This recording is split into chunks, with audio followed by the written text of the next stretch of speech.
Secret History, the CIA's classified account of its operations in Guatemala, 1952 to 1954. Culliter, Nick, Gligeses, Piero. Contents. Introduction, A Culture of Destruction. 7. Foreword to the CIA edition. 5.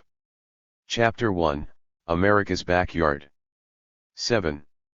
Chapter 2, Reversing the Trend. 38. Chapter 3, Sufficient Means. 74. Chapter 4, The Sweet Smell of Success. 105. Appendix A, LB Success Timeline. 127. Appendix B, Bibliography. 133.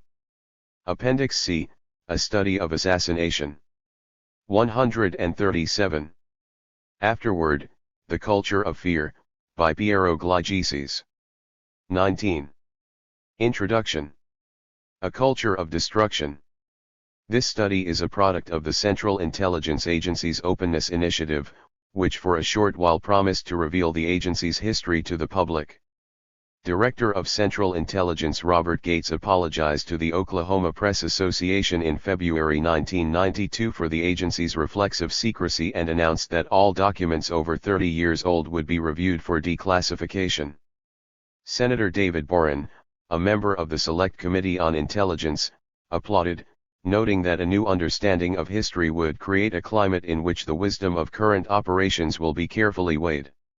It seemed a natural, almost predictable announcement, given the history-making events of the early 1990s.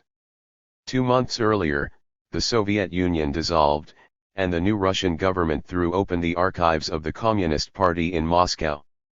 The KGB escorted network television crews on tours of its inner sanctum while former spymasters signed book deals in New York. Almost every week newspapers carried revelations from the Soviet files on the Alger Hiss case, the fate of POWs in Vietnam, and other mysteries of the Cold War.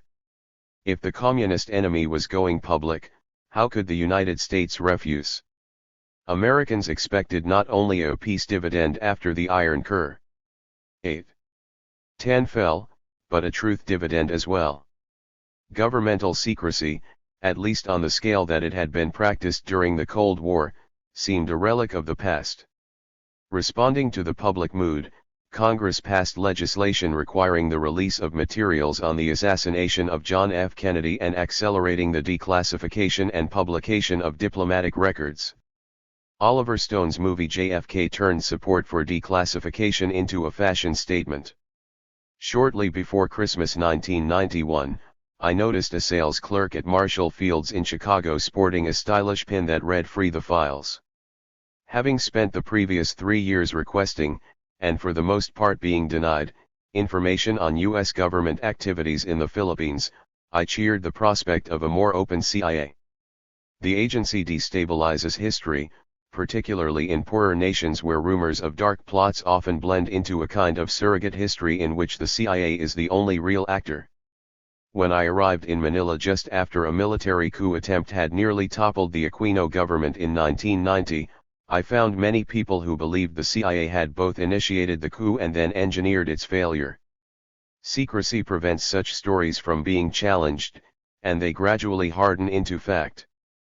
Picking up the pieces years later, historians can never be entirely sure of themselves as they try to sort reality from illusion. Openness might remove the veil of mystery which keeps intelligence and espionage in the shadows of history. Shortly after Gates announced the openness program, the CIA began advertising for historians in the newsletters of scholarly associations. In my last year of graduate school and intrigued by this unusual opening, and I telephoned J. Kenneth MacDonald, the CIA's chief historian, to ask about the position. He explained that the history staff would be at the center of the openness effort. Its 8 historians would have complete access to the agency's files. They would locate documents, rank the papers in order of importance, and then pass them to the review group that did the declassifying. Major covert actions had first priority, and agency historians would research and write secret, internal histories of operations in Iran, Guatemala, and Indonesia as part of a process that would end with a public conference at which the history and documents would be released. The job was a career posy. 9. I could stay with the history staff or, if I wanted, move off into intelligence, operations, or one of the other directorates. I asked if anyone was working on Guatemala. Operation LB Success, which overthrew the Guatemalan government in 1954, was one of the best known and most analyzed covert operations. Richard Immerman wrote in the 1980s that it set a pattern for later agency activities, from the Bay of Pigs to support for the Nicaraguan Contras. Piero Gligices had recently attacked the story from the Guatemalan side, revealing the secret of Jacobo Arben's ties to the communists and the military's complicity in the coup that overthrew him. There were still plenty of contested issues. What was the CIA's connection to United Fruit? Was the CIA-sponsored invasion a real threat? But since this was the most studied covert operation, it could show, better than any other, what CIA documents had to offer. I could see what the agency's files had that was completely new and unavailable in outside sources. MacDonald said that the project was mine if I wanted it. After a security check, polygraph test, and an interview by a psychiatrist, I arrived on July 26, 1992, at the Play-Doh-shaped old headquarters building in Langley, passing under a concrete entrance canopy that ramped skyward in a gesture of early space-age optimism. For 3 days, I trained with other agency recruits who would be secretaries, scientists, and spies. The program consisted of several hours on personal financial management, instructions on whom to consult about psychological or substance abuse problems, a short course in agency lingo, a rundown on the various departments and subunits that made up the intelligence community, and procedures for classifying documents and disposing of them in special burn bags. The following week I began working through boxes of classified material. With top secret and compartmentalized clearances, I had access to all of the records I needed. Internal restraints on the flow of documents and ideas seemed to be loosening up. The information control officers who guarded the compartmental boundaries, the firewalls that keep secret information from moving from one part of the agency to another, were renamed access management officers. The one I dealt with seemed eager to help me find documents on LBSUC. X. SES. Over 260 boxes of material related to the Guatemala operation had already been found in Job 79-01025A. The only constraints on my work were time, space, and sloppy record keeping. There was almost too much material. Allowing a year to complete the project, I would have to read over 500 pages a day just to get through the records already discovered. Security procedures made it difficult to skim the files in a hurry. Archive boxes had to be ordered from a distant location, usually arriving the next day at the vaulted office where between 8 and 11 historians worked in cramped cubicles. Only a few boxes at a time could fit into a cubicle or the office safe, and the remainder had to be sent back at the end of the day. Other document collections contained some useful information, but finding anything in the trackless storehouse of agency records was uphill work. Indexes listed materials by office of origin, not by topic, and offices frequently took vague titles to deflect inquiries. Indexes had been destroyed in routine purges, and there was often no way to tell which files had been burned and which preserved. Occasionally a hunch paid off or a cache of valuable files turned up in an unexpected place, but such discoveries depended on having plenty of time and luck. Ken MacDonald, Mary McAuliffe, Gerald Haynes, and other historians on the staff were happy to offer suggestions, but decisions about how to shape the project and the final manuscript were left entirely up to me. I first had to decide how to limit the project to a manageable scope. Job 79-01025A contained over 180.000 pages, and to write a concise story in a reasonable amount of time I had to choose what to keep and what to leave out. Early on, I elected not to deal with the question of how much the operation cost. The small price tag was one of the features that drew the Eisenhower administration to covert operations in the first place, but the Kirkpatrick report on the Bay of Pigs revealed that while operational budgets started small, they quickly mushroomed out of control. Point 1. I suspected that the same was true of 1. Office of the Inspector General, Survey of the Cuban Operation and associated documents. 11. Success, and that the total cost may have been larger than the estimates given to the administration. It was only a guess, but I doubted that Oliver North was the first person to think of diverting money from one operation to another. The cost figures could also be checked. Agency accountants demanded exacting records. Every pencil eraser, hotel bill, and bribe was vouchered. There were entire boxes filled with receipts, and expense reports and ledgers interlarded nearly every file. Partly because these sources were so plentiful, I decided to lay them aside. The side tracks and spur lines on the money trail would take months, perhaps years, to chart, and I was not sure I had the expertise to do the job. Despite a trove of intriguing materials, I also chose not to analyze the content of the radio propaganda effort known as Sherwood.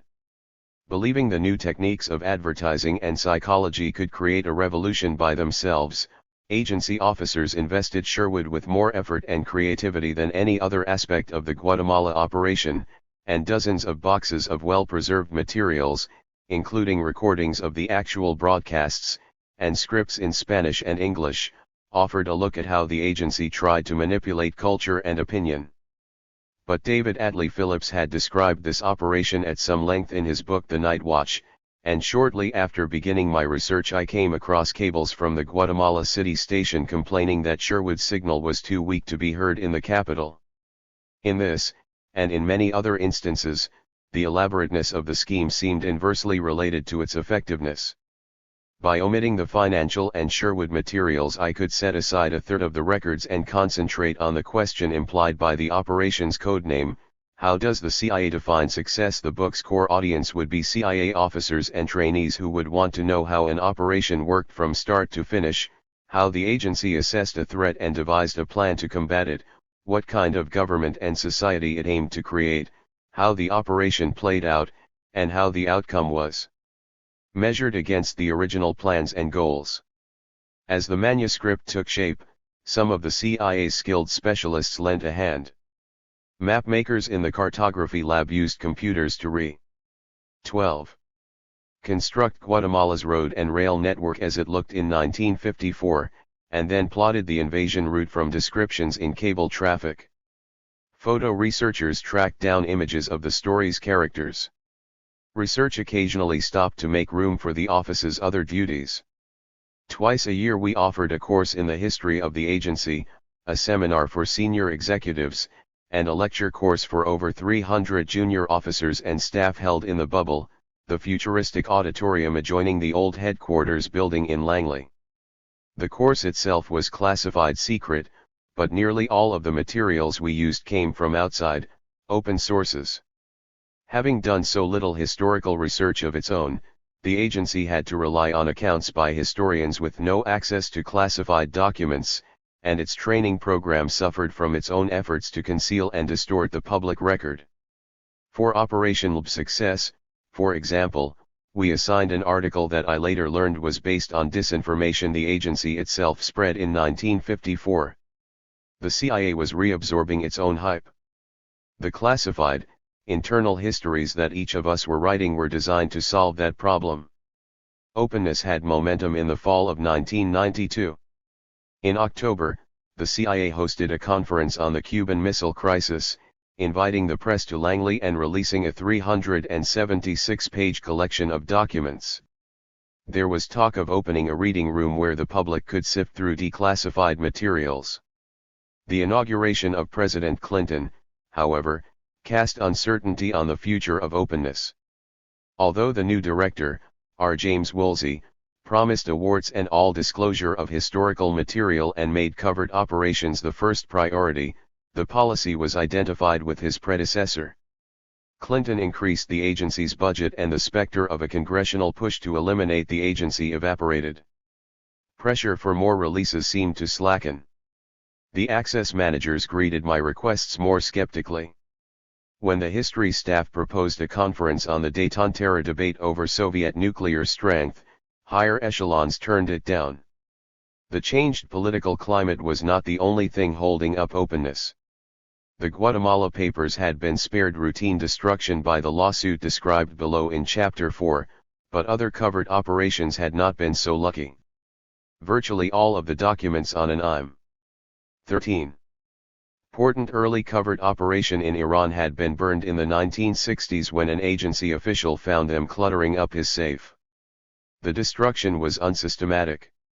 Instead of a deliberate effort to obliterate the historical record, the destruction resulted from a careless disregard for the past that is perhaps natural in an agency where the only valuable information is minutes, or at most hours old.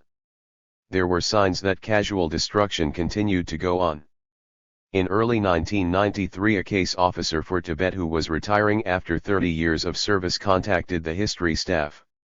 A friend of the Dalai Lama, he had filing cabinets bulging with records on Tibetan operations going back to the early 1960s. When he gave notice, his supervisor dropped off some burn bags and asked him to clean out his cubicle before he left. Desperate, he wanted to know if we would take the papers that constituted his life's work. Down the hall from our office, declassification continued at a crawl. The agency hired former officers to read and censor documents before release. They were in some ways the poorest possible choice for the task. Steeped in the culture of secrecy, they took a dim view of releasing documents.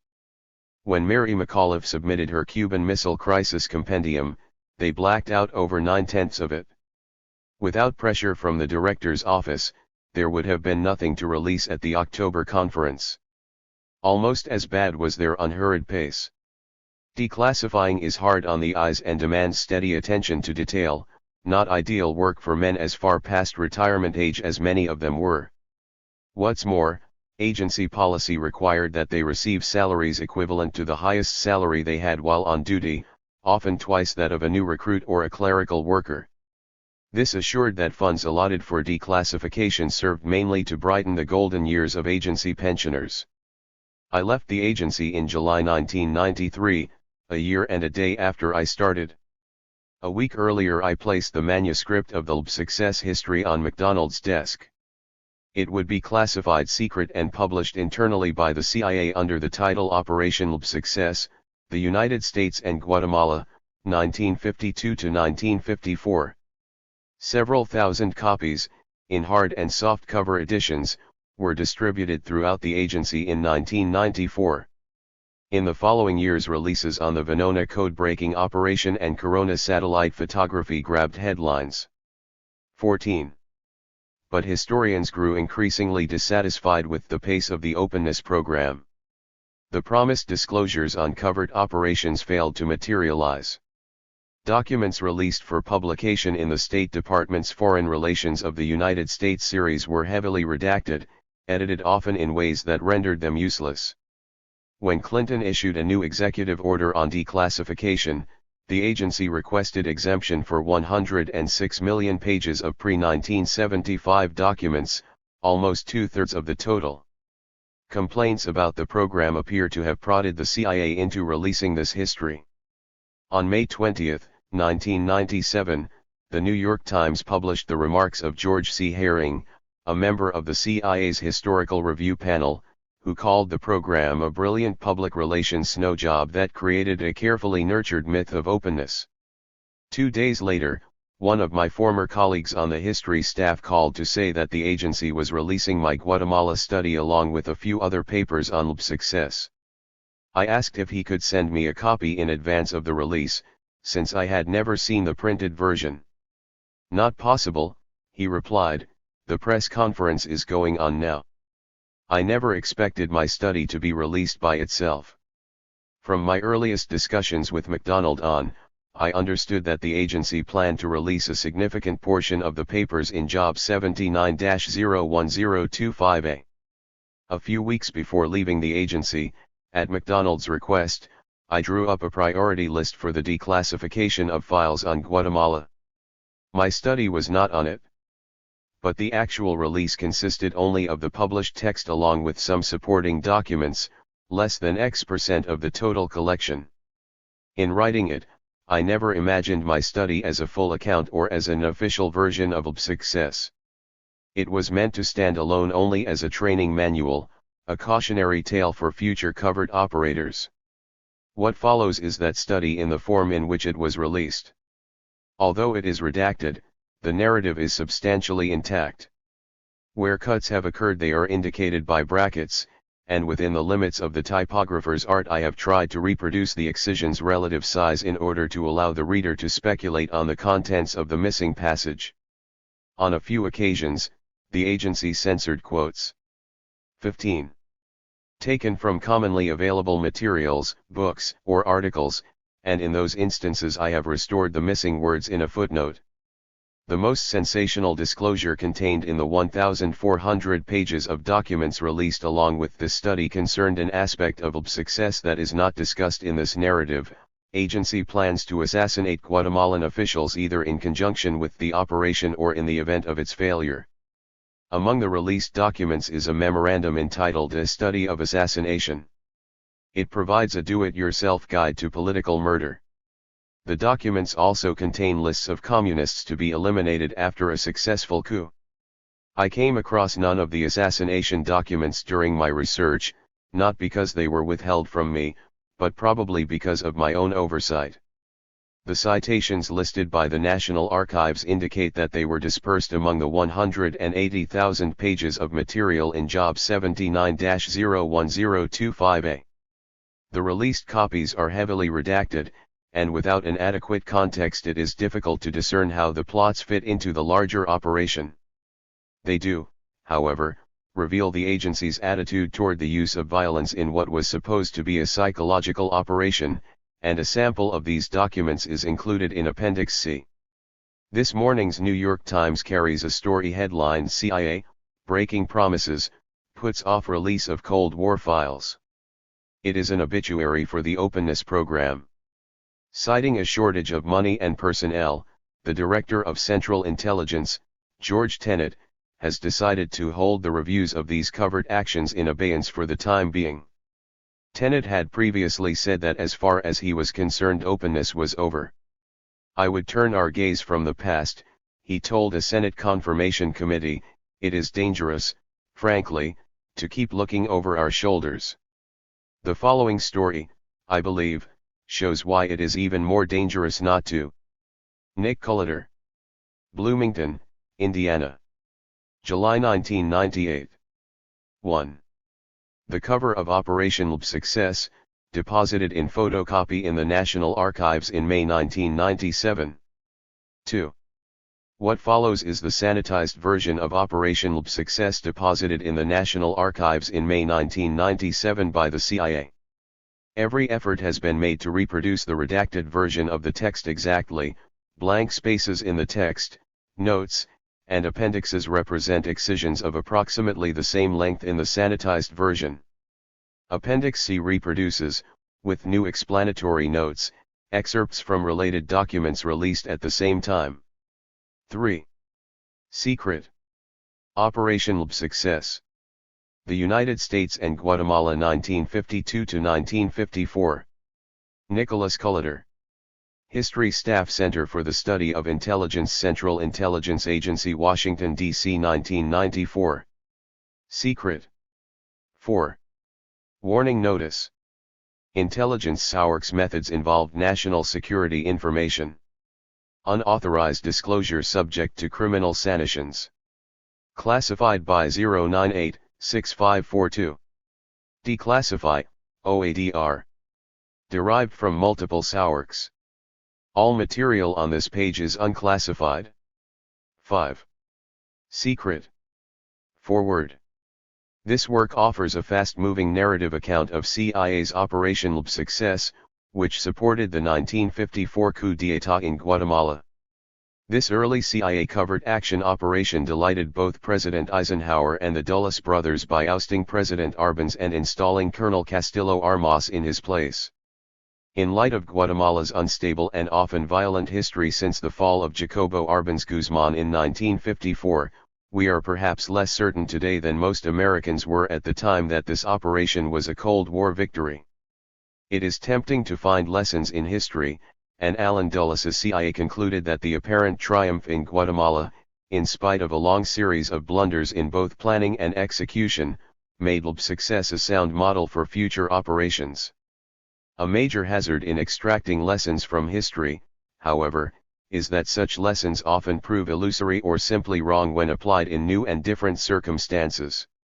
Nick Culliter's study of LB success reveals both why CIA thought LB success had been a model operation, and why this model later failed so disastrously as a guide for an ambitious attempt to overthrow Fidel Castro at the Bay of Pigs in 1961. Nick Culliter joined CIA and the history staff in July 1992, soon after completing his PhD at the University of Virginia. He is author of 6. Illusions of Influence, The Political Economy of United States-Philippines Relations, 1942-1960, which Stanford University Press will publish this year. In July 1993 he left the CIA to take an appointment as Assistant Professor of Diplomatic History at Indiana University. This publication is evidence of his impressive historical gifts and of the highly productive year he spent with us. Finally, I should note that, while this is an official publication of the CIA history staff, the views expressed as in all of our other works are those of the author and do not necessarily represent those of the Central Intelligence Agency. J. Kenneth MacDonald. Chief Historian. 7. Chapter 1. America's Backyard. They would have overthrown us even if we had grown no bananas. Manuel Fortuny 1. The CIA's operation to overthrow the government of Guatemala in 1954 marked an early zenith in the agency's long record of covert action. Following closely on successful operations that installed the Shah as ruler of Iran, the Guatemala operation, known as LB success, was both more ambitious and more thoroughly successful than either precedent. Rather than helping a prominent contender gain power with a few inducements, LB success used an intensive paramilitary and psychological campaign to replace a popular, elected government with a political nonentity.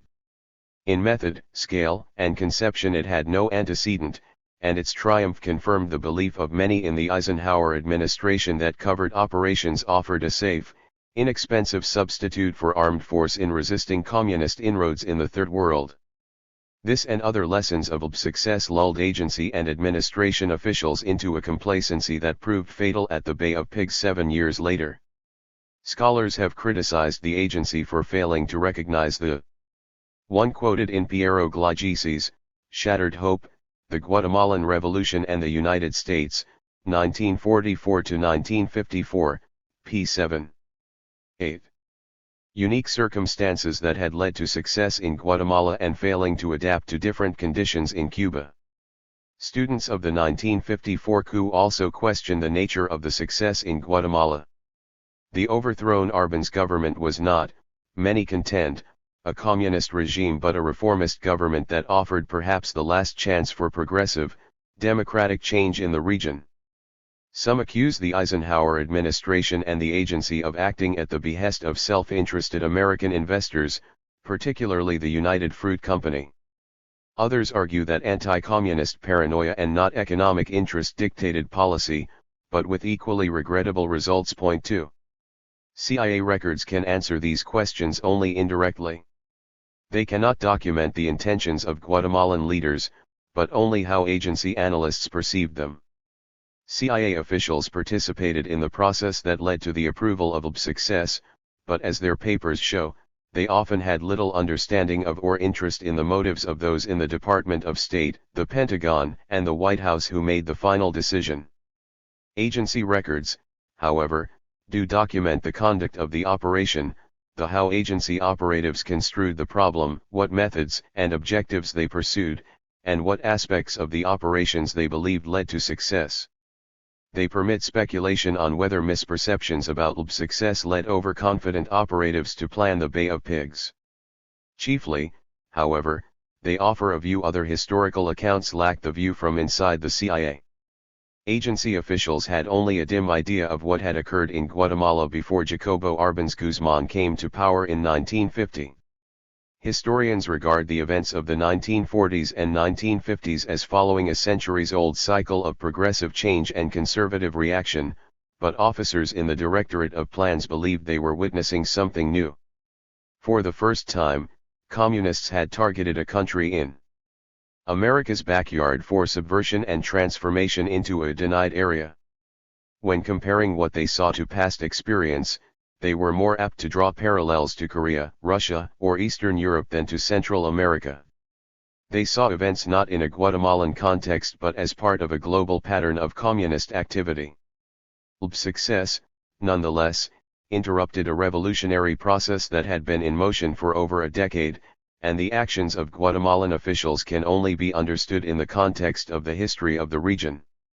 The Revolution of 1944. Once the center of Mayan civilization, Guatemala had been reduced by centuries of Spanish rule to an impoverished outback when, at the turn of the 20th century, a coffee boom drew investors, marketers, and railroad builders to the tiny Caribbean nation. The descendants of Spanish colonizers planted coffee on large estates, fincas, worked by Indian laborers. Coffee linked Guatemala to a world market in which Latin American, African, and Indonesian producers competed to supply buyers in Europe and the United States with low-priced beans. Success depended on the availability of low-paid or unpaid labor, and after 1900 Guatemala's rulers structured society to secure finqueros a cheap supply of Indian workers. The army enforced vagrancy laws, debt bondage, and other forms of involuntary servitude and became the guarantor of social peace.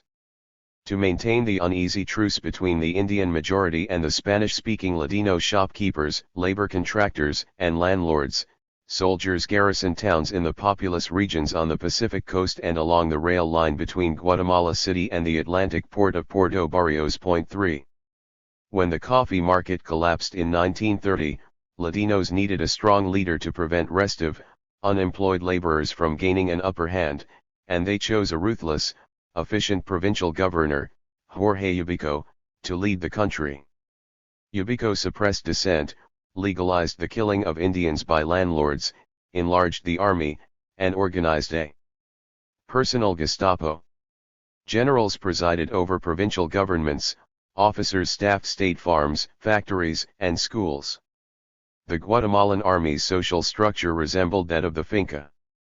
800 Ladino officers lorded over 5,000 Indian soldiers who slept on the ground, wore ragged uniforms, seldom received pay, and were whipped or shot for small infractions. Urban shopkeepers and rural landlords tolerated the regime out of fear of both Ubico and the Indian masses. 4. Ubico regarded the Ladino elite with contempt, reserving his admiration for American investors who found in Guatemala a congenial business climate. He welcomed W.R. Grace and Company, Pan American Airways, and other firms, making Guatemala the principal Central American destination for United States trade and capital. The Boston-based United Fruit Company became one of his closest allies. Its huge banana estates at Tequizit and Bananera occupied hundreds of square miles and employed as many as 40,000 Guatemalans. These lands were a gift from Ubico, who allowed the company a free hand on its property. United Fruit responded by pouring investment into the country, buying controlling shares of the railroad, electric utility, and telegraph. It administered the nation's only port and controlled passenger and freight lines. With interests in every significant enterprise, it earned its sobriquet, El Pulpo, the octopus. Company executives could determine prices, taxes, and the treatment of workers without interference from the government. The United States Embassy approved and until the regime's final years gave Ubico unstinting support. 5. As World War II drew to a close, dictators who ruled Central America through the Depression years fell on hard times, and authoritarian regimes in Venezuela, Cuba, and El Salvador yielded to popular pressure. Inspired by their neighbors' success, Guatemalan university students and teachers resisted military drills they were required to perform by the army. Unrest spread, and, in June 1944, the government was beset by petitions, public demonstrations, and strikes.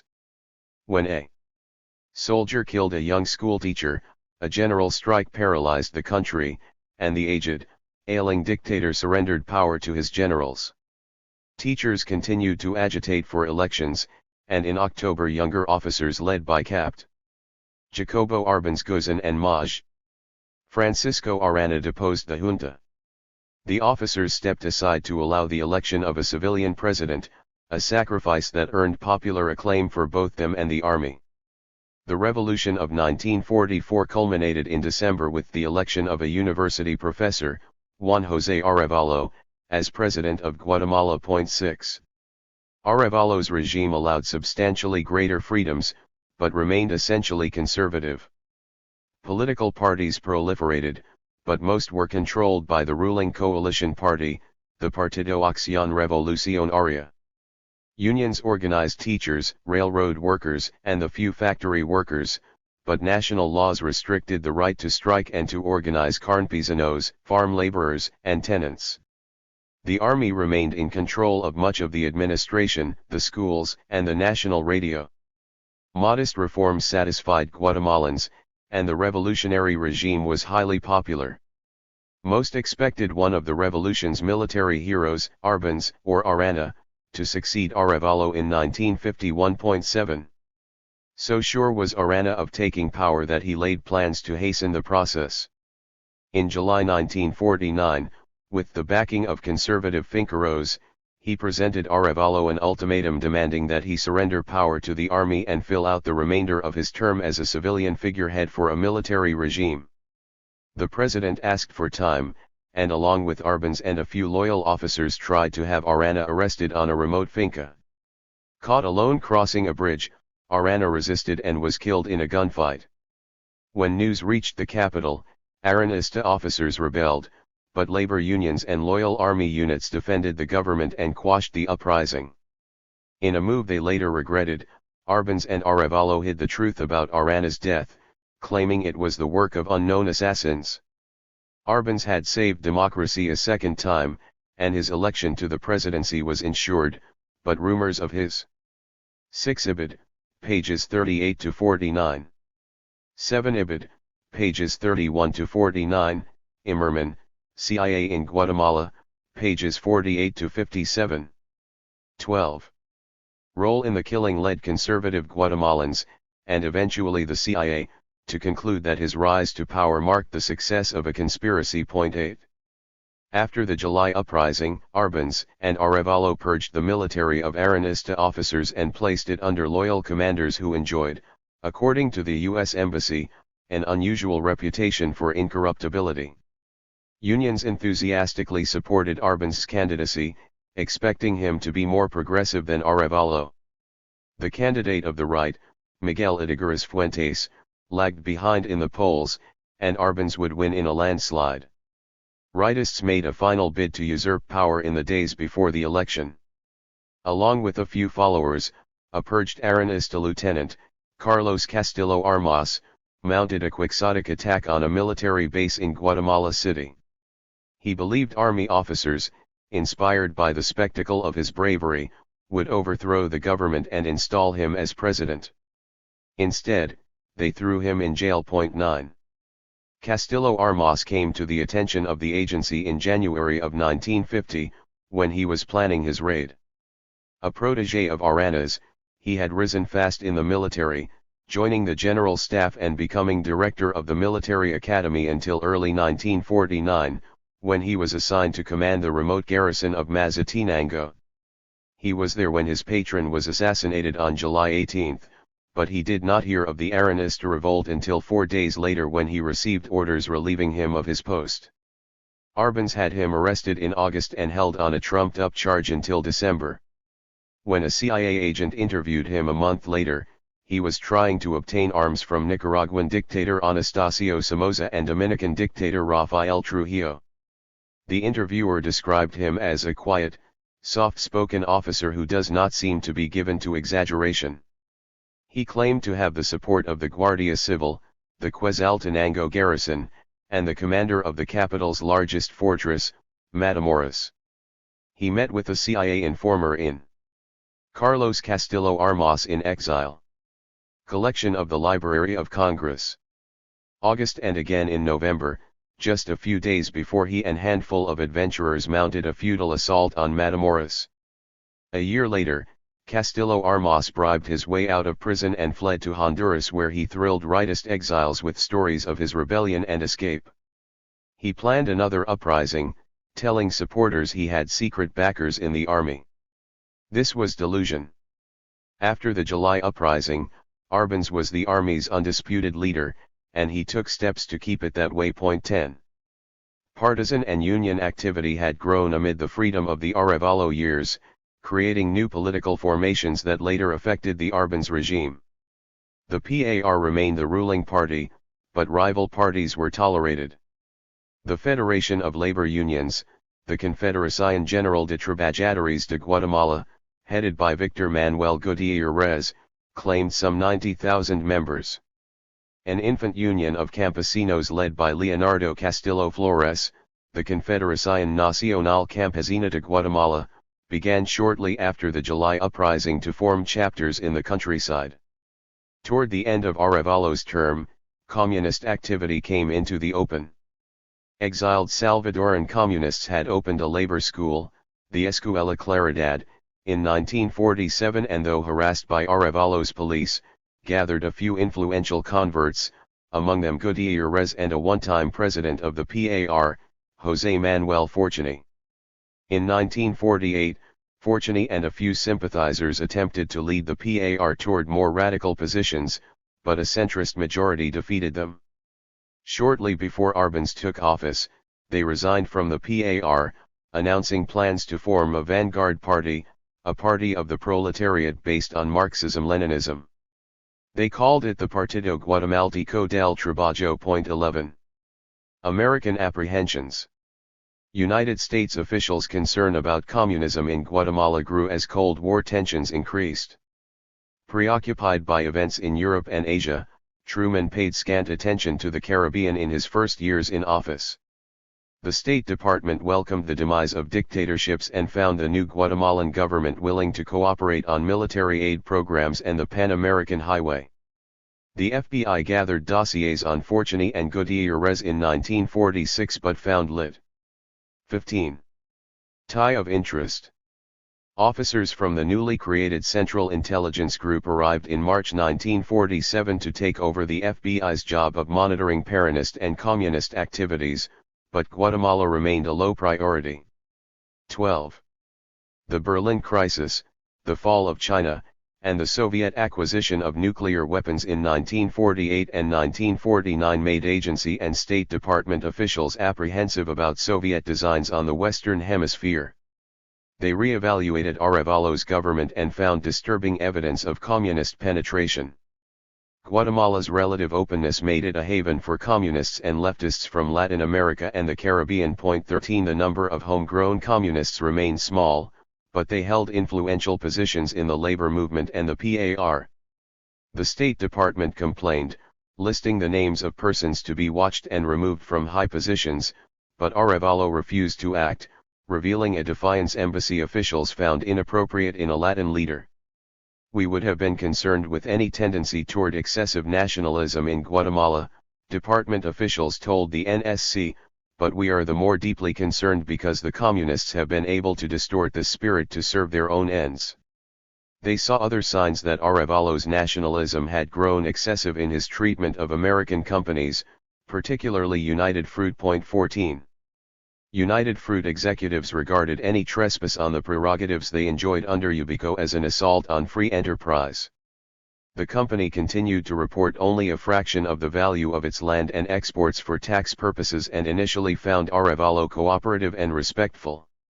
But United Fruit soon grew concerned about the new government's sympathy for labor.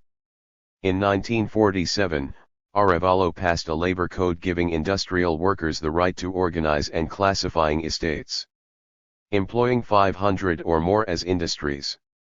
The law affected many of the larger fincas as well as state farms, but United Fruit contended and the embassy agreed that the law targeted the company in a discriminatory manner. Workers at Bananera Antiquizat struck, demanding higher wages and better treatment. The company had never asked for or needed official support from the United States before, but now it sought to enlist the embassy and the State Department to do its negotiating. Point 15. The State Department placed the embassy at the service of the company. If the Guatemalans want to handle a Guatemalan company roughly, that is none of our business, the first secretary explained, but if they handle an American company roughly, it is our business. When embassy pressure proved insufficient, the company found lobbyists who could take its case to the Truman administration. Edward L. Bernays, the father of modern public relations, directed a campaign to persuade Congress and administration officials that attacks on the company were proof of communist complicity. Whenever you read United Fruit in communist propaganda, United Fruit's public relations director told audiences, you may readily substitute United States. Thomas G. Corcoran was the company's main conduit to the sources of power. Described by Fortune as a purveyor of concentrated influence, Corcoran had a network of well-placed friends in business and government. Calming bureaucratic waters when an occasional regulator found peculiarities in the airline's activities. United Fruit officials were impressed by his quick grasp of the situation. Your problem is not with bananas, he told them. You've got to handle your political problem. 16. Corcoran met in May 1950 with the head of the State Department's Office on Central America, Thomas E. Mann, to discuss ways to secure the election of a centrist candidate. Mann considered special action unnecessary. His colleagues saw Arbenz as conservative, an opportunist concerned primarily with his own interests. They expected him to steer more nearly a middle course because his country's economic and military dependence on the United States required it. His ties to the military augured well. The Army received weapons and training from the United States, and although embassy officials had only vague notions of its internal politics, they considered it free of communist influence. The department had a low opinion of Arévalo's policies, but in 1950 it watched for signs of improvement in the new administration. 17 Corcoran searched for other officials who might be more sympathetic, meeting with the agency's deputy director, Allen Dulles, on 9 May, but without approval from state, CIA evinced little interest. 18.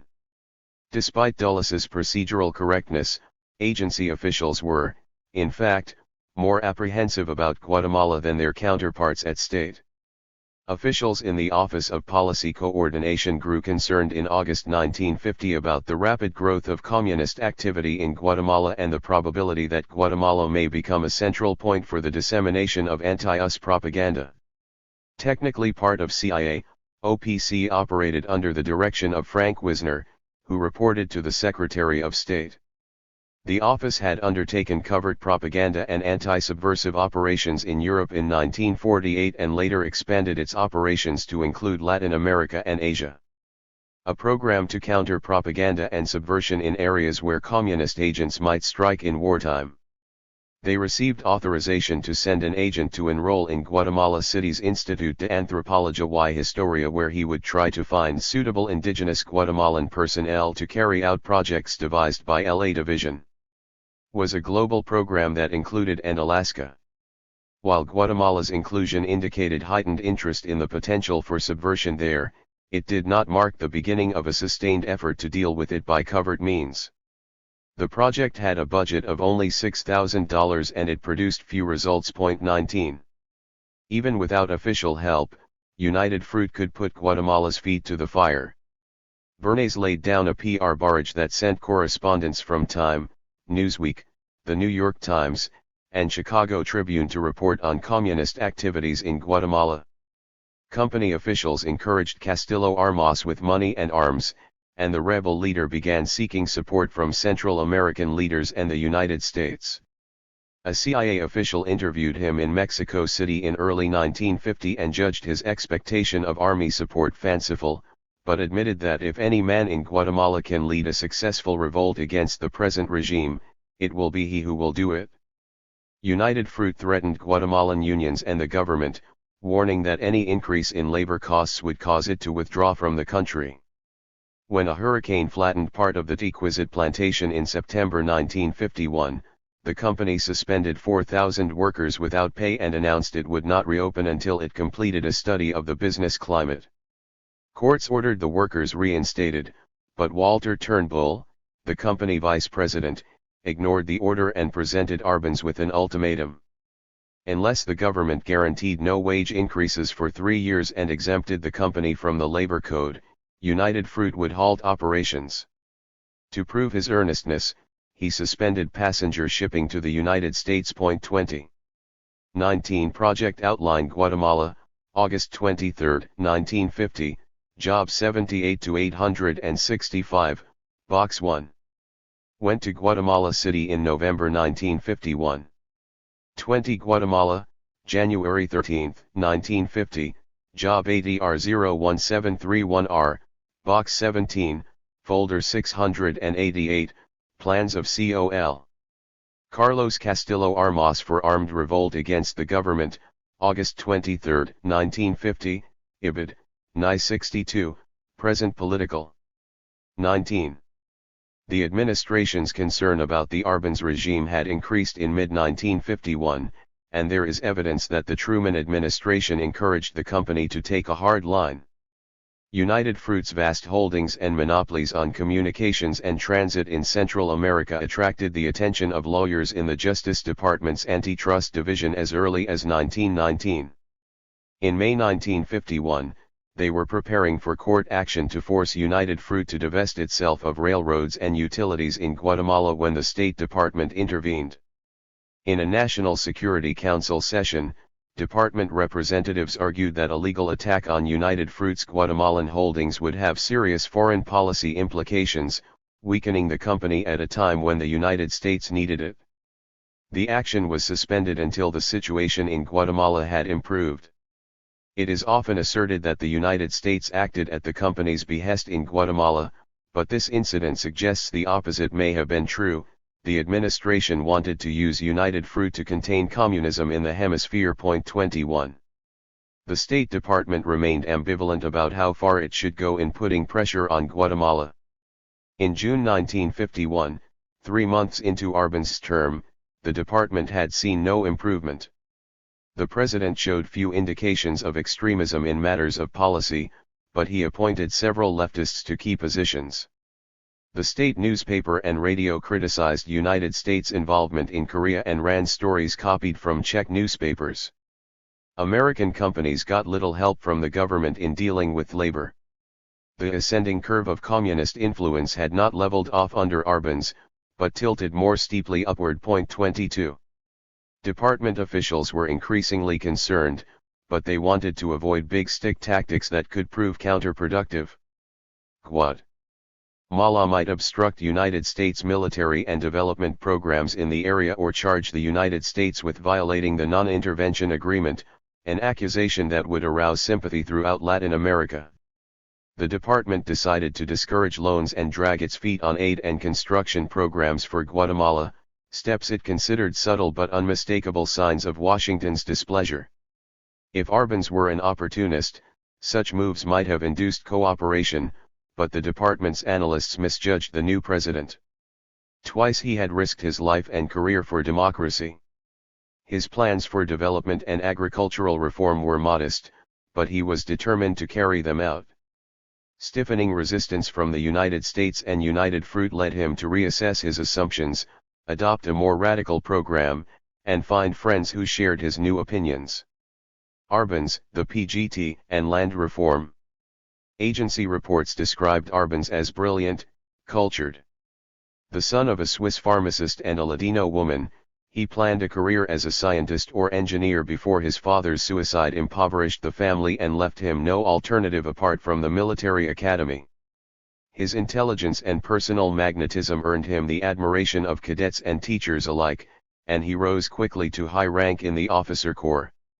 At 26 he married Maria Villanova, an American-educated Salvadoran from a prominent landed family.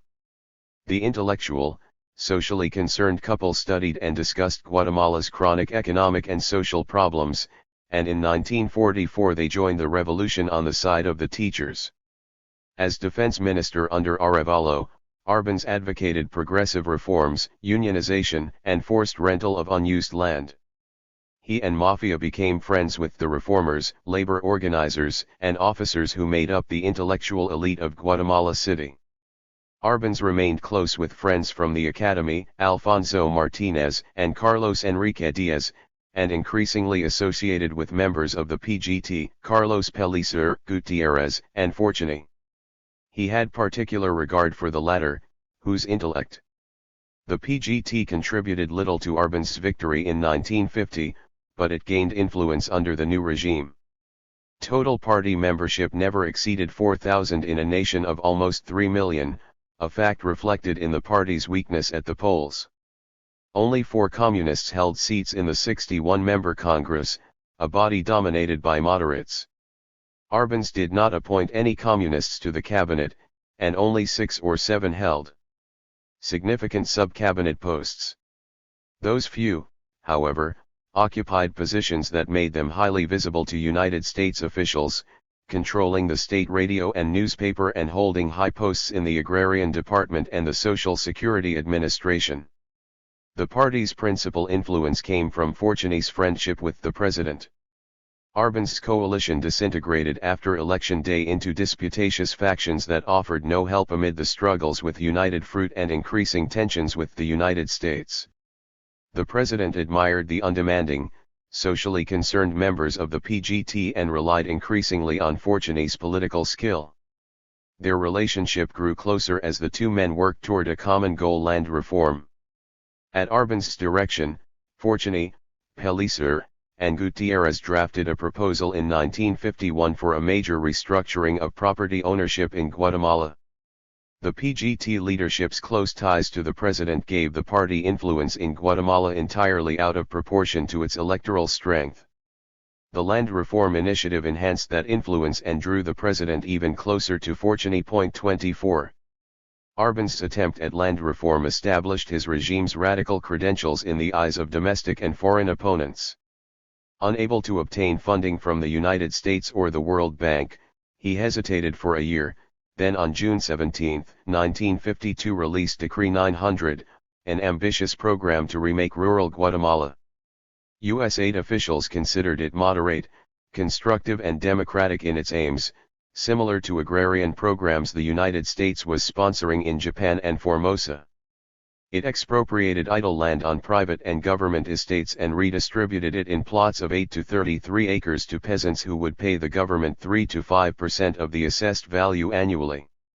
The government compensated the previous owners with 3% bonds maturing in 25 years. The proposal aimed not to create Stalinist collectives but a rural yeomanry free of the tyranny of the finca. For Central America it was a radical plan, and Guatemalan landowners joined Nicaraguan dictator Anastasio Somoza in denouncing it. Conservatives feared the program would release the Indians' suppressed hunger for land, with unpredictable consequences for Latinos. Historians have recently described Decree 900 as a moderate, capitalist reform, but in 1952 few local observers saw it as anything other than an attack on the wealth and power of Guatemala's propertied elite, and by example, on the social order of the region. 25. The reform intensified conflict between the regime and United Fruit, drawing the United States into confrontation with Arbenz. The company's plantations contained huge tracts of idle land valued on the tax rolls at a fraction of their actual worth. In December 1952, workers at Tequizit filed for expropriation of 55,000 acres. Other claims followed, and in February 1953 the government confiscated 250,000 acres of company land appraised at just over $1 million. United Fruit claimed the actual value was near $20 million. The company and the U.S. Embassy charged the government with discrimination, and the State Department pressed Guatemala to submit the matter to arbitration. The department was concerned about more than the company. Officials saw Decree 900 as a potential opening for the radicalization of Guatemala. Communists would use land redistribution to mobilize the hitherto inert mass of rural workers, destroy the political effectiveness of large landholders, and spread disorder throughout the countryside. The department discerned that the law had originated in the PGT and had strong political motivation and significance. 26. Land reform stirred up conflict within Guatemala as well. Within weeks of passage, peasants organized to seize land on idle estates. Vagueness in the law and poor enforcement led to illegal seizures, conflicts with landlords, and fighting between rival peasant claimants. Pellicer, the PGT's peasant organizer, encouraged tenants to take land by force. Finqueros organized to resist and brought suit against the government. In February 1953, as disorder reigned in the countryside, entrenched landed interests and peasant unions waged a bureaucratic duel in the capital. Acting on the landlord's suit, the Supreme Court declared Decree 900 unconstitutional and ordered a halt to expropriations. Arbenz fired the justices, and after 39 hours of debate, Congress upheld the president. Peasant leaders claimed victory. One can live without tribunals, Gutierrez declared, but one can't live without land. The decisive shift of power to Arbenz and campesino unions aroused the animosity of powerful groups.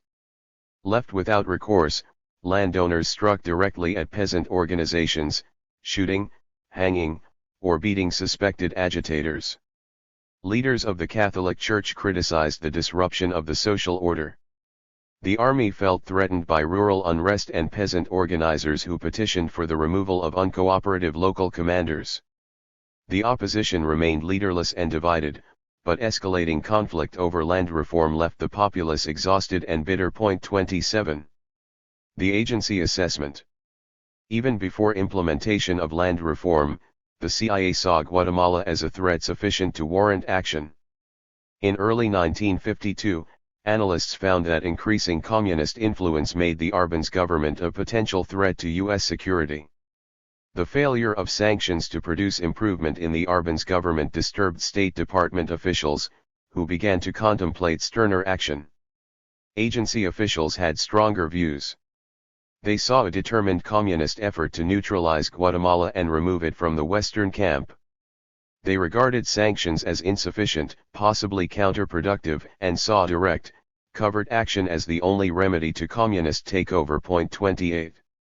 Agency analysts saw no immediate danger of a communist seizure of power in 1952, but regarded the PGT as enjoying substantial and increasing influence. The party had fewer than ZU active members. 27 Handy, Most Precious Fruit, pages 687 to 703. 28 Ni 62, Present Political Situation in Guatemala and Possible Developments during 1952, March 11, 1952, Foreign Relations of the United States, 1942 to 1954, 4:1031. 25. And had failed to infiltrate the army, railroad, and teachers' unions, and student organizations. Analysts saw the party as disciplined and in open communication with international communism. It would seek to increase its control through the coordinated activity of individual communists, and by using the state media to appropriate the slogans and aims of the 1944 revolution. It had powerful opponents: the army, United Fruit, large landholders, the church, but anti-communists had failed to coalesce into a united opposition. Analysts predicted the PGT would be able to keep its opponents divided and stigmatized, gradually eroding the potential for effective anti-communist action. 29. Neither the United States nor United Fruit, agency officials agreed, could undermine communist influence with diplomatic and economic pressure. If the company surrendered to Arbenz's demands, it would hand a victory to the PGT and the unions, who would then target other U.S. interests. If the company left Guatemala, it would injure the economy, but not critically. Arbenz would recover and in the process strengthen his ties to unions and the PGT. Analysts held that the United States was trapped in a similar dilemma: economic and diplomatic sanctions would hurt the economy, but not enough to prevent communists from exploiting the resulting disruption. State Department observers were less pessimistic, believing a crisis triggered by United Fruit's withdrawal or U.S. pressure could induce Arbenz to align with the right. Pentagon officials sided with the agency, and an NI approved March 11, 1952 predicted a slow, inevitable deterioration of the situation in Guatemala. 30. To CIA observers, land reform seemed a powerful weapon for the expansion of communist influence. Decree 900 would weaken the power of conservative landowners while radicalizing the peasant majority and solidifying its support for Arbans and the PGT activists who led groups of campesinos in land seizures. If land reform succeeded, thousands of small farmers would owe their land and livelihood to the influence of the PGT. Ironically, the CIA supported the objectives of the Guatemalan reform, the breakup of large estates into small free holds, in some of its own programs. The agency, worried that feudal agriculture would allow communists in the Third World to ride to power on a wave of reform, had tried for some years to change traditional rural social structures that it considered vulnerable to subversion. Had supported a non-communist farm cooperative movement. In 1952, the Directorate of Plans undertook a global program to encourage small, independent landowners. The program organized 15,000 peasants into 75 study groups, each of which formed a credit union to help its members buy land. 31 Just as agency officials saw as a way to enlarge U.S. influence, they regarded Decree 900 as a menacing instrument of communist penetration. Control made all the difference. Agency officials considered Guatemala a potential Soviet beachhead in the Western Hemisphere.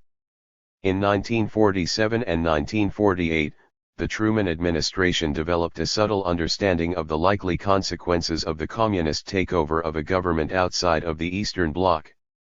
Officials recognized that indigenous revolutionary parties received scant support and often had little contact with Moscow. Even so, they reasoned, communist governments would likely take actions such as closing bases or restricting trade that would shift power away from the United States and toward the Soviet Union. By the onset of the Korean War, this analysis lost nuance. Officials in the State Department, the CIA, and the Pentagon regarded all communists as Soviet agents. John Purifoy, who became ambassador to Guatemala in 1953, expressed the consensus when he observed that communism is directed by the Kremlin all over the world, and anyone who thinks differently doesn't know what he is talking about. 32. Agency officials assumed the existence of links between the PGT and Moscow. They scrutinized the travel records of Guatemalan officials for signs of enemy contact and attempted to uncover the workings of an imaginary courier network. These were not manifestations of McCarthyite paranoia but of a fear shared by liberals and conservatives, academics, journalists, and government officials, that a Soviet conspiracy aimed to strike at America in its own backyard. 33.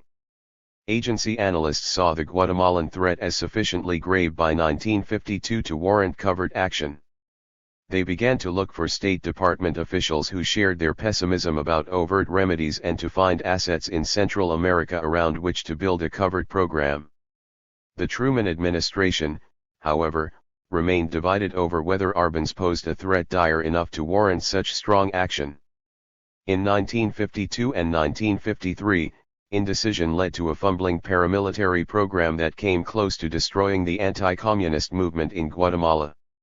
The agency and the opposition. As Arbans completed his land reform plans, the CIA began to explore the possibility of supporting his opponents. Agency officials believed that Guatemala was headed for eventual communist takeover, and that the opportunity to act was rapidly passing. Without help, the Guatemalan opposition would remain divided and inert, enabling the PGT to consolidate its power. Early in 1952, the Director of Central Intelligence, Walter Smith, asked the Chief of the Western Hemisphere Division, J.C. King, to find out whether Guatemalan dissidents with help from Central American dictators could overthrow the Arbans regime. King sent an agent to Guatemala City in March to search for an organized opposition and find out whether CIA could buy support, particularly Army, Guardia Civil, and key government figures. 34. King had lived in Latin America in the 1930s. 35. In April 1952, State Department officials welcomed Nicaraguan President Anastasio Somoza to Washington on his first state visit. American officials had regarded Somoza as a pariah throughout the 1940s, but now the dictator received a state dinner and was escorted to meetings by Maj. Gen. Harry Vaughan, Truman's personal military advisor.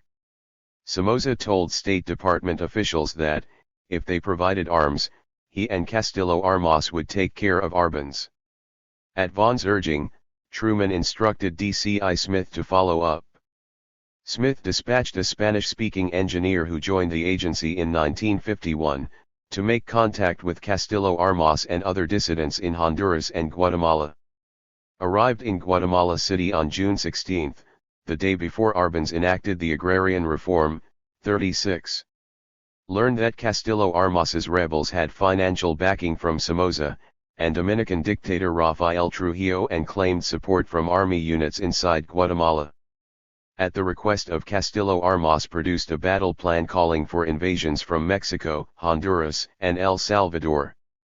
The incursions would be coordinated with internal uprisings led by. The plotters needed money, arms, aircraft, and boats, but considered their plans serious and likely to proceed whether they received additional help or not. 37. Agency officials sought approval from the State Department before finishing plans to aid the rebels. King located arms and transport, and on July 9, he gave Dulles a proposal for supplying and Castillo Armas with weapons and $225,000. He recommended that Somoza and Honduran President Juan Manuel Galvez be encouraged to furnish air support and other assistance. The proposal emphasized the agency's minor role in the plot. The rebellion would proceed in any case, King warned, but without CIA help it might fail and lead to a crackdown that would eliminate anti-communist resistance in Guatemala.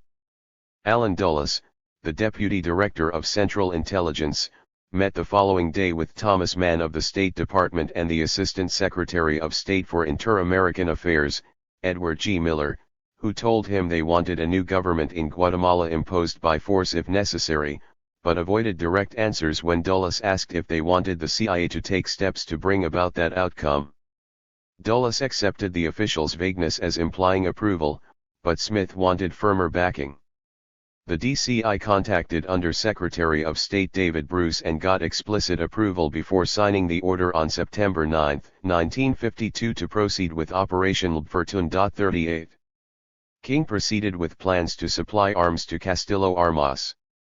He acquired a shipment of contraband weapons confiscated by port authorities in New York, 250 rifles, 380 pistols, 64 machine guns, and 37 to Dulles, Guatemalan situation, July 9, 1952, Job 79-01025A, Box 69, J.C. King, Memorandum of Conversation with May 5, 1952, Job 79-01025A, Box 69, to Dulles, Conference with August 4, 1952, Job 79-01025A, Box 69. Is sometimes referred to in the documents as agency sources revealed that Castillo Armas received $136,000 in aid. Contact Report 32, December 1, 1953, Job 79-01025A, Box 69. 38 Chronology of meetings leading to approval of Project A, October 8, 1952, Job 79-01025A, Box 69, to Guatemala, October 8, 1952, Job 79-01025A, Box 69, to Dulles, Guatemala situation, July 9, 1952, Job 79-01025A, Box 69. 30. Mean Dulles. Courtesy of the Dwight D. Eisenhower Library/U.S. Navy. 4,500 grenades. Repackaged as farm machinery, they were scheduled to leave New Orleans in early October. CIA officials encouraged Somoza and Galvez to lend additional aid, but soon regretted doing so. Somoza spread word of the agency's role in the rebellion among government officials in Central America, and the State Department learned that the operation's cover was blown. During a meeting with Miller in Panama, Somoza's son, Taco, casually asked if the machinery was on its way. Other diplomats caught wind of 31.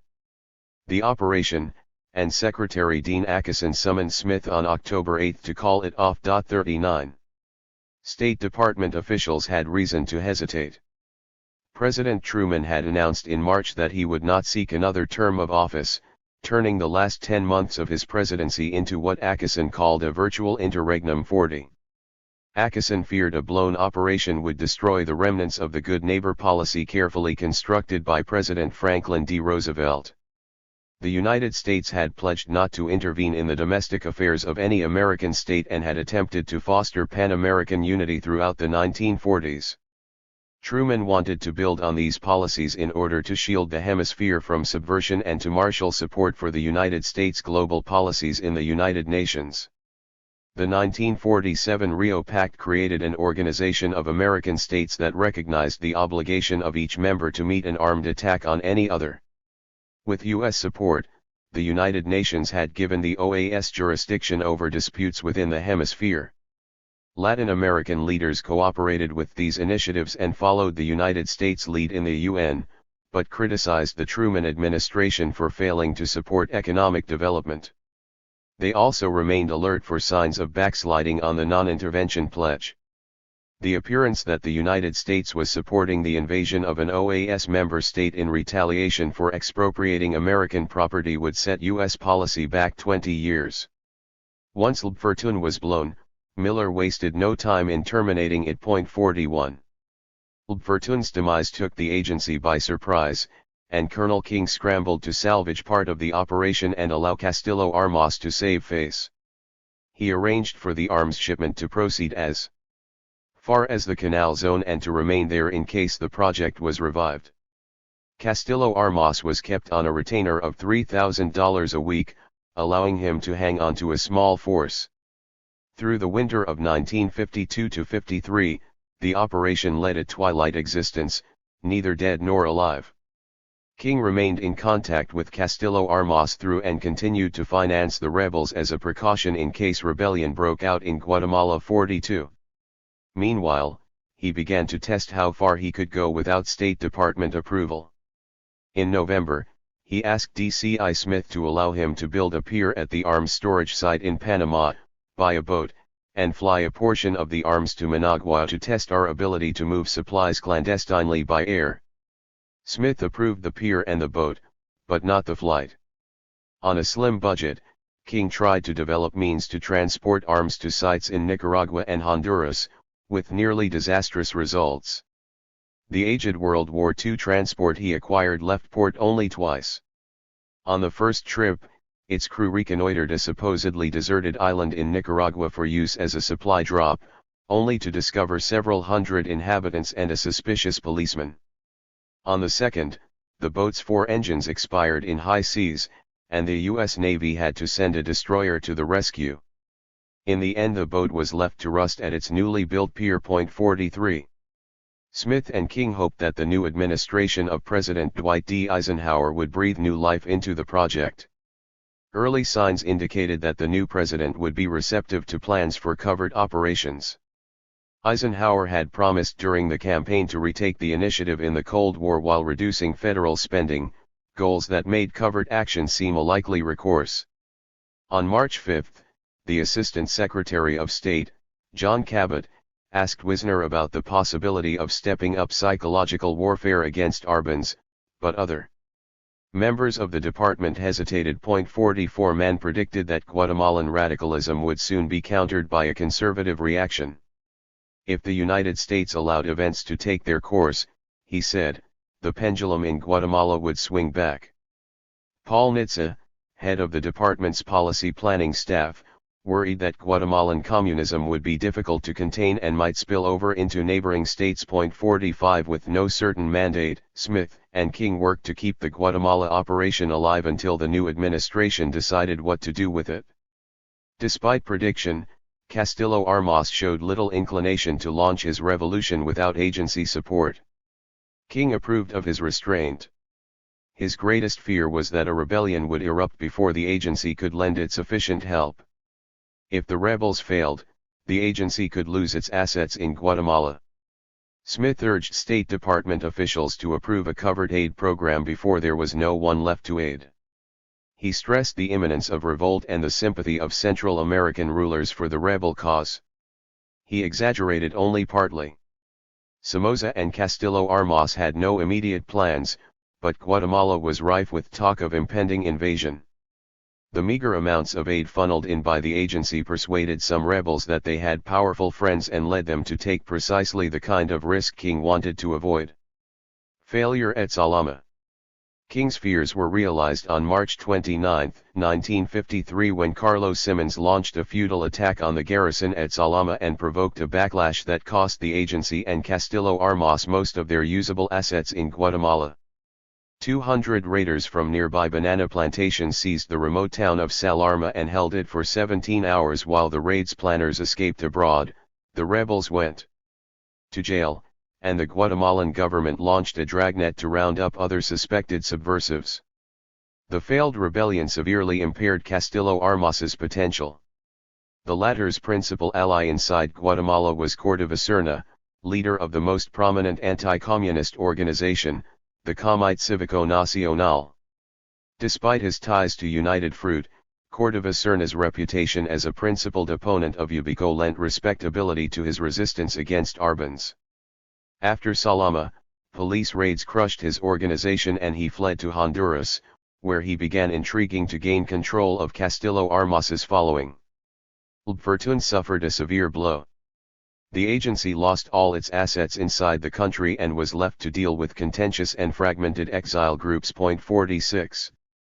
In the wake of Salama, agency analysts regarded Guatemalan developments with even deeper pessimism. Opposition within the country, according to an NI of May 19, 1953, had been reduced to scattered urban elements who were unlikely to join United Fruit and landholders in a resistance movement. El Salvador, Honduras, and Nicaragua wanted new leadership in Guatemala, but analysts considered outside intervention highly unlikely. The only organized element in Guatemala capable of decisively altering the political situation, the army, showed no inclination toward revolutionary action. Arbenz still had the power to break free of communist influence, but the trend seemed in the opposite direction. As long as President Arbenz remains in power, the Arbenz Communist Alliance will probably continue to dominate Guatemalan politics. Any increase in political tension in Guatemala, the estimate concluded, would tend to increase Arbenz's political dependence on this alliance. 47. As the State Department's apprehensions grew during the summer of 1953, it became increasingly receptive to proposals for bold action against Arbenz. In May, the desk officer for Central America, John M. Leddy, noted that the trend toward increased communist strength is uninterrupted, and that Salama had furnished a pretext for a thorough crackdown on the opposition. 3 months later, the Bureau of Inter-American Affairs painted a bleak picture for the National Security Council. The Communists were using land reform program designed to produce social upheaval to gain control of Guatemalan politics. The situation was progressively deteriorating. Communist strength grows, while opposition forces are disintegrating. Ultimate communist control of the country and elimination of American economic interests is the logical outcome, and unless the trend is reversed, is merely a question of time. 48. State Department analysts saw few good options. U.S. military intervention or overt economic sanctions would violate treaty commitments and enrage other American republics. Covert intervention posed the same danger, if it were discovered. The policy of firm persuasion had produced few results so far, and there seemed little chance that continuing or escalating official pressure would help.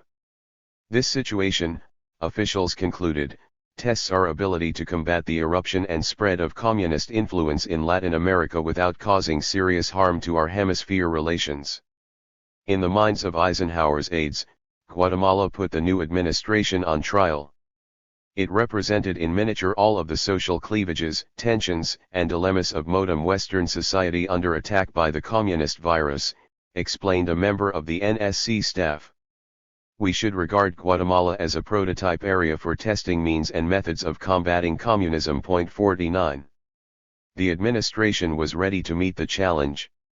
In the summer of 1953, the new president encouraged his advisors to revise their strategies for fighting the Cold War. In a series of discussions, known as the Solarium Talks, administration officials explored ways to fulfill John Foster Dulles conferring with President Eisenhower. Courtesy of the Dwight D. Eisenhower Library/National Park Service. Eisenhower's promises to seize the initiative in the global struggle against communism while restraining the growth of the federal budget. The result was NSC 162/2, a policy known to the public as the New Look. It stressed the need for a cheaper, more effective military striking force that would rely more on mobility, nuclear intimidation, and allied armies. The new policy placed a greater emphasis on covert action. Eisenhower saw clandestine operations as an inexpensive alternative to military intervention. He believed that the Cold War was entering a period of protracted, low-level conflict. Relying too much on the military would exhaust the economy and leave the United States vulnerable. In his mind, finding creative responses to Commu. 37. NIST penetration of peripheral areas like Guatemala posed one of the critical tests of his ability as a leader. Point 50. The new administration's cabinet stood ready to put the new look into effect. Eisenhower had elevated Allen Dulles to the directorship, placing the agency under the charge of its chief covert operator. The new DCI's brother, John Foster Dulles, had become Secretary of State, a development that promised unprecedentedly smooth cooperation with the State Department, as did the appointment of Bedell Smith as Under-Secretary of State. Under the new administration, key departments and agencies were headed by officials predisposed to seek active, covert remedies to the Guatemala problem. By mid-1953, the administration stood poised to take action against Arbenz. Faltering policies late in the Truman administration, aggravated by the State Department's indecision and the agency's poor security, accelerated the deterioration of the situation in Guatemala and left the United States with fewer options. Guatemala no longer had an organized opposition that could moderate Arbenz's behavior or offer the United States the possibility of peaceful change. American commercial interests, particularly United Fruit, intensified conflict between the United States and the Arbenz regime and precipitated the disaster at Salama, but played only a contributing role in shaping policy. Truman and Eisenhower saw Guatemala as succumbing to communist pressures emanating ultimately from Moscow. The threat to American business was a minor part of the larger danger to the United States' overall security. The failure of Fortune, in fact, led CIA officials to reconsider in later ventures against Arbenz. Chapter 2. Reversing the trend. A policy of non-action would be suicidal, since the communist movement, under Moscow tutelage, will not falter nor abandon its goals. National Security Council, August 19, 19531.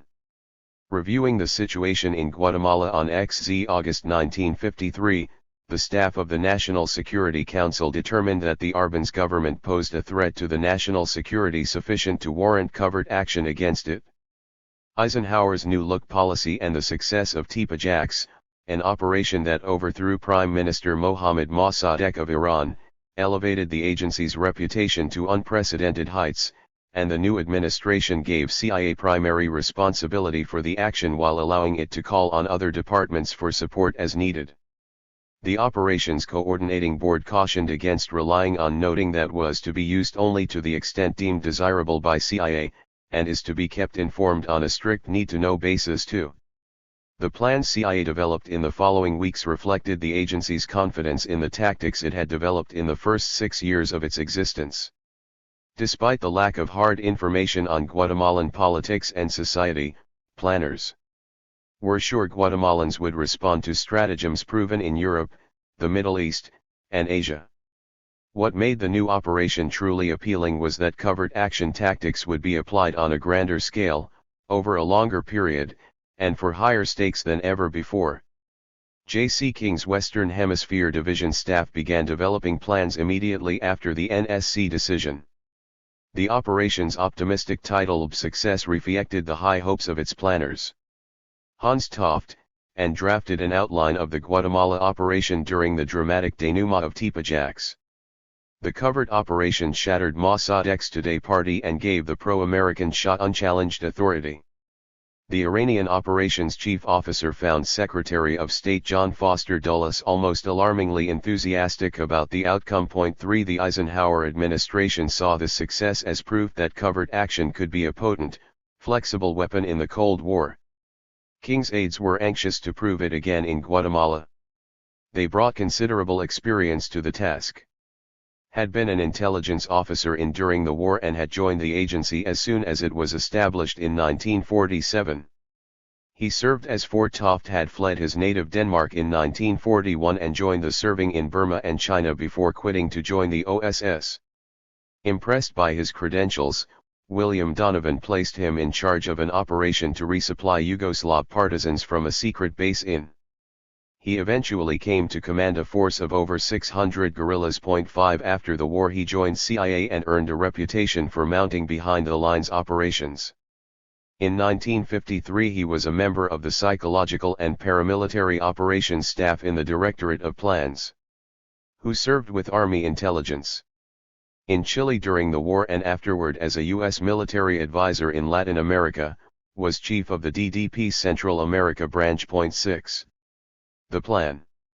The planners decided to employ simultaneously all of the tactics that had proved useful in previous covert operations. Success would combine psychological, economic, diplomatic, and paramilitary actions. Operations in Europe and Iran had demonstrated the potency of propaganda psychological warfare aimed at discrediting an enemy and building support for allies. Like many Americans, U.S. officials placed tremendous faith in the new science of advertising. Touted as the answer to underconsumption, economic recession, and social ills, advertising, many thought, could be used to cure communism as well. In 1951, the Truman administration tripled the budget for propaganda and appointed a psychological strategy board to coordinate activities. 7 The CIA required psy-war training for new agents, who studied Paul Leinbarger's text, Psychological Warfare, and grifter novels like The Big Con for disinformation tactics. 8 Successes designers planned to supplement overt diplomatic initiatives such as an OAS conference convened to discredit Guatemala with black operations using contacts within the press, radio, church, army, and other organized elements susceptible to rumor, pamphleteering, poster campaigns, and other subversive action. 9. They were particularly impressed with the potential for radio propaganda, which had turned the tide at a critical moment in the Iran operation. 10. The planners' faith in radio as a propaganda weapon derived from their experience in other areas of the world, and it ignored local conditions that limited the strategy's usefulness in Guatemala. Only one Guatemalan in 50 owned a radio, and the vast majority of the nation's 71,000 sets were concentrated in the vicinity of the capital, in the homes and offices of the wealthy and professional classes. Agency analysts noted that radio does not constitute an effective means of approach to the masses of agricultural workers and apparently reaches only a small number of urban workers. Communist organizations eschewed radio and exercised influence through personal contact and persuasion. Radio, nonetheless, became a central feature of the operational plan. Although Guatemalans were not habituated to radio, an analyst observed, they probably consider it an authoritative source, and they may give wide word-of-mouth circulation to interesting rumors contained in broadcasts. 11. Toft, and considered Guatemala's economy vulnerable to economic pressure, and they planned to target oil supplies, shipping, and coffee exports. An already cleared group of top-ranking American businessmen in New York City would be assigned to put covert economic pressure on Guatemala by creating shortages of vital imports and cutting export earnings. The program would be supplemented by overt multilateral action, possibly by the OAS, against Guatemalan coffee exports. The planners believed economic pressures could be used surgically to damage the Arbenz government and its supporters without seriously affecting anti-communist elements. 12. Planners had only sketchy ideas about the potential of two crucial parts of the program, political and paramilitary action. King's aides believed that to succeed the opposition would need to win over army. 42. Leaders and key government officials. They considered the army the only organized element in Guatemala capable of rapidly and decisively altering the political situation. In Iran, cooperative army officers had tilted the political balance in favor of the Shah. Planners felt success needed similar support, but they had few ideas on how to foment opposition. Arbenz, a former officer, remained popular among military leaders.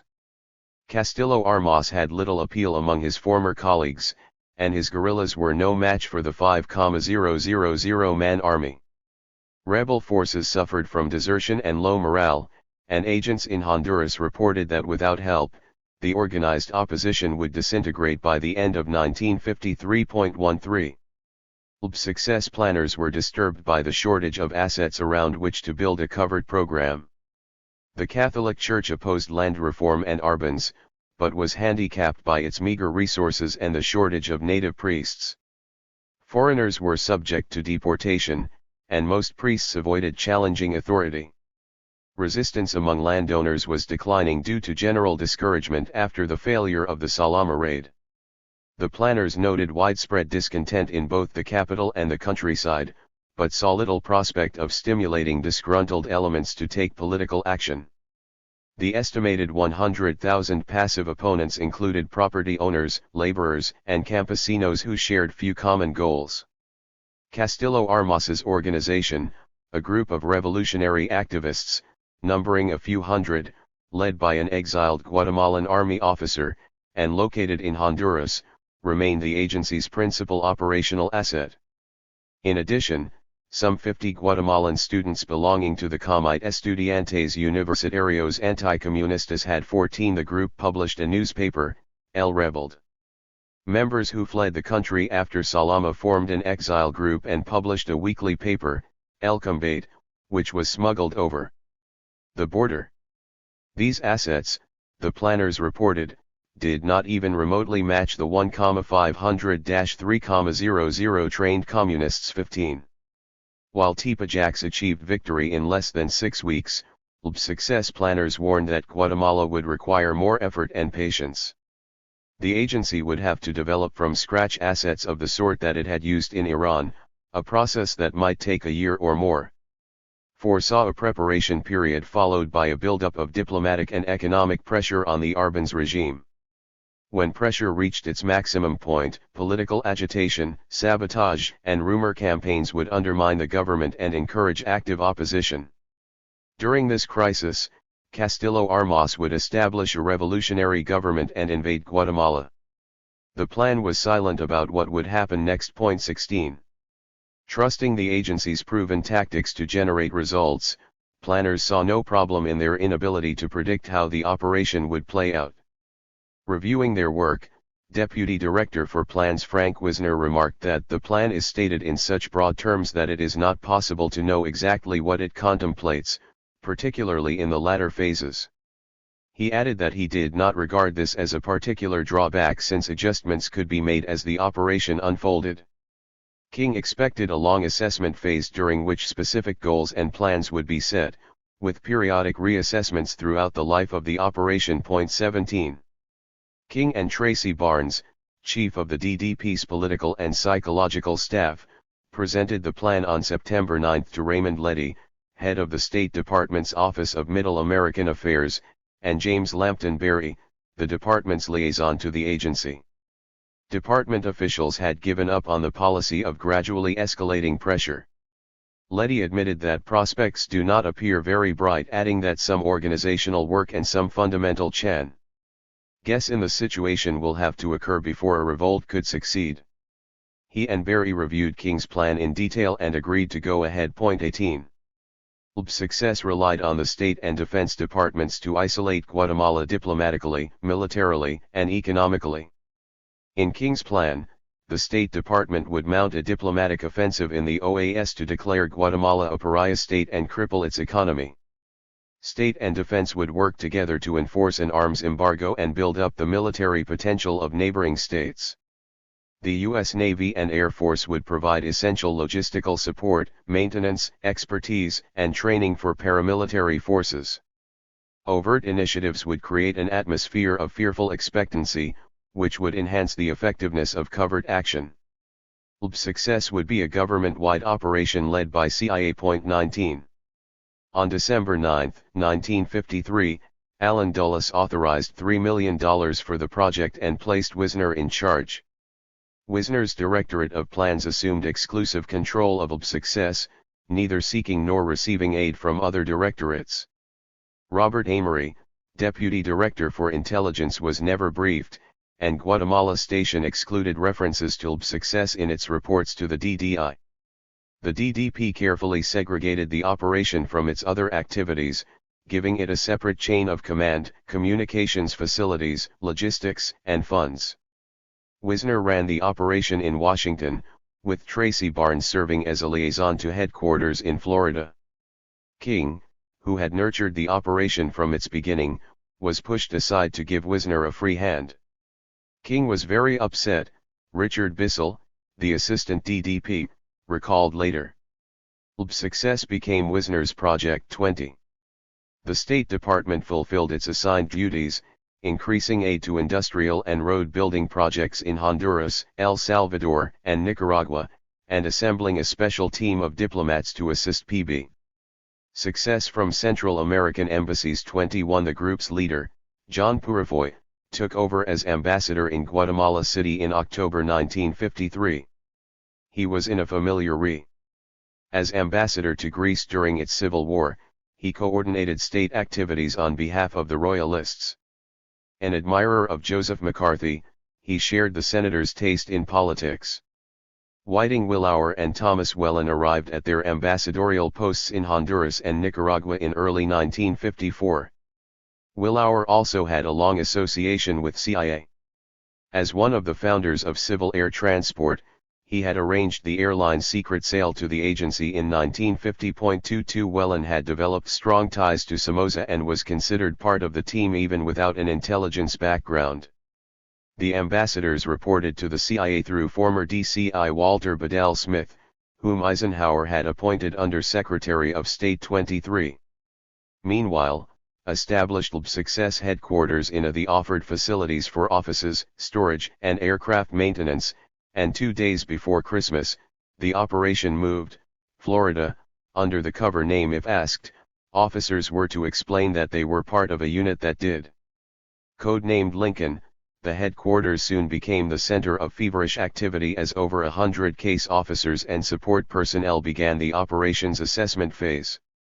Under his new title, Special Deputy for Success, issued orders from a desk facing a 40-foot wall chart detailing the operations phases and categories of action: political, paramilitary, psychological, logistics. 24. Gruff and S. enjoyed the loyalty of his officers, who regarded him with a mixture of respect, while most of the Lincoln staff moved into new suburban tract houses in and enjoyed the recreational advantages of one of America's post-war boomtowns, spent long hours in and retired late in the evening to his room at the. He planned the operation, guided it through its early stages, and managed its crises. While Wisner was officially in charge, his decisions consisted of selecting among alternatives developed by more than any other official, placed his personal stamp on Success. The assessment. A shortage of reliable information, rivalries among Guatemalan oppositionists, and failures of security hampered initial efforts. Case officers participating in the assessment phase bemoaned the lack of intelligence on Guatemalan government and society. Was shocked to learn that Guatemala Station had no penetrations of the PGT, government agencies, armed forces, or labor unions. 25. Kermit Roosevelt, who directed TPJAX, had warned that if the agency was ever going to try something like this again, we must be absolutely sure that people and army want what we want. 26. In Guatemala there was no way to tell. Without sources inside the PGT, could only speculate on its tactics and vulnerabilities, and success planners increasingly fell back on analogies to other communist parties and revolutions, particularly the Russian Revolution, in analyzing enemy behavior. 27 But in its opening phases, the operation suffered more from the lack of information on its potential allies, the army, regional leaders, and rebel factions. Considering the army critical to success, needed to know the chances of a complete or partial defection by the officer corps, but he lacked sources. The U.S. Military Advisory Group in Guatemala, which had daily contact with officers, could come up with no information on the personalities and politics of its advisees. 28 The military appeared unshakably loyal to Arbenz, who rarely trespassed on its prestige or prerogatives. The elite Guardia Civil, passionately devoted to the president, included 2,500 of the country's best trained and equipped soldiers. 29 Urged his officers to learn more, and in December, George Tranger, found a retired major, who claimed to know of a disgruntled faction in the officer corps. 30 By January, hopes settled on Col. El Fego Monzon, who purportedly talked of staging a mutiny and boasted of a wide following. 31 But since the station had no source close to Monzon, could not determine how to proceed. Also needed to know how to gain the support of Central American leaders, and his staff struggled to decipher the Byzantine politics of the region. The largest and best armed of the Central American states, Guatemala had traditionally sought to re-establish a united Central American federation under Guatemalan leadership. Neighboring states feared these ambitions, but disagreed over whether Guatemala posed a greater threat with a dictatorial or an anti-dictatorial regime in power. Somoza resented Guatemala's anti-dictatorial stance and eagerly supported Castillo Armas, whom he considered pliable. Somoza's support became essential to success, and in early January 1954, the United States granted him a long-sought security treaty, entitling Nicaragua to substantial military aid.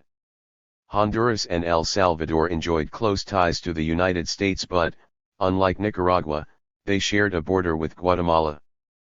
President Oscar Osorio of El Salvador and Juan Manuel Galvez of Honduras had more ambivalent feelings about inciting a rebellion in a neighboring state.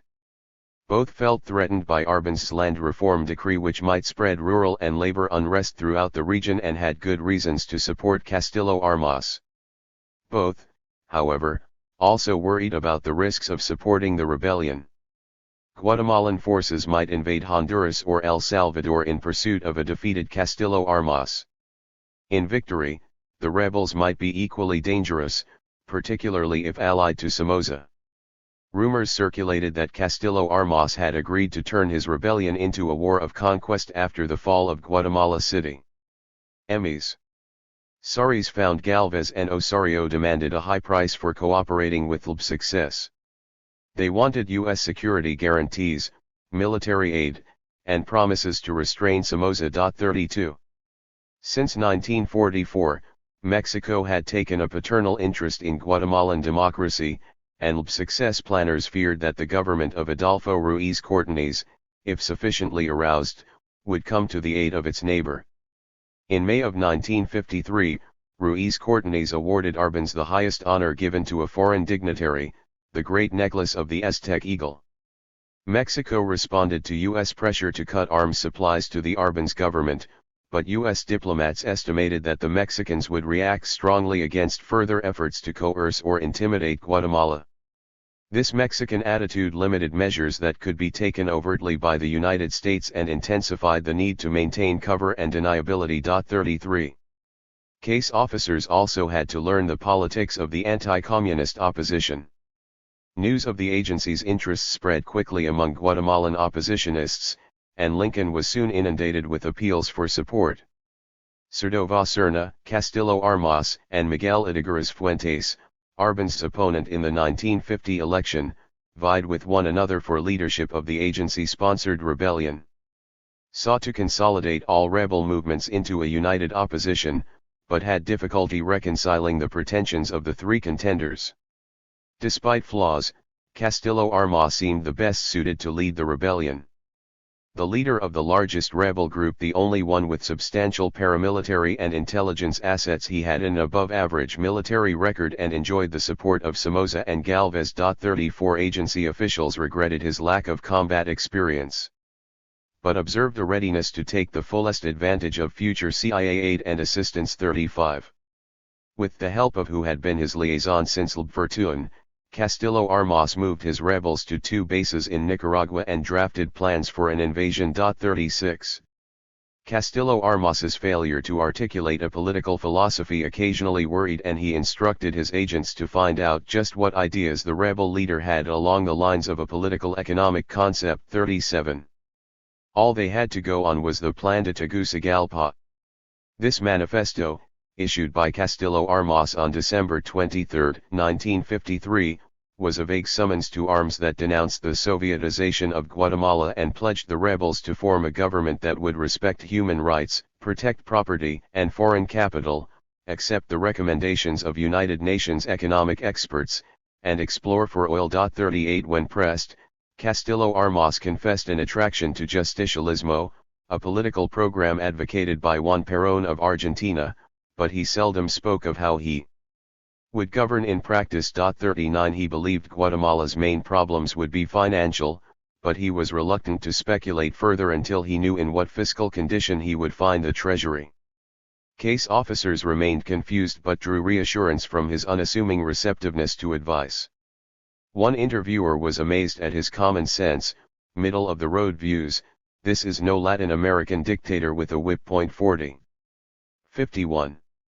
Physically unimposing and with marked mestizo features, Castillo Armas had none of the aspect of a caudillo, but agency officials regarded this as an advantage, especially in comparison with the leonine demeanor of Castillo Armas's rival, Miguel Ydígoras Fuentes.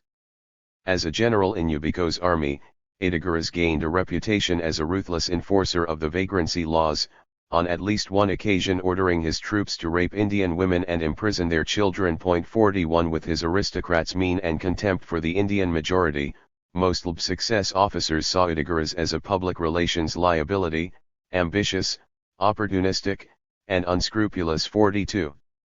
Disagreed, passing on to headquarters. Ydígoras to rumors charging Castillo Armas with being an agent of Arbans. 43 Summoned to Lincoln for re-education and assigned a new liaison to the Ydígoras group. After February 1954, Ydígoras was excluded from LB success plans but remained an operational and security hazard requiring continual observation.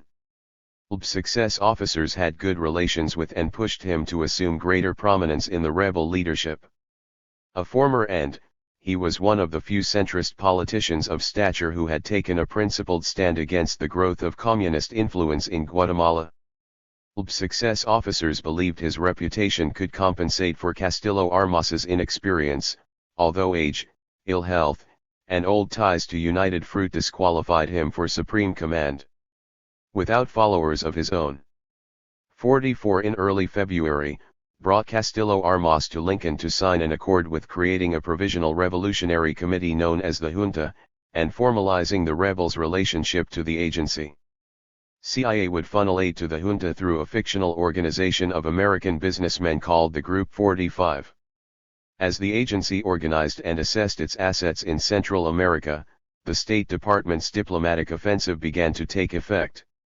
By the end of January 1954, had established a training base in the Canal Zone, recruited pilots for black flights, and made preliminary arrangements to set up a clandestine radio station in 46 John Foster Dulles. Meanwhile, arranged for Venezuela to host a special session of the OAS in March to discuss the Guatemalan situation. 47 He failed, however, to orchestrate an embargo on Guatemalan coffee. Company executives told State Department officials that the sale of Guatemalan beans in highly competitive global markets could not be limited without drastic action that would inflate coffee prices for American consumers. 48 Dulles had more luck controlling the trade in arms and ammunition, in which the United States enjoyed a dominant position. The U.S. had restricted its own sale of arms to Guatemala in 1951, and in 1953 the State Department intervened aggressively to thwart all arms transfers, foiling deals with Canada, Germany, and Rhodesia. 49 By December, the A.R. Benz government could not purchase guns or ammunition of any kind, and the army grew increasingly alarmed about the quantities of military hardware arriving in Nicaragua and Honduras. 50. Arbenz became acutely aware of the threat posed by the arms embargo in late 1953 and prepared to take bold, desperate action to lift it. Conflict touched off by the land reform decree drained the army's small arsenal and jeopardized the military's ability to fulfill its traditional role as preserver of order in the countryside. 51 As the officer corps grew resentful and apprehensive, Arbenz learned of a second, more dire threat. In September 1953, a Panamanian commercial attaché in Managua, Jorge Isaac Delgado, approached an aide to Arbenz and offered to supply information on a rebel movement led by Castillo Armas and secretly supported by the United States. Delgado carried messages between Mexico City and training bases in Nicaragua and enjoyed the trust of CIA field agents. He owned an apartment in Managua rented to few people knew more about the inside working of Success. For the next 4 months he worked as a double agent, ferrying messages for and passing their contents on to Arbenz. 52. At a fashionable Guatemala City restaurant on January 19, 1954, the lunchtime crowd enjoyed the spectacle of a heated argument between Arbenz and his agricultural minister, Alfonso Martinez. The only non-communist prominent in the land reform movement, Martinez was a close friend of the president. The scene touched off rumors that the two men had quarreled over land reform and the growing influence of the PGT. The next day, Martinez fled Guatemala, purportedly for Switzerland. The CIA station chalked up the incident as a demonstration of growing dissension within the government, but headquarters suspected there was more to the story. Agents in Europe tracked Martinez from Amsterdam to Bern, where he opened large bank accounts for Arbenz, then to Prague. It soon became clear that the purported flight was actually a secret mission to buy Czech arms. Unknown to CIA, PGT chairman Manuel Fortuny had met in Prague in November with Antonin Novitin, first secretary of the Czech Communist Party, to negotiate the purchase of 2,000 tons of captured Nazi weapons. Novitin had delayed, keeping him in Prague through most of December. I decided, Fortuny remembered later, that the Czechs must be consulting the Soviets. Finally, he was allowed to return to Guatemala with a favorable response. Now Martinez had arrived to complete the deal. 53. Over the next few weeks, staff learned of Delgado's betrayal and witnessed its results. Shortly after Martinez fled, the largest police dragnet since Salami rounded up scores of oppositionists, including virtually the station's only source close to the military. The Foreign Ministry expelled Sidney Grusin, a correspondent for the New York Times, Marshall Bannell, a CBS correspondent, and an American priest. 54 On Thursday, January 29, learned that had been hospitalized for a stomach ulcer and that secret cables kept in his room contrary to security procedures had fallen into the hands of Delgado. Over a frantic weekend, discovered that the compromise had been extensive, giving Arbenz intimate knowledge of rebel training bases, intelligence operations and a fairly accurate concept of the modus operandi of Success. 55. On Monday morning, Wisner and King met to discuss the damage and decide whether to go on with the operation or abort it. Despite conclusion that the security breach unquestionably has provided the enemy with adequate information to deduce the official support of the U.S. government in Castillo Armas's operations plus considerable details concerned therewith, the officers decided to continue anyway. 56 Success had crossed the Rubicon. To Wisner and the United States was too firmly committed to turn back. Ironically, Guatemala's disclosure of the international plot against it reinforced the decision to continue with Success. On 29 and January 30, screaming headlines denounced the counter-revolutionary plot exposed by the government. Arbenz released copies of documents implicating Somoza and a northern government and spelling out Success plans in detail. Reporters learned the location of training bases 57, fearing the Guatemalans would take their charges before the United Nations. Staff glumly watched the flap unfold. As soon as could walk, they ordered him to Washington for 3 days of polygraphing. 58 reports from Guatemala station, meanwhile, indicated they had less to worry about than they originally supposed. The government, knowing the gist of success messages but not possessing the originals, had forged letterheads crudely enough to arouse journalists' suspicions. The international press and a skeptical public dismissed Arbenz' accusations as a political ploy. The Guatemalan public, the station chief reported, considered the charges pure fantasy, a manifestation of the fear and uncertainty prevailing in government circles. 59. The American press took the same view, unanimously accepting the State Department's characterization of the charges as a propaganda ploy designed to disrupt the Caracas Conference. 60. The January revelations revealed how much the plausible deniability of success relied on the uncritical acceptance by the American press of the assumptions behind United States policy. Newspaper and broadcast media, for example, accepted the official view of the communist nature of the Guatemalan regime. In the spring of 1954, NBC News aired a television documentary, Red Rule in Guatemala, revealing the threat the Arbenz regime posed to the Panama Canal. 61 articles in Reader's Digest, the Chicago Tribune, and the Saturday Evening Post drew a frightening picture of the danger in America's backyard. Less conservative papers like the New York Times depicted the growing menace in only slightly less alarming terms. The Eisenhower administration's Guatemala policy did not get a free ride in press or in Congress. In early 1954, a number of editorials attacked the president's failure to act against Arbenz, citing the continued presence of U.S. military advisors as evidence of official complacency. Walter Winchell broadcast stories of Guatemalan spies infiltrating other Latin American countries and urged the CIA to get acquainted with these people. 62. This line of criticism led reporters to hunt for signs of inertia, not for a secret conspiracy. When Arbenz revealed the plot, American newspapers dismissed it as a communist ploy, another provocation to which the administration responded far too passively. 63.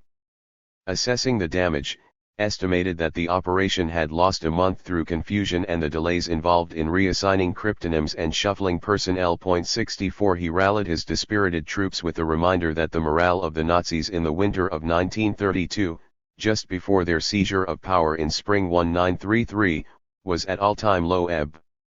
The same thing was true of the French revolutionaries and of the Soviet revolutionaries, on the eve of their success. 65. His Psy-War staff tried to regain the initiative by leveling a countercharge supported by an elaborate fabrication. On February 19, they planted a cache of Soviet-made arms on the Nicaraguan coast to be discovered weeks later by fishermen in the Bay of Somoza. The story was appropriately embroidered with allegations about Soviet submarines and Guatemalan assassination squads. 66. As should have predicted, the press and public greeted the new allegations as skeptically as they had Arbenz's. The story did not receive much, if any, publicity in the Guatemalan press. 67. The deception simply left an impression that the region's leaders had carried their intriguing to dangerous lengths. Despite good intelligence and decisive action, Arbenz failed to capitalize on the opposition's setback. Instead of rallying support for his regime, his January allegations only intensified public anxiety and raised suspicions that he was creating a pretext for seizing dictatorial powers. A more critical failure was his inability to turn the charges of an international plot into a successful diplomatic initiative.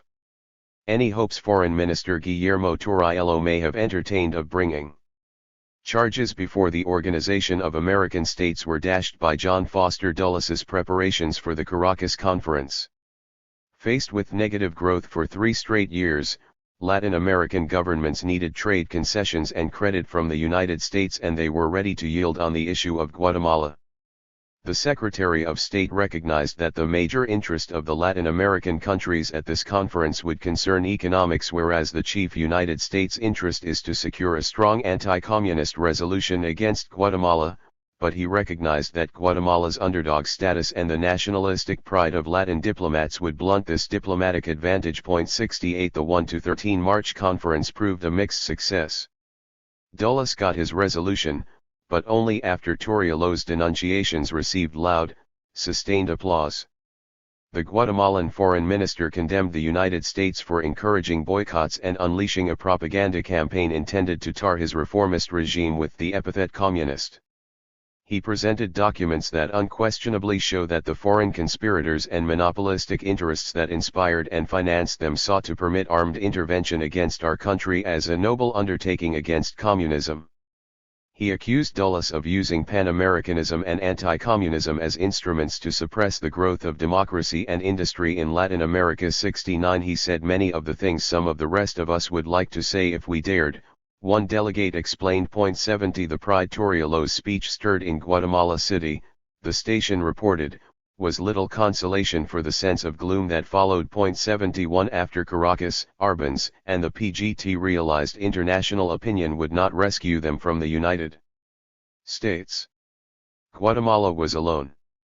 Caracas had exposed her isolation, according to one historian, and the messages of support that poured in from politicians, intellectuals, and trade unionists of several Latin American countries were of little solace. 72 LB's success continued to be plagued by breaches of security, but the operation had acquired a relentless momentum. In early April, security investigators discovered telephone bugs similar to the jobs the Russians used in the embassy in Guatemala City, a microphone concealed in a chandelier in Willauer's residence, and a tap on the telephone of one of Purifoy's assistants. 73 Castillo Armas refused to sever ties to a number of his assistants who flunked polygraph tests. 74 Admitted that members of Castillo Armas's organization had taken classified papers giving conclusive proof of official U.S. involvement. A Nicaraguan immigration officer who helped arrange black flights took asylum in the Guatemalan embassy in Managua. Jacob Esterline, a senior agency official, estimated that the Guatemalan government is well into the details of LB's success and that they have decided to let the operation proceed undisturbed until they have prepared and documented a brief for presentation to the OAS. 75 LB's success in its present form appears to be rather naked, Wisner admitted. Several categories of people, hostile, friendly, and neutral, either know or suspect or believe that the United States is directly behind this one and, assuming that it proceeds to a conclusion, would be able to tell a very convincing story. 76 Henry F. Holland, the new Assistant Secretary of State Inter-American Affairs, frightened by the revelations, asked that the operation be held up pending a top-level review. Wisner suspended all black flights on 15 and April 16 while, by early April, team had completed its assessments and developed an operational plan. Lincoln case officers now felt they understood the preparations necessary to mount a successful coup and the situation likely to prevail in Guatemala after the operation's completion. Rejecting tactics aimed at merely severing Arbenz's tie to international communism, they aimed to produce a radical, revolutionary change in Guatemalan politics. They sought the reversal of the revolution of 1944, the termination of land reform, and the replacement of Arbenz with a liberal, authoritarian leader. Afterwards, they foresaw a prolonged period of dictatorial rule during which the regime would depend on United States aid and arms. Felt a military coup offered the surest means to this outcome, and he directed his psychological, political, and paramilitary efforts at intimidating the army and inciting it to mutiny. The final plans for LB's success called for drastic change. The program and rhetoric of the Revolution of 1944 retained their appeal for many Guatemalans, and Lincoln had briefly considered appropriating its themes. But by April they rejected the idea that a genuinely fervent and lasting revolutionary movement can be based on the principal program of the incumbent regime. It would be difficult to loosen Arbenz's identification with the revolution, thought, and it might not be worth the effort. Claiming that Arbenz had betrayed the ideals of 1944 weakened the argument for action because we are only pleading for reform of the present system and there is a world of difference between reform and revolution. Case officers also felt they needed more conservative themes to appeal to the groups in Guatemala most likely to take action against the regime, the army, conservative students, and landowners. Attacks on land reform and other progressive measures would produce the best results with these groups. Our recommendation, cabled agents in the field, is that the revolution of 1944 be declared dead. 78. Initially considered incorporating Arbenz agrarian reform as originally conceived as part of our political program, but he soon came to regard it as an instrument of subversion and instructed case officers to make it a target of disruptive propaganda. 79 The agrarian reform program had provided the communists with weapons which may be useful as their struggle for domination continues, he told King. 80 He urged field officers to use all means at hand to spread slogans like communist land is temporary land, or something similar, to promote the belief that parcels of land received from the present government would constitute a proof of guilt in the future. 81. Success propagandists also spread rumors that land reform was simply a prelude to collectivized agriculture, state farms, and forced labor. 82 Believed that the post-Arbenz regime should avoid land redistribution as a solution to rural poverty, and instead should foster the growth of light industry to provide additional purchasing power to the residents of rural areas and make goods available to them at more reasonable prices. It is well known, he observed, that raising the level of consumer consumption, the expansion of productive facilities and the general augmentation of prosperity is not only a good deterrent toward communism, but also an effective method of producing general political stability. 83. Before deciding on methods and strategies, case officers carefully listed the goals of success, beginning with the replacement of Arbenz with a moderate, authoritarian regime. Considered democracy an unrealistic alternative for Guatemala. Premature extension of democratic privileges and responsibilities to a people still accustomed to patriarchal methods can only be harmful, he warned. A judicious combination of authority and liberty will have to govern the political system. Concentrating authority in the person of a dictator also involved dangers, and advised against setting up a Somoza-style dictatorship. The executive power, without being paralyzed, must be sufficiently divided in order to provide inner balance. While this at first sight may seem to be a factor making for instability, it actually has a protective aspect, because it prevents the capture of the center of power by a single hostile blow. 84. A ruling committee, or junta, seemed to be the answer. Foresaw a 6-month period of emergency rule followed by a milder authoritarianism of indefinite duration.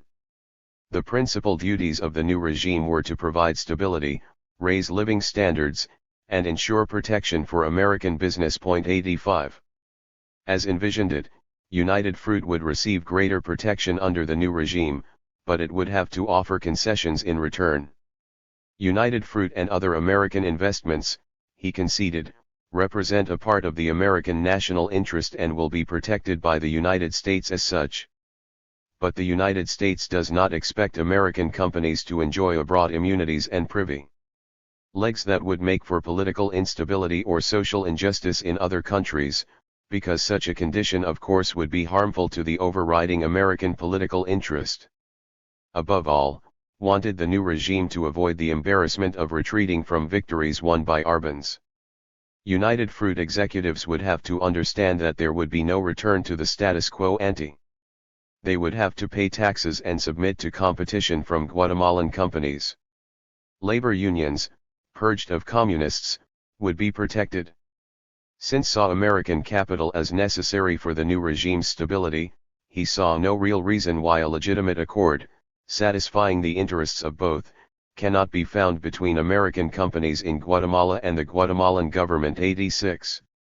Could see few details of the future regime clearly, but one feature was obvious: it would need American money. Shortly after the communists were defeated in Iran, the Iranian government received generous assistance, he recalled. Undoubtedly, the disappearance of the communist regime from Guatemala will leave behind a certain economic and financial chaos which must be rectified by American aid. The new regime should build its reputation by industrializing Guatemala and raising its standard of living.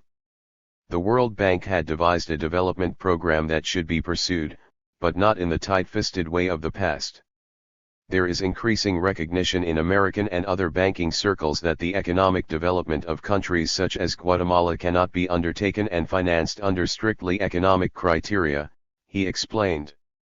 We realize that there must necessarily be a certain wastage of funds because of local political conditions. We are prepared to underwrite this wastage. 87.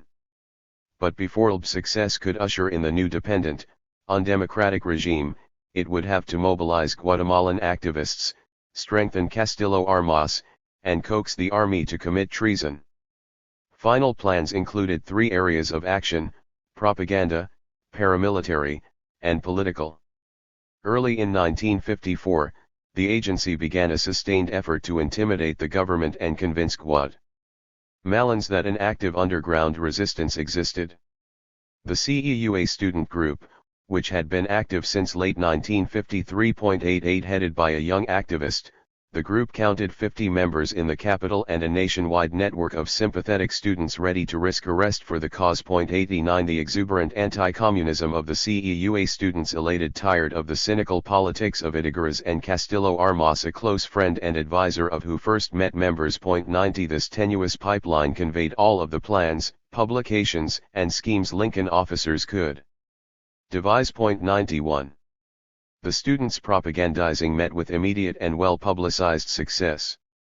In their opening salvo on September 15, 1953, they had pasted 106,000 anti-communist stickers on buses and trains. They leafleted public gatherings, sent fake funeral notices to Arbans and Fortuny, and covered walls with anti-government graffiti. Their 32 campaign in March and April 1954 drew wide newspaper coverage. Students painted the number 32 for Article 32 of the Constitution, which forbade international political parties, on walls in the city center. Newspapers recognized it as an anti-communist slogan and described the constabulary's frustrated attempts to identify the culprits. The students sponsored an anti-communist hour on Radio International, an independent station, until April 21, when armed thugs burst into the station during the airing of the program, beat several broadcasters, and destroyed their equipment. 92 In some of their activities, CEUA received help from an organization of anti-communist market women, the Comite Anticomunista de Locatorias de los Mercados de Guatemala, who spread rumors and passed leaflets among shoppers. The two groups distributed thousands of copies of a pastoral letter by Archbishop Mariano Rosal Huayaralana calling for a national crusade against communism. 93 Case officers judged the outraged reaction of Arben's officials as indicators of success. Encouraged by these victories, Lincoln staffers spent hours inventing schemes for the CEUA students to carry out. The fake funeral notices were their idea, meant to harass and frighten top PGT officials. Throughout March and April, they bombarded with suggestions for campaigns and themes, some useful, others whimsical. After the pastoral letter, they attempted to arouse Catholics with mailings from a phony organization of the militant godless, purportedly headed by members of the PGT. 94 They printed stickers reading "A Communist Lives Here" for the students to put on houses. 95 Fake newspaper clippings and articles from international communist publications were a favorite ploy. And the station chief Guatemala resented these suggestions because of the burdens they placed on field officers and the goodwill of the CEUA. Mailings had to be posted from outlying towns to avoid detection. Each new scheme involved risks and cost time that could be spent on successful ongoing operations. Complained that overwork and ravaging AMOEB kept him from spending more than 2 hours on his cover assignment in the last 2 weeks of March. He started holding meetings within his bathroom. 96 Field officers also felt Lincoln's schemes aimed at the wrong audience, targeting intellectuals, a constituency unlikely to be of much help. Aimed to attack the theoretical foundations of the enemy on the grounds that the present state of things in the country is largely determined by intellectuals. Tranger disparaged such appeals. The objective, he told, was to scare the communists, not debate them. Propaganda should be designed to intensify anti-communist, anti-government sentiment and create a disposition to act, and create dissension, confusion, and fear in the enemy camp. With the backing off of Tranger won his point. Abandoning the lofty, lengthy tomes that appeal to the intellectual minority, psychological efforts aimed, in his words, at the heart, the stomach, and the liver. 97. As the psychological campaign wore on, CEUA activists grew dissatisfied with the risks involved and the content of the materials they were asked to distribute. Some students considered the group's slogans too harsh and divisive, a feeling for which had little sympathy. "We are not running a popularity contest but an uprising," he fumed. The students' concerns also, perhaps, stemmed from a suspicion that they were being used. Field officers admitted they were using the students as bait, in Tranger's words, to invite complete suppression of overt anti-communist, anti-government units, and then use such suppression to demonstrate to the people here and abroad the nature and seriousness of the menace and refute claims of democratic freedoms. In May 1954, as CEUA began to suffer attrition through the arrest of its members, students became increasingly unhappy with the sacrifices they were asked to make. By May 26, field officers reported that 10 students were in jail, the others were afraid to work, and recruiting had fallen to zero. By then a clandestine radio station had been operating for 3 weeks and Castillo Armas was leafleting the capital from aircraft. LB's success had moved from its propaganda to its paramilitary phase. 98. Agency propaganda operations succeeded in making Guatemala into the type of repressive regime the United States liked to portray it as. By late April, freedoms of speech and assembly had all but been revoked by official decrees and unofficial goon squads, which intimidated independent newspapers and radio stations into silence. Radio Universal, the only openly anti-communist radio station, closed after its offices were raided by goons and its owner placed under arrest. Opposition elements remained active owing largely to the failure of Guatemalan police to make systematic arrests. Guatemala Station reported that the government's behavior demonstrated a desire to crush opposition activity together with what appeared to be a lack of knowledge as to how to proceed most effectively. 99. In the ensuing weeks, the police would cast scruples aside and move decisively to suppress the remnants of the opposition. Despite the intensive effort put into propaganda, considered it secondary to the political, or K program, which aimed to undermine the army's loyalty to Arbans and bring it over, whole or in part, to the side of the rebellion. CEUA publications, El Rebelde and El Combate, carried articles aimed at a military audience. A series of editorials drafted by Lincoln in March for El Rebelde communicated the sense of intensifying pressure case officers wanted the army to feel. The first, entitled A Time to Doubt, raised questions about whether the army should continue its political neutrality. The second, A Time to Think, threatened the army with a terrible fate if it continues on its present collaborationist path. The series ended with A Time to Choose, urging officers to break their ties with the government and offer their services to the rebellion if they wish to share in the triumph over communism. 100. Egged on by student activists stepped up the pressure on army officers and their families with telephone harassment and minor acts of sabotage. 101 U.S. military advisors and embassy officials joined the effort to spread fear and dissension among the officer corps, telling military leaders in unguarded terms that the United States could no longer tolerate Arbans and would take drastic steps if the army failed to act. "We were under enormous pressure," one Guatemalan officer remembered. The U.S. military mission even hinted that the United States would invade. 102.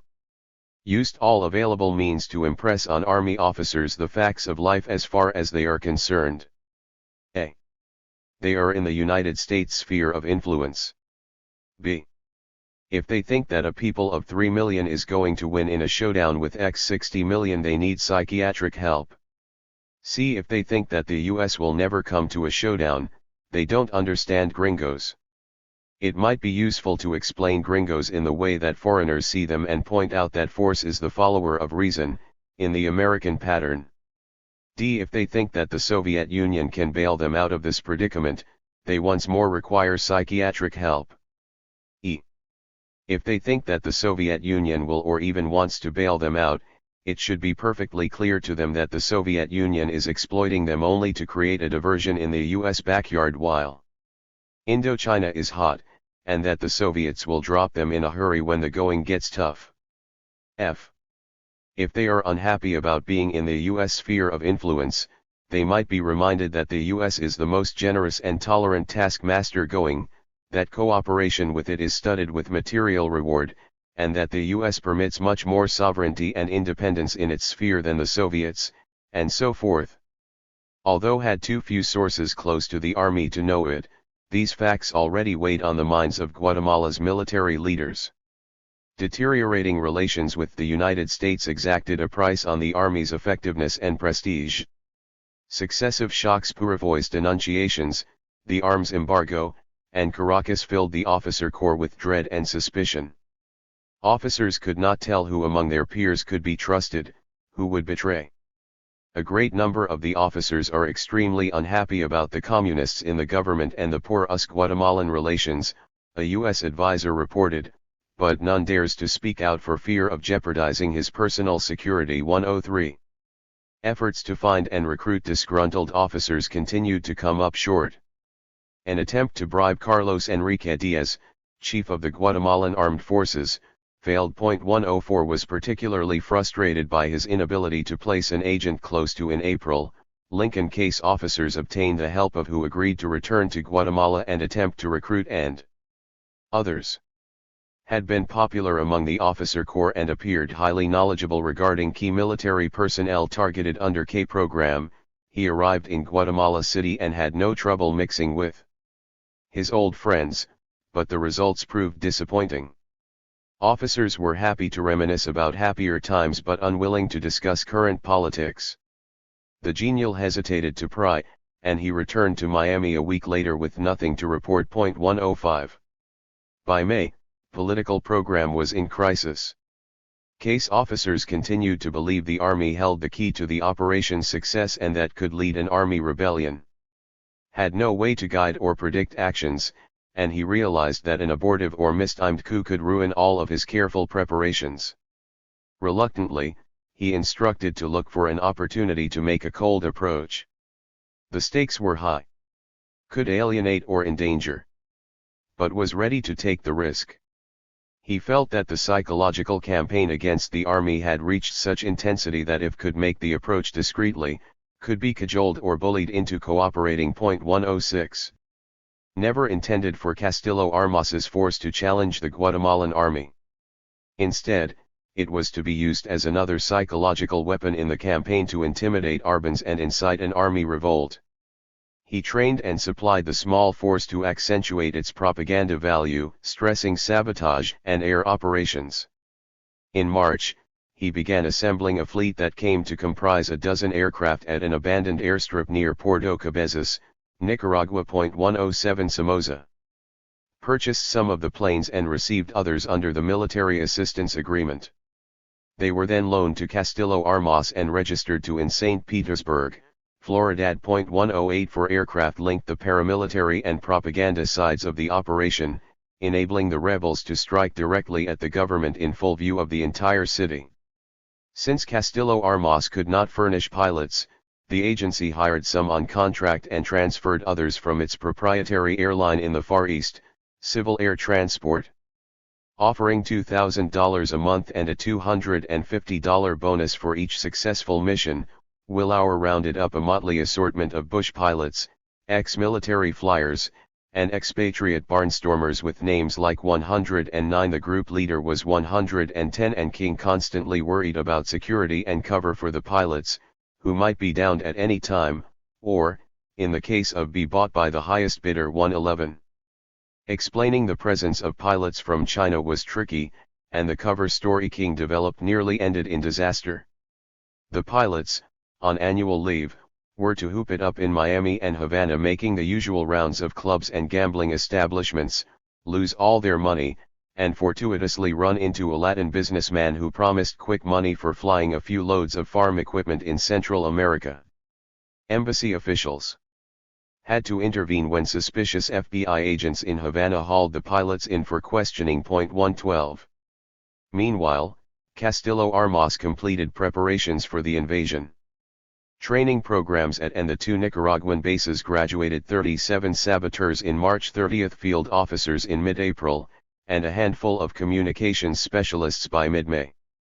The friendly, Taciturn American instructors, one trainee remembered, were known only by their first names, which were either Pepe or Jose. 113 Delays in the training program, particularly for radio operators, pushed the scheduled invasion from mid-May into June.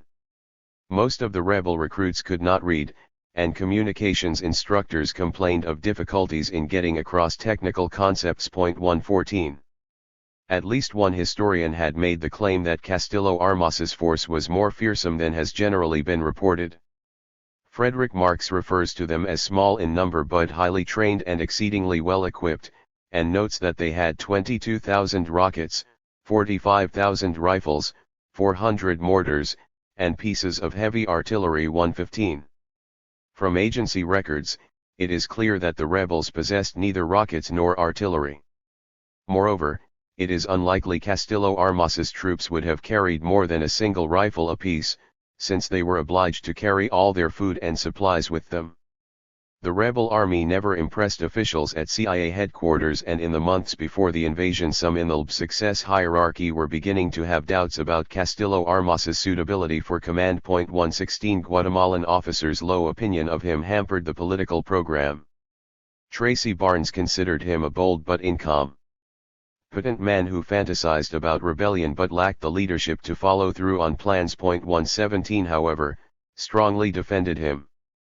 Castillo Armas is the man and there will be no deviation from that, he told his case officers. Any criticisms or doubts of him pale before the fact that he now has both the manpower and the materiel to accomplish the job. He reminded critics that Castillo Armas would have considerable technical assistance. He has the humility and decency to rely on advice, and his present advisers have his respect and confidence to a sufficient degree that he would no doubt rely on them for counsel when it comes to the question of whom he shall associate himself with both before and after victory. 118. As the preparation phase drew to a close at the end of April 1954, Lincoln staffers felt a mixed sense of elation and apprehension. Their propaganda efforts had shaken the Arbenz regime and hardened the opposition, but the government's crackdown and the fatigue of the CEUA students made it clear the effort could not be sustained much longer. Paramilitary training had made great strides, but Castillo Armas's feeble forces and mercenary air force were still no match for the 5,000-strong Guatemalan army, if the army stood by Arbenz. Plans to seduce the officer corps remained as tantalizingly promising but as far from consummation as they were in January. The psychological pressure on the Guatemalan government was reaching its maximum point. The time to act had arrived, yet it was still unclear how and whether success could be attained. Chapter 3. Sufficient means. I think we tend to overlook simply the massiveness of U.S. power viewed from Arbenz's position. We knew how difficult it was even to get 2 more aircraft down there and in action. I think it was easy for us to forget that Arbenz felt himself up against the might of the United States, and quite possibly the impact on him of specific events was that it may simply have persuaded him that the U.S. was in earnest, and if these means proved to be insufficient, then other stronger means would be used. Richard Bissell 1. Success was ready by the beginning of May to place maximum pressure on the Arbenz regime. Had a variety of instruments at his disposal: propaganda, sabotage, aircraft, an army of insurrectionists, and the implicit threat of U.S. military power. He used all of them to intensify the psychological distress of Arbenz and his officials. Even the paramilitary program Castillo Armas and his Liberacionistas served a psychological rather than a military function. As an agency memo prepared for Eisenhower explained, the operation relied on psychological impact rather than actual military strength, although it is upon the ability of the Castillo Armas effort to create and maintain the impression of very substantial military strength, that the success of this particular effort primarily depends too. Dealing in the insubstantial stuff of impressions and degrees of intimidation, could not always measure progress, and it was difficult for even those close to success to know what was happening, whether they were succeeding or failing, and why. One interview with Richard M. Bissell, Jr., June 5, 1967, Dwight D. Eisenhower Library, Job 85-0664R, Box 5. 2 Immerman, CIA in Guatemala, p. 161. 75. The Voice of Liberation. As Guatemalans turned on their shortwave radios on the morning of May 1954, they found a new station weakly audible on a part of the dial that had been silent before. Calling itself La Voz de la Liberación, it broadcast a combination of popular recordings, bawdy humor, and anti-government propaganda. The announcers, claiming to be speaking from deep in the jungle, exhorted Guatemalans to resist communism and the Arbenz regime and support the forces of liberation led by Col. Carlos Castillo Armas. The 2-hour broadcast was repeated 4 times. For the next week the station broadcast an hour-long program at 7 a.m. and 9:00 p.m. daily. 3 Although only faintly and intermittently heard in the capital, the station electrified a city where open criticism of the regime had become dangerous for journalists and private citizens alike. Government spokesmen denounced the broadcasts as a fraud, originating not in Guatemala but over the border in Mexico or Honduras. Most listeners, however, preferred to believe that brave radiomen, hidden in a remote outpost, were defying official censors and the police. So began an operation later called the Finest Example PP/radio effort and effectiveness on the books. 4. The voices heard in Guatemala originated not in the jungle, or even Honduras, but in a Miami where a team of 4 Guatemalan men and 2 women mixed announcements and editorials with canned music. The broadcasts reminded soldiers of their duty to protect the country from foreign ideologies, warned women to keep their husbands away from Communist Party meetings and labor unions, and threatened government officials with reprisals. 5 Couriers carried the tapes via Pan American Airways to where they were beamed into Guatemala from a mobile transmitter. When the traffic in tapes aroused the suspicions of Panamanian customs officials, the ERS moved to and began broadcasting live from a dairy farm site known as Sherwood. At about the same time, the Sherwood operation improved its reception in Guatemala by boosting its signal strength. 6 By mid-May the rebel broadcasts were heard loud and clear in Guatemala City, and Sherwood announcers were responding quickly to developments in the enemy capital. To direct the Sherwood operation, Tracy Barnes selected a clever and enterprising contract employee, David Adley Phillips, a one-time actor and newspaper editor in Chile. When Phillips arrived in March, one of the Guatemalan announcers explained that the target audience was mixed. 2% are hardcore Marxists, 13% are officials and others in sympathy with the Arbenz regime. 2% are militant anti-communists, some of them in exile. The remainder was neutral, apathetic, or frustrated, a soap opera audience.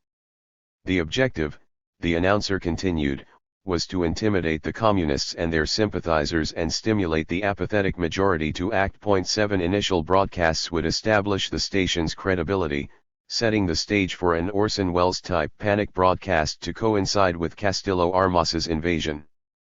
The program would follow the lead of earlier PP efforts, combining intimidating misinformation with pithy slogans, and targeting men of action, particularly the Army. 8 The station's slogan became Trabajo, Pan y Patria, work, bread, and country.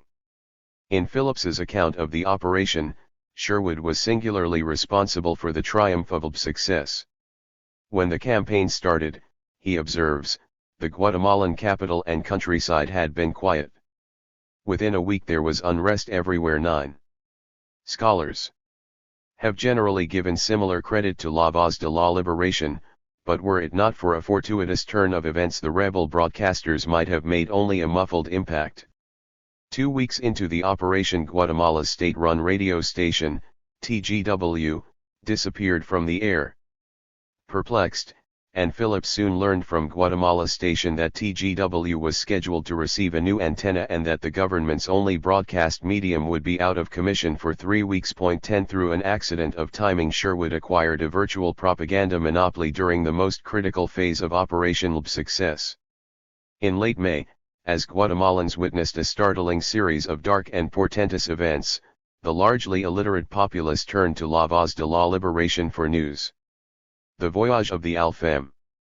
But if Sherwood represented a master stroke for LB success, Arbenz riposted with an even bolder countermove long anticipated by CIA but a complete surprise to the public in Guatemala and the United States. On May 15, the Swedish freighter Alfem arrived at Puerto Barrios carrying thousands of tons of Czech arms. By clever deception, the ship had evaded efforts by the State Department and the CIA to stop or delay it. Following the Martinez mission, the agency had carefully monitored international arms flows and the traffic in Guatemala's ports. On April 8, Wisner met with State Department and Navy officials to coordinate intelligence gathering. They agreed to take no action at this stage to deter or interfere with the shipment, but rather allow events to take their course at least to the point when exposure would be most compromising to the Guatemalans. 11. The following day, Wisner learned from that the Bank of Guatemala had telegraphically transferred $4,860,000 through the Union Bank of Switzerland and Stabank, Prague, to the account of IN. And one had been halted by minor resistance. In an effort to recover momentum, authorized air attacks on the capital the following day, but the results were unimpressive. A single plane, flying above 1,000 feet, managed to hit a small oil tank on the city outskirts, igniting a fire that was doused in 20 minutes. Described the attack as a pathetic gesture that left the public with an impression of incredible weakness, lack of decision, faint-hearted effort. 48. Attempts to use aircraft for propaganda advantage were hampered by Castillo Armas's persistent demands for air support. Ensconced at Escapulas, he reported his situations as very grave as result two-pronged enemy attacks from Zacapa and from Juxapa via Ipala. If he did not receive heavy bombardment on these fronts, he would be forced to abandon everything. 49. Challenge at the UN. As Monzon dallied and Castillo Armas faltered, LB's success faced another, potentially fatal challenge on the diplomatic front. On June 18, the day of the invasion, Guatemalan Foreign Minister Guillermo Torriello petitioned the UN Security Council to intervene to stop the outside aggression he blamed on Nicaragua, Honduras, and the United Fruit Company. On June 20, the Council approved a French motion enjoining all member nations to refrain from aiding the insurgency. John Foster Dulles was furious, but to save appearances he had to support the measure. On the 21st, Torriello asked the Security Council to take whatever steps are necessary to enforce the resolution. 50. The prospect that the Council could dispatch a fact-finding mission to Guatemala touched off a flurry of meetings and phone calls between Wisner, the Dulles brothers, Assistant Secretary Henry Holland, the President, and Henry Cabot Lodge, the U.S. delegate to the UN. Eisenhower was ready to use the veto. The United States had never before vetoed a Security Council resolution, and the first use would mean a grave propaganda defeat. Wisner argued that the United States should allow some kind of an inspection mission and then try to control it. The U.S. should get the OAS Peace Council designated as the body of first recourse. Friendly delegates from the United States, Brazil, and Cuba dominated the council.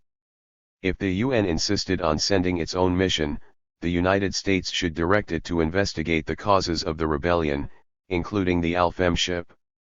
Meant, land reform, and the communist influence in government. 51. Lodge adopted this position, but Holland and other State Department officials remained apprehensive about international press reaction.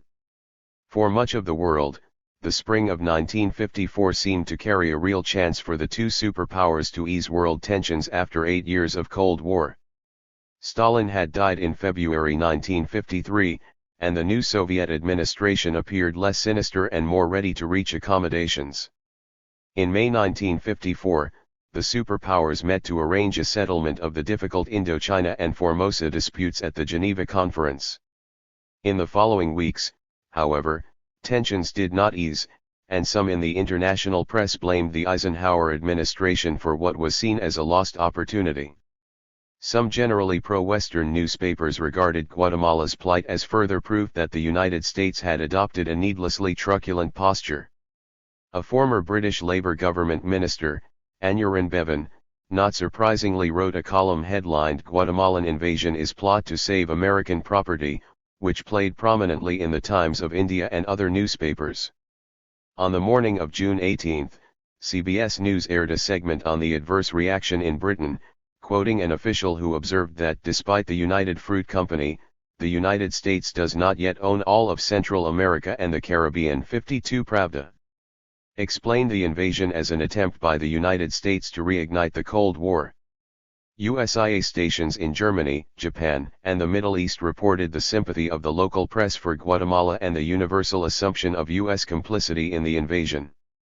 Even news organs unsympathetic to Arbenz like the Iranian state press.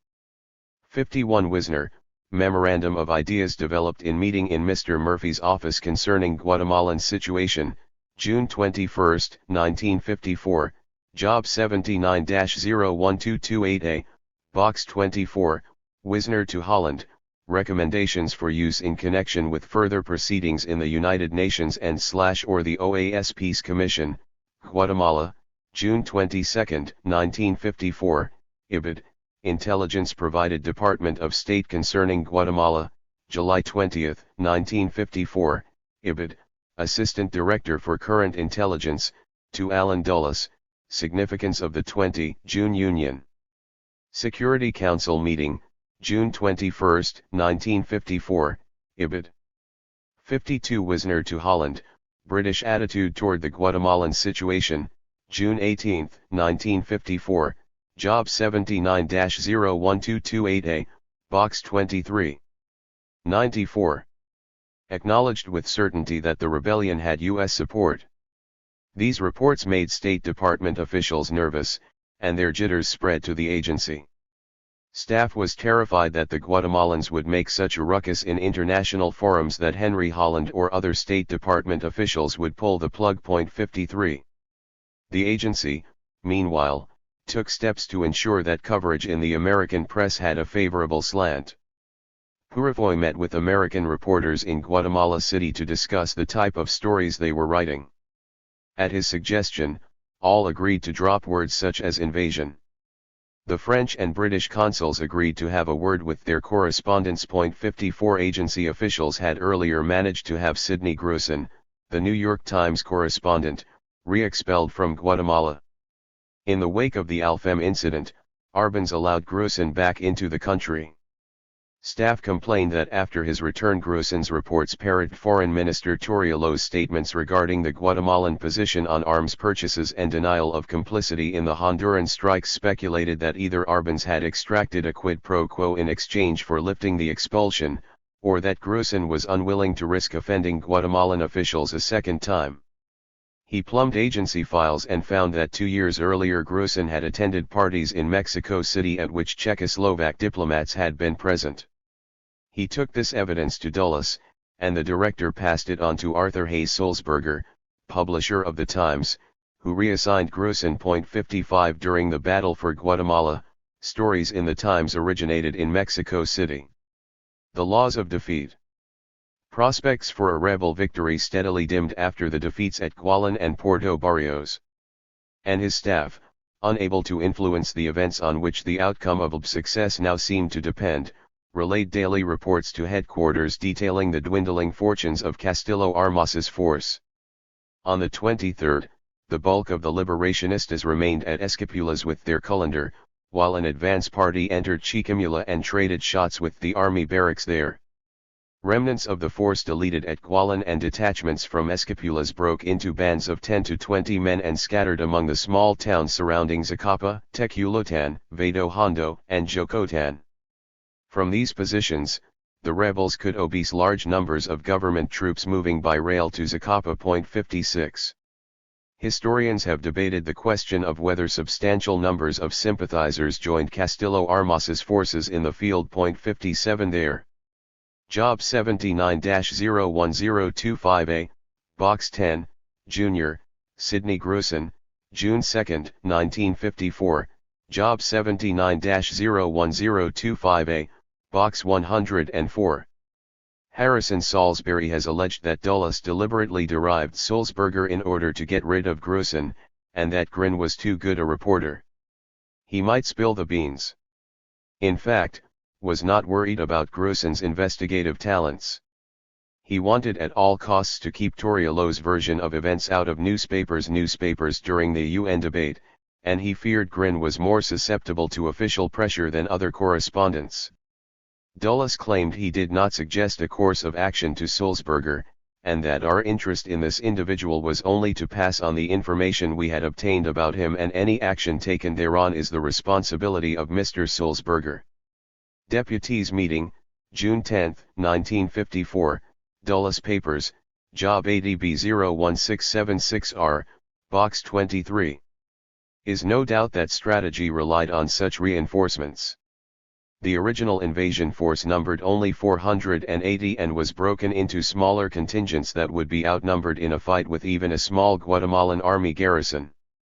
These original soldiers were intended to be the core of a larger force that would spontaneously rise and join Castillo Armas as he marched on the capital. Preparations were made for weapons to be airdropped to the swelling ranks. Agency records reveal that recruits did join Castillo Armas, and in substantial numbers, but only in places where the liberationistas met no resistance. Where the rebels were engaged in actual combat, no recruits materialized and the original force suffered high rates of desertion. On the 21st, Castillo Armas had asked for supplies for 500 additional men at Escapulas. 58 His forces there and in Chiquimula eventually came to comprise 1,200 men, all receiving food and weapons from airdrops. In the vicinity of Zacapa, however, where regular army units constantly threatened rebel bands, the number of insurrectionists dropped from 180 to 30 between 23 and 29 June. 59 The recruits taxed the operation's overburdened supply system without allowing Castillo Armas to strike effectively at the enemy. The Arbenz regime, meanwhile, laid plans to destroy Castillo Armas. The victories at Puerto Barrios and Gualan gave Arbenz confidence that the army would do its duty and crush the invasion.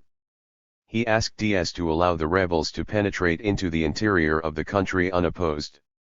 Neither man feared Castillo Armas's ragtag army, but both considered the invasion part of a larger U.S. plan to create a pretext for direct intervention. They chose a strategy designed to defeat the rebels without furnishing a justification for landing the Marines. On June 19, most of the soldiers of the Base Milita and the Guardia de Honor left by rail for Zacapa, where they were ordered to wait and engage the rebel army when it arrived.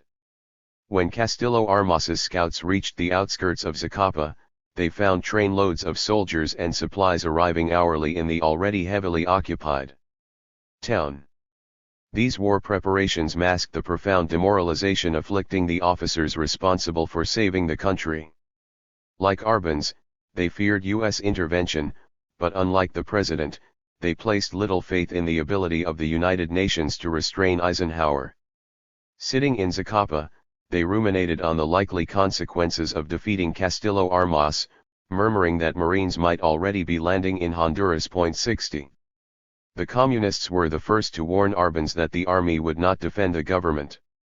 On June 23, a PGT official visited Zacapa and found the officers cowering in their barracks, terrified and unwilling to fight. Fortuny reported the situation to Arbenz 2 days later. In disbelief, Arbenz sent a trusted officer to speak to the field commanders. He returned with the same report and a message: "The officers think that the Americans are threatening Guatemala just because of you and your communist friends. If you don't resign, the army will march on the capital to depose you." He predicted that if Arbenz did not act quickly, the army would strike a bargain with Castillo Armas. Confirmation arrived later that day with the news that the 150-so-man Chiquimula garrison had surrendered to the rebels without a fight. 61.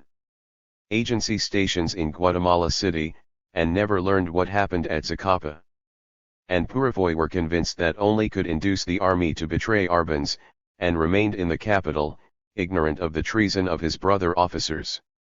For and other agency observers in Miami and Washington, what happened in the next few days seemed curious and magical. Just as the entire operation seemed beyond saving, the Guatemalan government suddenly, inexplicably collapsed. The agency never found out why. After the conclusion of its success, no one asked the captured Guatemalan officers what happened in the regime's final days. Instead, an agency legend developed, promoted by Bissell and other officials close to the operation. 60 Lincoln to Director, Link 4412, June 27, 1954, Job 79-01025A, Box 6, Glygeses, Shattered Hope, pages 334 to 340. 61 Ibid, pages 332 to 333. 98. That Arbenz lost his nerve as a result of the psychological pressure of air attacks and radio propaganda. 62 In fact, Arbenz was deposed in a military coup, and neither the radio nor the air attacks had much to do with it. It was natural, however, for LB success officers to feel these elements had been decisive. In the operation's last days, they were all that was left. As Arbenz learned the horrible truth, struggled with setbacks of his own. By June 23, he judged the K program a failure and decided that the only remaining chance for success lay in a military victory. Army defection now considered a matter of a test of arms, he cabled headquarters. 63 He ordered CAT pilots to attack military targets, countermanding previous orders to spare the army while defection efforts were underway. Informing Dulles that air power could be decisive in the ensuing days, he asked for additional fighter aircraft. That day, the director met at the White House with Eisenhower and Holland. The latter strongly opposed sending planes to Castillo Armas, a move that would confirm U.S. involvement and violate a Security Council resolution approved by the United States. Eisenhower listened to these objections and then asked Dulles what chance the rebels would have without the aircraft. About zero, the director replied. Suppose we supply the aircraft, the president asked. What would be the chances then? About 20%, Dulles allowed. The president considered the answer realistic and gave the order to send 2 fighters. If you had told me that the chances would be 90%, he later told Dulles, I would have had a much more difficult decision. 64. Unknown to both men, the chances of success were substantially higher. The Guatemalan army had given Arbenz its ultimatum before the all-out air offensive began. The aircraft had little apparent effect on the situation in the field. Pilots found most of their World War II surplus bombs failed to explode. Strafing produced the best results, but still failed to prevent or delay the army buildup in Zacapa. Rebel planes strafed troop trains, exploding the boilers of several. The troops, however, continued toward their destination on foot. Repeated strafing runs would scatter but not deter them. Bombing runs on Zacapa also had no visible effect on the concentration of forces there. In a final attempt to spur rebel planes successfully bombed the Matamoros fortress in downtown Guatemala City on June 25, touching off secondary explosions, but continued to wait. With the gloves off, the mercenary aviators became over-enthusiastic in their choice of targets. One dropped his load on a British freighter, the Springfield, in port at San Jose. This time the bombs exploded, sending the vessel to the bottom, an unfortunate incident for which the agency later had to pay $1 million in restitution. 65. Augmented the airstrikes with intensified radio propaganda, breaking into military channels and broadcasting stories of reverses at the front, without discernible effect. The capture of Chiquimula provided a momentary bright spot, but recognized that Castillo Armas owed his success to the Guatemalan army's restraint. If the army moved, the rebellion would be crushed. 66. Worried, too, about Torriello's diplomatic offensive. On the 25th, he foresaw a serious possibility that ceasefire may be enforced soon and inspection teams sent to Guatemala, Honduras, and Nicaragua. He instructed Castillo Armas to try to obtain the most advantageous position prior to any cessation of hostilities. 67. Although Guatemalan troops remained quartered at Zacapa garrison, Castillo Armas faced a growing threat from police and armed peasants. On June 26, nearly all of the widely dispersed rebel units radioed pleas for airstrikes against armed opponents. 68 The following day, Castillo Armas mounted an attack on Ipala and was turned back. He reported a strong column moving from Ipala to Quezaltepeque to sever his line of retreat from Chiquimula. 69 Although he was fighting a guerrilla campaign, Castillo Armas conceptualized his position in conventional terms, and sought with his tiny army to seize and occupy territory. His response to an attack on any of his fronts was to demand an air strike. Agency officials, tired of these demands and of the rebel commander's preference for frontal assaults on populated areas, which usually ended in disaster. Bissell and Wisner wanted the rebels to remain in the countryside, broken into small contingents that would strike and melt away in true guerrilla fashion. In that way the rebels could keep the army occupied while eliminating the chance of losing their entire force in a single disastrous encounter. On June 28, Bissell ordered to try to get Castillo Armas to change tactics. 70. There was no need. Castillo Armas's troops had done their job. On June 25, Arbenz had summoned his cabinet, party officials, and union leaders to inform them that the army was in revolt and that the only hope was to arm the populace. Diaz and union leaders agreed to cooperate, but the following day no citizen army materialized. Union members had previously fought for the government alongside the army, but the prospect of fighting both the army and Castillo Armas was too daunting. Sherwood was broadcasting that columns of rebel troops were converging on the capital. Only a handful showed up to ask for arms, but there were none available. Diaz reneged on his promise. He was closeted with Sanchez, Monzon, and other military leaders plotting to seize power for themselves. 71. The capitulation. Purifoy met with the plotters on the afternoon of June 27 and learned that they planned to take power that night. They promised to move immediately on seizing Camileton and sending them out of the country, but they refused to deal with Castillo Armas, and asked Purifoy to arrange a ceasefire. The ambassador wanted Arbenz out, but he did not intend to become part of another Mihailovic-Tito deal. He did not trust the army leaders, either on anti-communism or on keeping faith with the United States.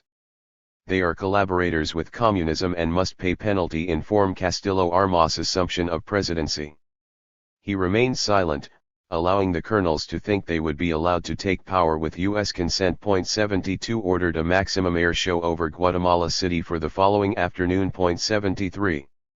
That evening at 8 o'clock Arbenz announced his resignation. He was turning over executive power to Colonel Diaz, he explained, because I am certain he will guarantee democracy in Guatemala and all the social conquests of our people will be maintained.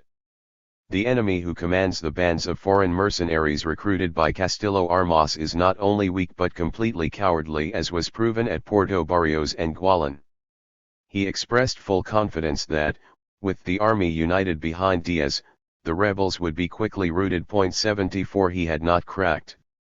Diaz had persuaded him that an arrangement a 102.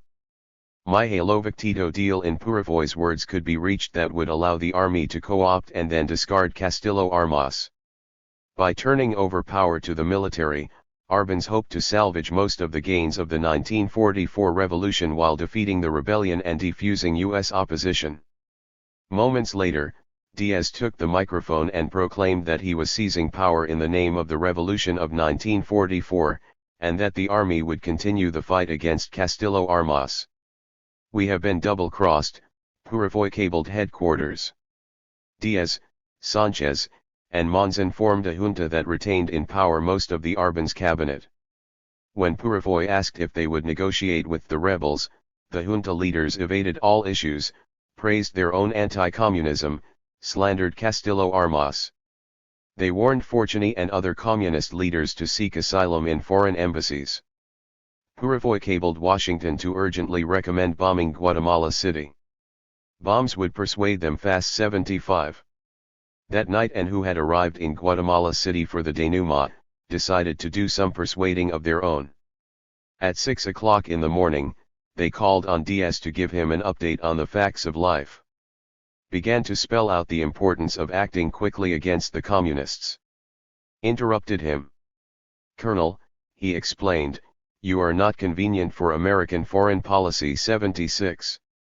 Diaz had to hear it from Purifoy himself, and a few hours later the ambassador confirmed interpretation of American foreign policy.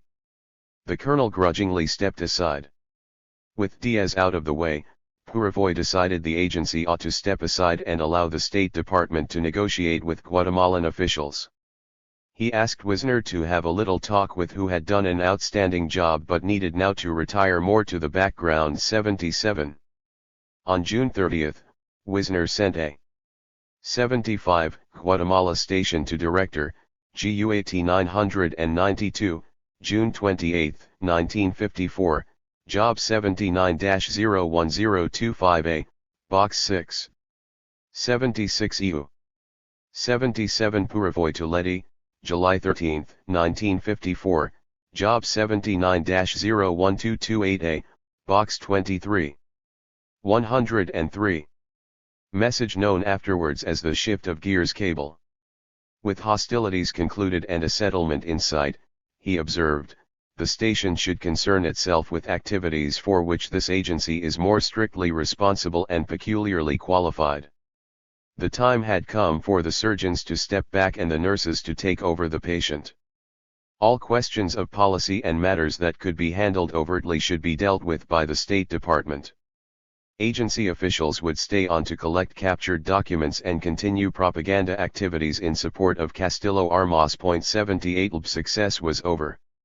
In the 11 days after Arbenz' resignation, 5 successive juntas occupied the presidential palace, each more amenable to American demands than the last. Purifoy wanted a junta that included both Castillo Armas and Monzon. Substantive issues like land reform disappeared after the first 2 coups, and discussion centered on ways to satisfy the pride of the 2 military groups. Castillo Armas wanted to march into Guatemala City at the head of his men.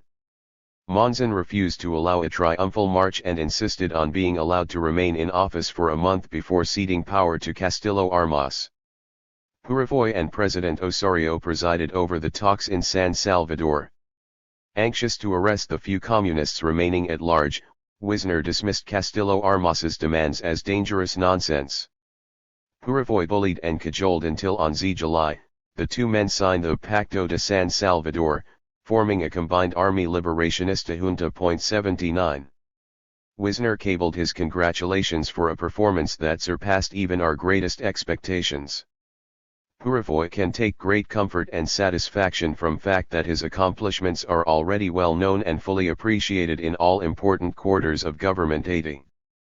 But it was not a complete victory. A week of chaos had allowed leading communists to escape. Many took refuge in embassies. Went to see Fortuny, the former head of the PGT, at the Mexican embassy and found him a shattered man, unable to speak. As he left, a young attaché stopped him with a question: does this mean the United States will not allow a communist government anywhere in the hemisphere? Put on his hat. Draw your own conclusions, he said, and walked out. 81. Chapter 4. The Sweet Smell of Success. What we'd give to have an Arbenz now. We are going to have to invent one, but all the candidates are dead.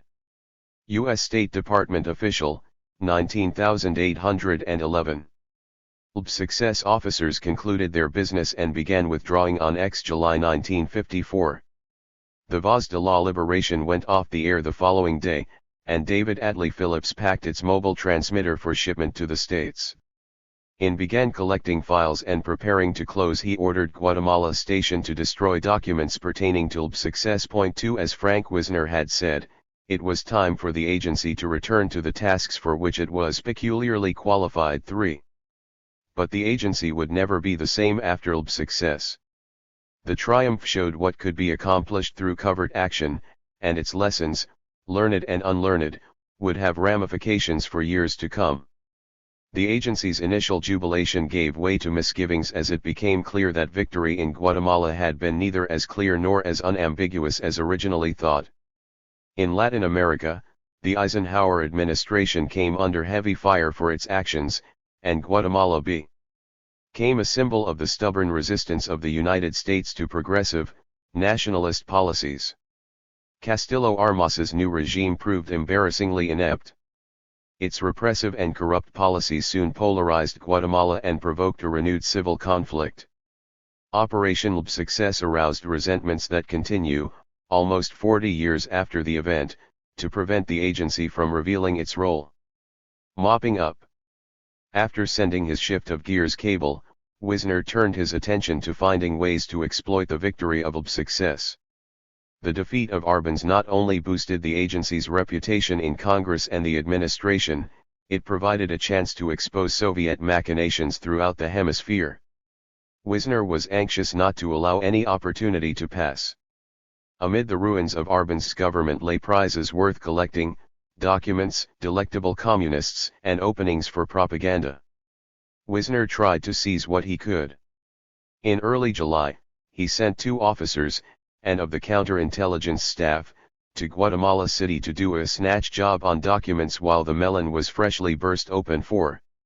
He hoped to find papers that would enable the agency to trace Soviet connections throughout Latin America and identify people who can be controlled and exploited to further U.S. policy. 5. In addition, he thought the captured papers would conclusively prove the communist nature of the Arbenz regime. He named the team. They discovered that the PGT headquarters and offices of labor unions and police Project Lbistory arrived on July 4 along with the 2-man State Department organizations had already been plundered systematically by the army and unsystematically by looters and street urchins, who arrived a few days earlier, had bought secret police documents from a small boy. Party and govern. For Wisner, exploitation and follow-ups, Job 79-01228A, Box 23.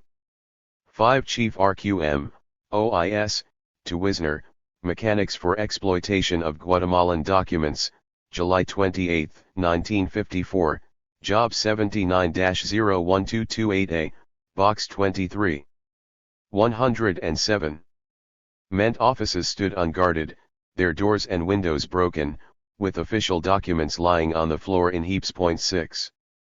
With the help of the army and Castillo Armas's junta, the team gathered 150,000 documents, but most of what it found had only local significance. Few of the papers concerned the aspects that we are most interested in, namely the elements of Soviet support and control of communism in Guatemala. 7. Nor did the documents identify individuals vulnerable to exploitation. Ronald M. Schneider, an outside researcher who later examined the Lbistory documents, found no traces of Soviet control and substantial evidence that Guatemalan communists acted alone, without support or guidance from outside the country. 8. The operation produced enough material to fill a booklet distributed to the National Security Council, members of the Senate, and other interested officials. It contained photographs of Arbenz's library of Marxist literature, Chinese communist materials on agrarian reform, pages from Mrs. Arbenz's copy of Stalin's biography, evidence that Arbenz had tried to purchase arms from Italy, and various letters and cables revealing a strong pro-communist bias. Wisner wanted more incriminating material, but the brochure was sufficient to impress the NSC staff. 9. Apart from documents, the agency also had interest in 2 other remnants of the Arbenz regime: the Alfem arms and the assortment of political refugees encamped in embassy compounds around Guatemala City. After the United States provided Guatemala with military aid, Castillo Armas offered to sell the Czech arms to the agency in order to raise money to purchase aircraft. Agency officials were initially intrigued, but when military advisors surveyed the equipment they found it obsolete and in poor condition. Logistics warned that the arms could be easily traced, and the Western Hemisphere Division advised that it could think of no use for them. Alan Dulles declined the offer. 10. Wisner and Barnes initially regarded the presence of several dozen high government and party officials in the embassies of Mexico, Argentina, El Salvador, and Chile as a propaganda opportunity. In early August, they proposed to have Castillo Armas's junta attempt to deport the asylum seekers to the Soviet Union. If the Soviets agreed, it would confirm the former regime's relationship with Moscow and remove Arbenz and his cronies from the hemisphere. If they did not, Wisner beamed, then we have another excellent propaganda gambit, viz., see what happens to Moscow's unsuccessful agents and operatives. 11. The scheme proved impossible to execute. Guatemala had no diplomatic relations with the Soviet Union, so a request required Moscow's cooperation, which was not forthcoming. Wisner remained fond of the idea, but by the beginning of September, Assistant Secretary of State Henry Holland was trying to get Mexico to turn former Guatemalan officials over to the junta for trial. Mexico's embassy held the most distinguished cohort, including Fortuny and Arbenz. Holland tried to persuade the Mexicans to accept the principle that the traditional benefits of asylum should be denied international communists, but they would have none of it. 12. State and agency officials now began to regard the asylum seekers as a troublesome and unsettled matter. 13. They worried that Guatemalan communists would be allowed free passage to Mexico City, where they could plot their return. It was a useless worry. The PGT members who wished to stay active in politics remained at large, unmolested by Castillo Armas's police, who concentrated on arresting thousands of peasants who tried to remain on the land granted them by Decree 900. The PGT remained active underground until the late 1960s, when a more proficient Guatemalan police force arrested, tortured, and killed Victor Gutierrez and 11 other leaders, sewed their bodies into burlap sacks, and dropped them in the ocean from an army transport plane. 14 Castillo Armas, embarrassed by the deposed president's continued presence in the capital, allowed Arbenz free passage to Mexico on September 12, 1954. He insisted on a final humiliation and ordered Arbenz to be strip-searched at the airport.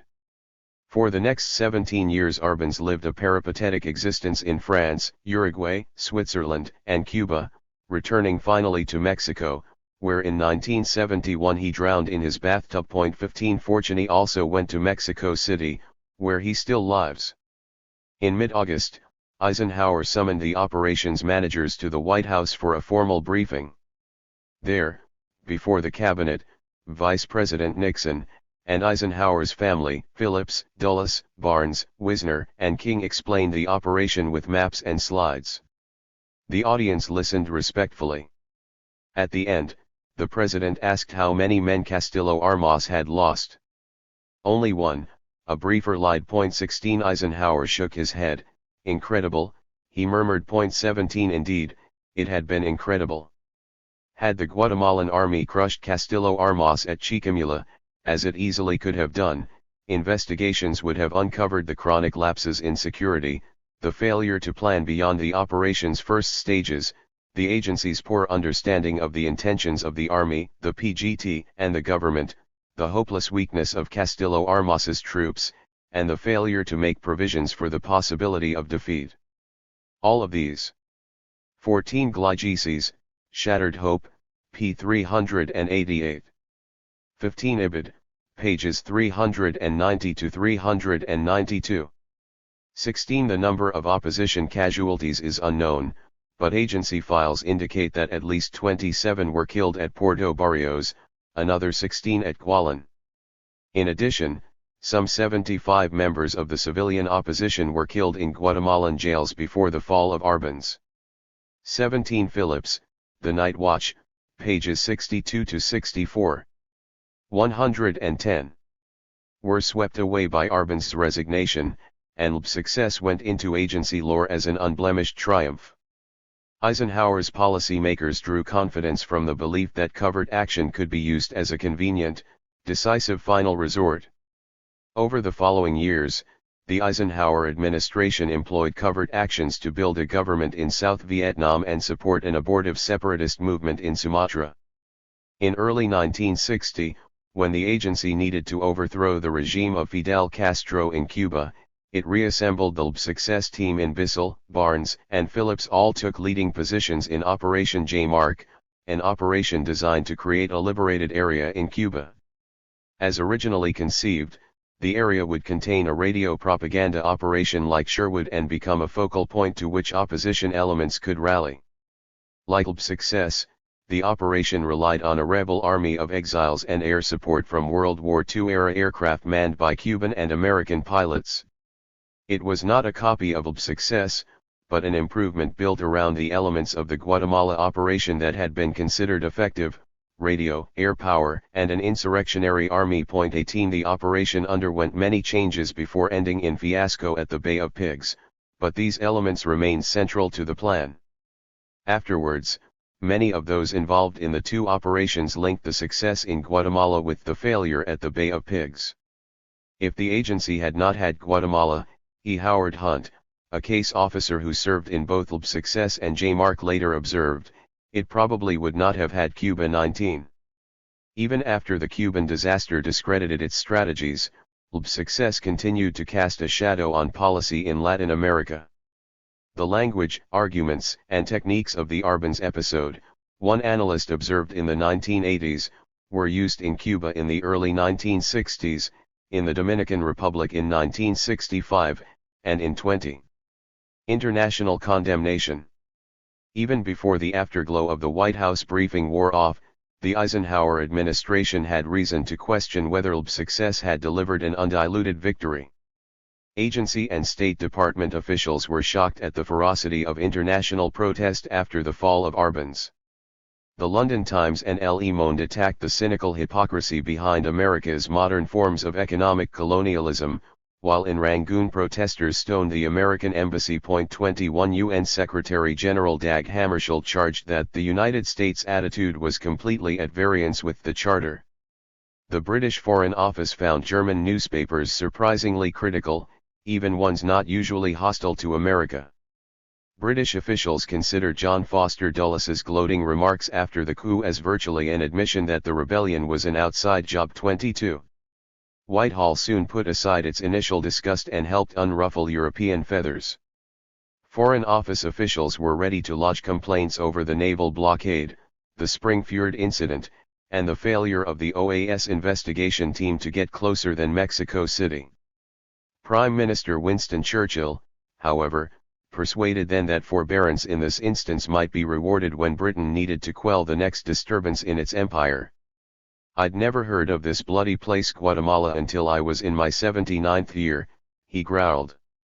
Britain helped cover up the Spring Fjord affair and issued a white paper that ratified the agency's version of events. Eisenhower, however, felt no obligation to return the favor in kind, as Churchill's successor learned 2 years later at Suez. 23.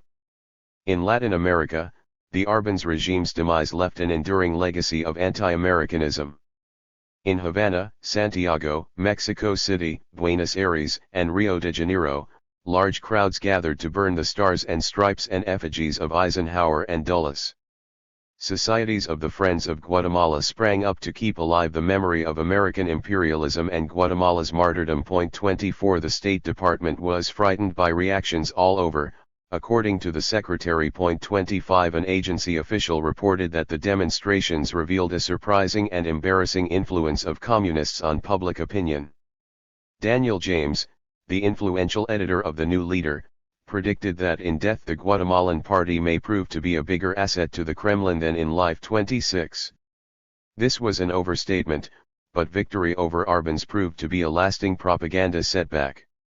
Resentment even found artistic expression in the work of Mexican muralist Diego Rivera, who depicted in fresco Purifoy and the Dulles brothers passing money to Castillo Armas and Monzon over the bodies of Guatemalan children.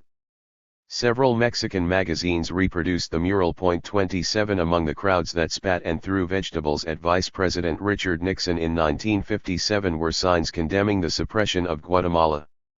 For Latin Americans determined to change their country's feudal social structures, Guatemala was a formative experience.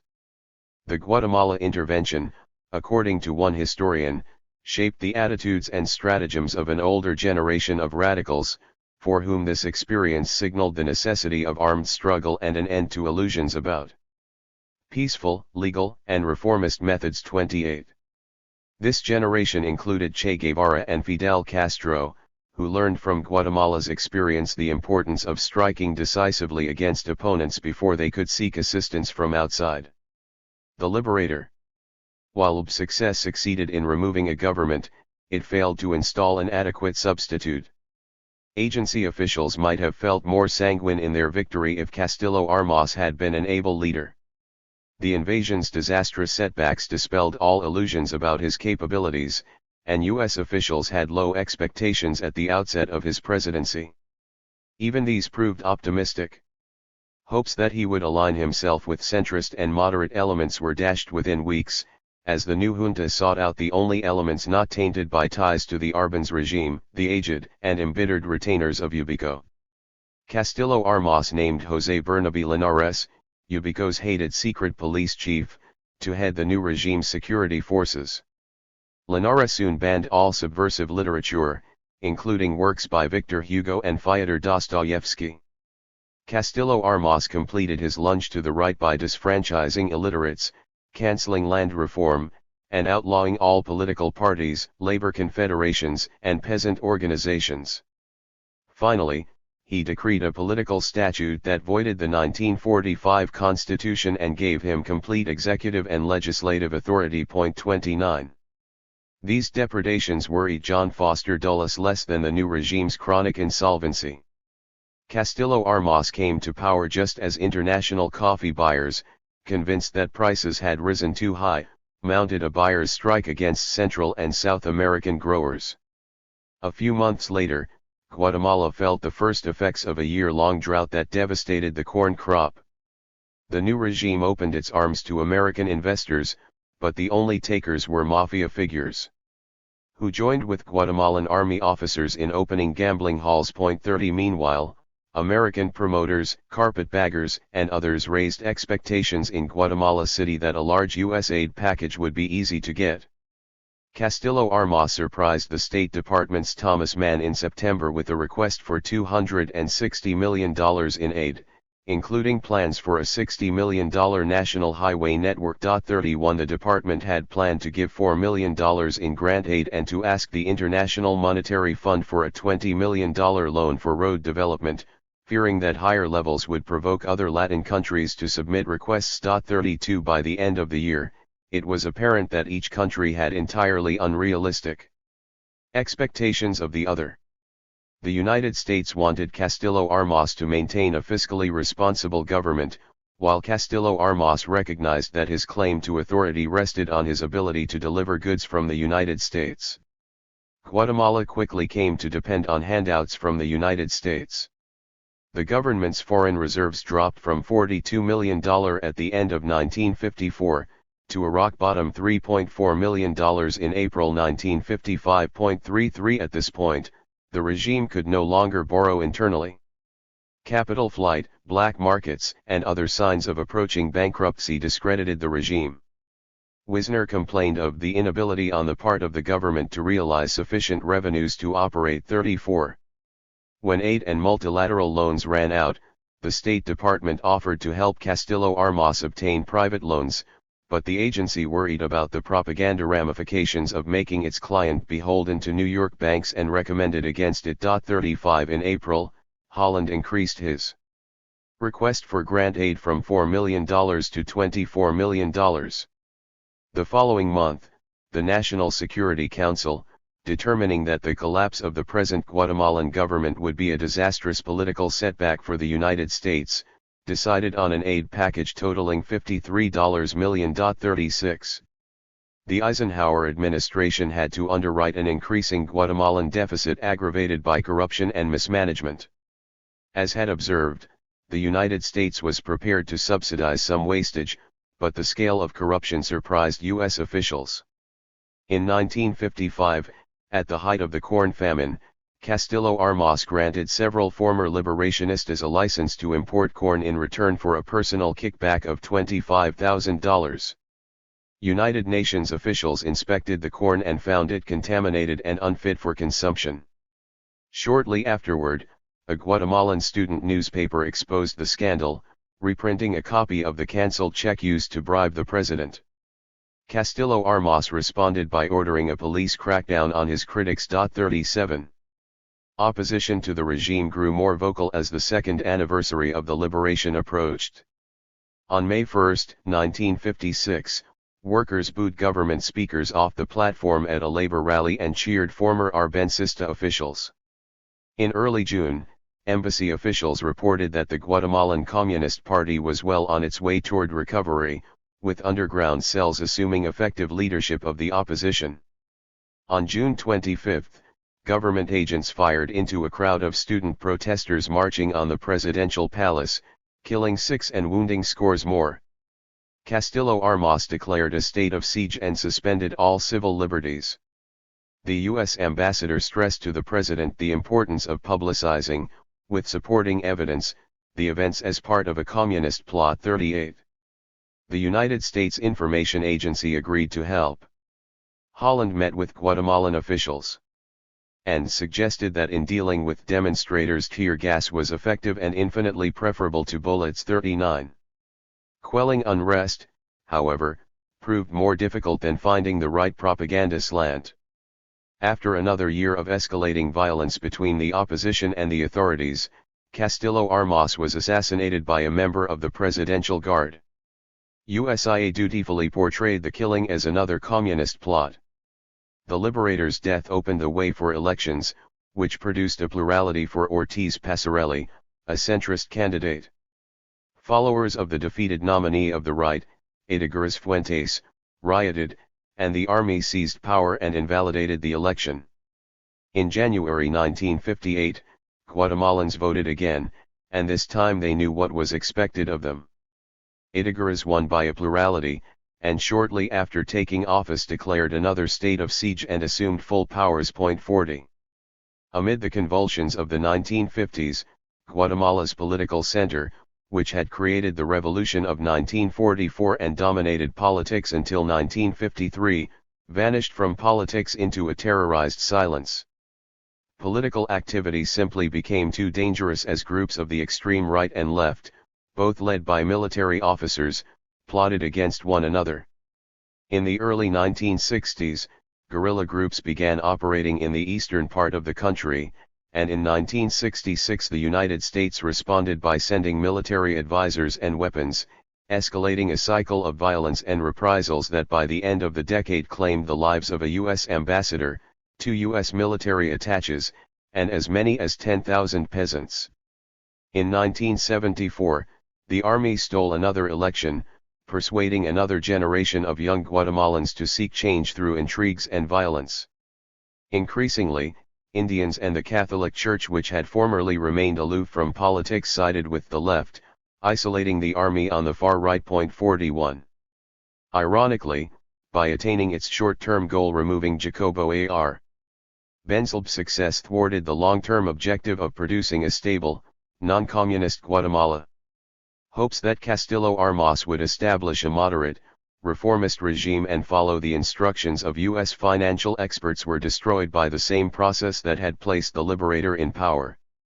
Because Arbenz and the PGT had advocated and implemented progressive reforms for tactical reasons, had needed to direct his appeals at the groups most hurt by land reform and other progressive policies. Moderate elements disliked parts of Arbenz's agenda, but were repelled by the bitter disaffection of the opposition. Resentful landowners and partisans of the pre-1944 regime were the rebels' natural allies, and Castillo Armas, as their leader, acted as a broker between these men of action and the United States. During LB's success, U.S. officials had reason to believe Castillo Armas's rightist tendencies would be offset by his openness to advice from the United States. Case officers found him malleable and receptive to suggestions.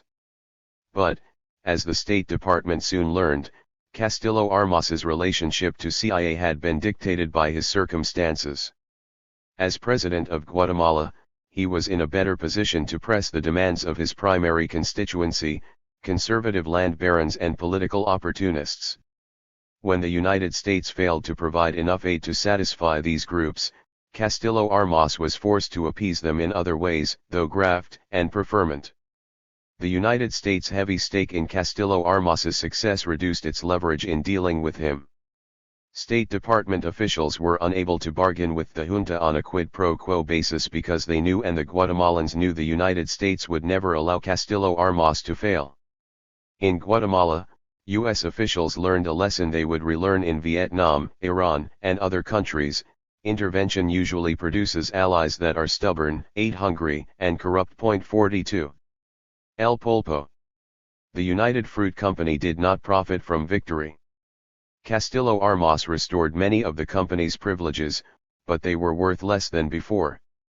The more affluent American consumers of the 1950s consumed less fruit per capita, and independent companies cut into United Fruit's share.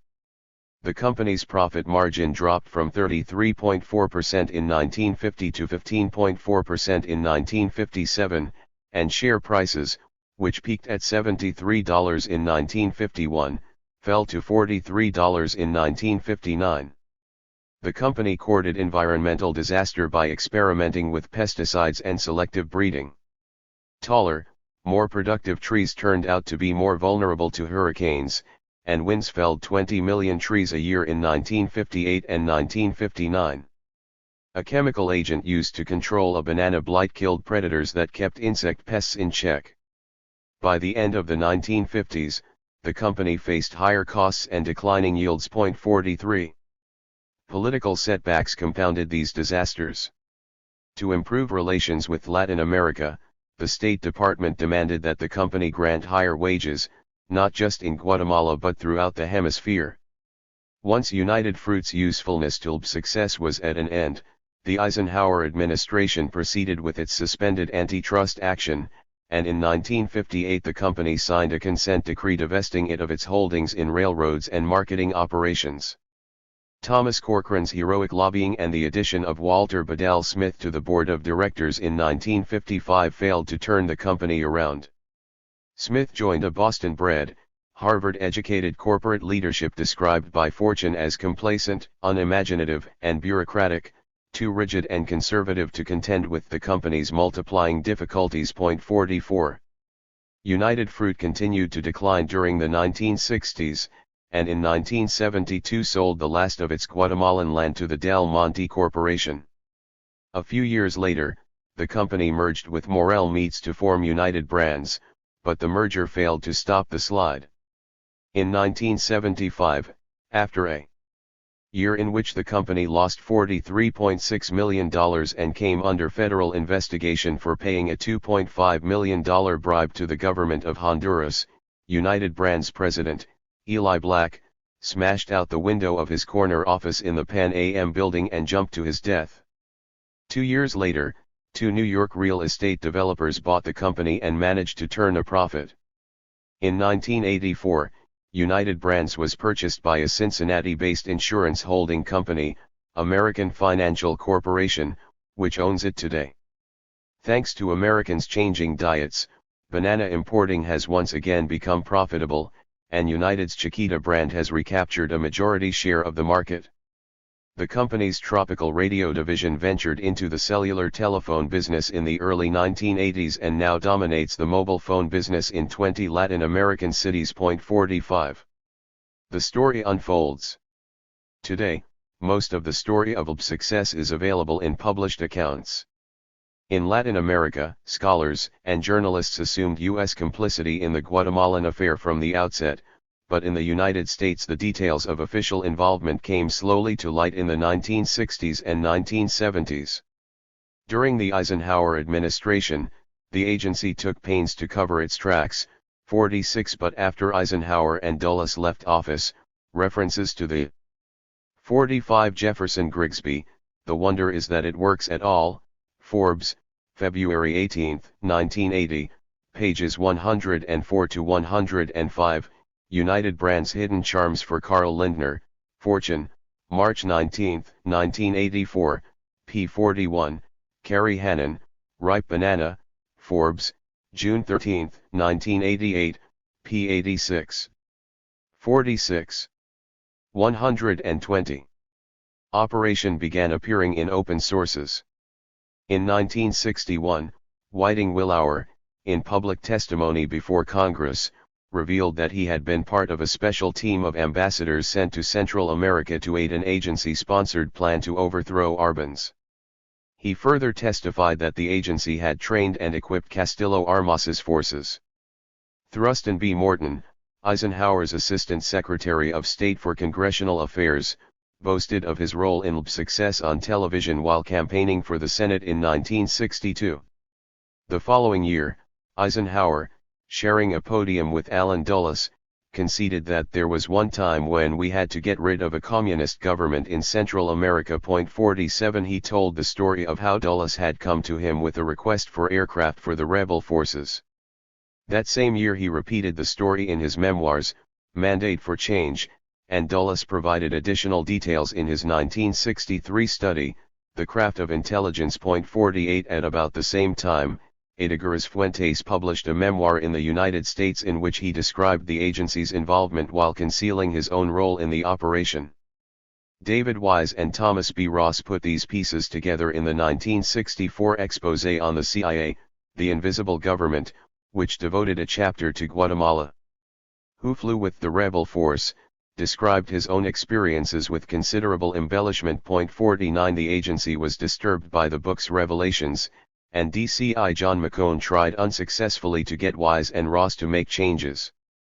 McCone raised no objections to the Guatemala chapter, which, he said, described events before my time. 50.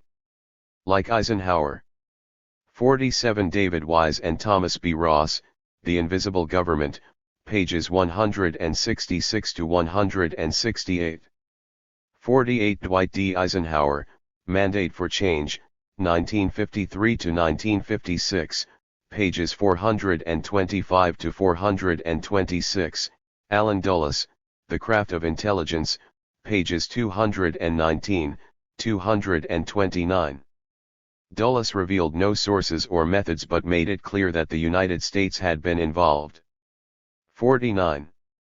50 Transcript of conversation between DCI McCone, Lyman Kirkpatrick, David Wise, and Thomas Ross, May 15, 1964, Job ADB 01285A, Box 13, Folder 10. 121. Dulles, and Willauer, he regarded the operation, after 10 years, as a subject that could now be discussed, so long as names and places remained unmentioned. Amid the push for increased government accountability in the 1970s, leaks by former agency employees continued to outnumber official disclosures. The Pike and Church committees, which investigated CIA activities in the 1970s, refrained at least in public from commenting on the Guatemala operation, but ex-CIA officers continued to fill in the details. In early 1972, Richard Bissell told John Chancellor on national television that the whole policy-making machinery of the executive branch of the government was involved, with CIA taking a leading role. 51 Soon afterward, an Associated Press reporter, Louis Golick, decided to test a new executive order on declassification by requesting documents on LB success. His request, on July 6, 1972, was the first declassification inquiry received under the new order, and since it came from a prominent media figure, agency officials knew it could not be dismissed lightly. Nonetheless, after reviewing the documents, DCI Richard Helms denied the request in full. 52 David Adley Phillips, who was then the chief of the Western Hemisphere Division in the Directorate of Operations, argued that exposing the Guatemala materials would only stir more hemispheric controversy about CIA when our plate overflows already in the wake of 53. Golick appealed, but the Interagency Classification Review Committee, chaired by John Eisenhower, son of the former president, backed up the agency. 54. Former agency officials, meanwhile, continued to tell their stories. Publishers found a popular genre in CIA memoirs. In Undercover, published in 1974, E. Howard Hunt disclosed his role in the Psycho. 51 Unfiddled transcript, August 2, 1972, Job 79-01025A, Box 153. 52 Angus MacLean Thurmer, Assistant to the Director, to Louis Golick, August 16, 1972, Job 79-01025A, Box 153. 53 Phillips to Executive Assistant, Directorate of Operations, Proposed Topics for Unclassified History, October 17, 1973, Job 79-01025A, Box 153. 54 Thurmer to Marvin L. Aerosmith, Associated Press Bureau Chief, August 28, 1973, Job 79-01025A, Box 153. 122. Logical and paramilitary aspects of the operation. 55 4 years later, Phillips described the Sherwood operation, a part of LB success that had not previously received press attention, in an account copied almost verbatim from a debriefing report that is still classified. 56 Many more officials told their stories to Richard Harris Smith, a former agency official who was working on a biography of Allen Dulles. Smith missed his publisher's deadline, and in 1980 he showed his uncompleted manuscript to two Newsweek reporters, Stephen Schlesinger and Stephen Kinzer, who were working on a book on Guatemala. In their pursuit of documents, Schlesinger and Kinzer tested the limits of the newly amended Freedom of Information Act. In 1974, Congress substantially strengthened the 1966 Act, giving scholars a powerful instrument for extracting documents from government agencies. When CIA denied their request, the two journalists took the agency to court with help from the American Civil Liberties Union's National Security Project.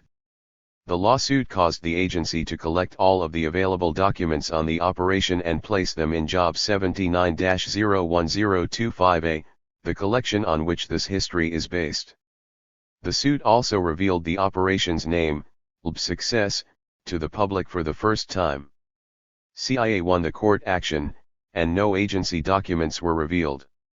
Schlesinger and Kinzer, however, used the act to obtain documents from the Departments of State and Defense and the Federal Bureau of Investigation.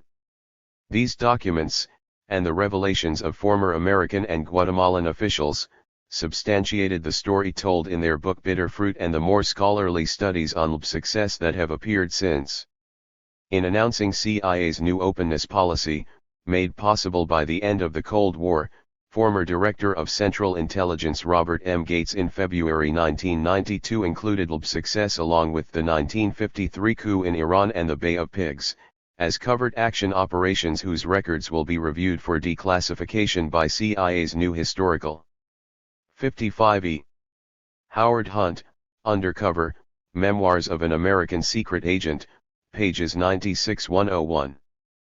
56 Phillips, The Night Watch, pages 37-68. 123. Review Group. Although this new group's work on its own priorities was delayed by legislation later in 1992 that required CIA to review all their records relevant to the assassination of President John F. Kennedy, the review of LB success records is now scheduled to begin in 1994. Although the opening of CIA's records on this 1954 operation may well revive old controversies and criticisms, it will nevertheless at last allow the agency to place this episode firmly behind it. Releasing the Guatemala records should symbolically separate CIA from the kind of actions it once considered crucial in the struggle against world communism. Moreover, these documents will reveal not only the Cold War pressures, but also the restraining power of multilateral accords like the OAS Treaty, which nearly prevented covert action despite the consensus of high officials supporting the operation. Finally, and perhaps most importantly, disclosing information about this formative and still controversial incident in intelligence history will show that the United States can honestly confront the painful incidents in its past and learn from its experience. Appendixes. Appendix A. LB Success Timeline. July 18, 1949 COL. Francisco Arana, Guatemalan Armed Forces Chief, assassinated. May 15, 1950 Thomas Corcoran, United Fruit Company lobbyist, meets with Deputy Assistant Secretary for Inter-American Affairs, Thomas Mann, to suggest action to oust Guatemalan President Juan José Arevalo. September 3, 1950 Case officer assigned to project arrives in Guatemala City establishes contact with a student group. November 11, 1950 Jacobo Arbenz elected president. March 15, 1951 Arbenz inaugurated. August 22, 1951 United Fruit Company warns employees that any increase in labor costs would make its operations in Guatemala uneconomic and force it to withdraw from the country. September 15, 1951 Windstorm flattens United Fruit's principal Guatemalan banana farms at Tequizit. United Fruit later announces it will not rehabilitate plantation until it Has completed study of economics of Guatemalan operation. September 26, 1951 United Fruit suspends 3,742 THIRD employees, refuses to comply with order of Inspector General of Labor to reinstate the suspended employees. October 30, 1951 Walter Turnbull, Vice President of United Fruit, gives Arbans ultimatum. United Fruit will not rehabilitate plantation without assurance of stable labor costs for 3 years and exemption from unfavorable labor laws or exchange controls. December 19, 1951 United Fruit announces reduction in passenger ship service to Guatemala. January 2, 1952 Labor Court of Appeals rules United Fruit must resume operations at THIRD and pay 3,742 employees back wages. March 25, 1952 Mexico City begins receiving weekly reports from Castillo Armas.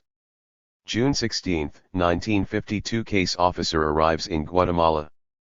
June 17, 1952 Arbans enacts agrarian reform law. July 10, 1952. DDP Alan Dulles meets with Mann to solicit State Department approval for plan to overthrow Arbans. August 7, 1952. Distribution of land under the Agrarian Reform Law begins. August 18, 1952 DCI gives approval for Lbvertuan. October 2, 1952 Pan American Airways settles 3-month-old strike in Guatemala by raising wages 23%. December 11, 1952 Guatemalan Communist Party opens second party congress with senior Arbans administration officials in attendance. December 12, 1952 Workers at United Fruit's THIRD plantation file for expropriation of 55,000 acres of United Fruit land. December 19, 1952 Guatemalan Communist Party, PGT, legalized.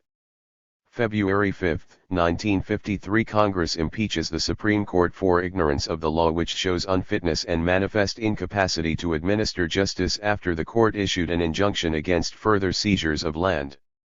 February 25, 1953 Guatemala confiscates 234,000 acres of United Fruit land. March 18, 1953 NSC 144/1, United States Objectives and Courses with Respect to Latin America, warns of a drift in the area toward radical and nationalistic regimes. March 29, 1953 Salama Uprising.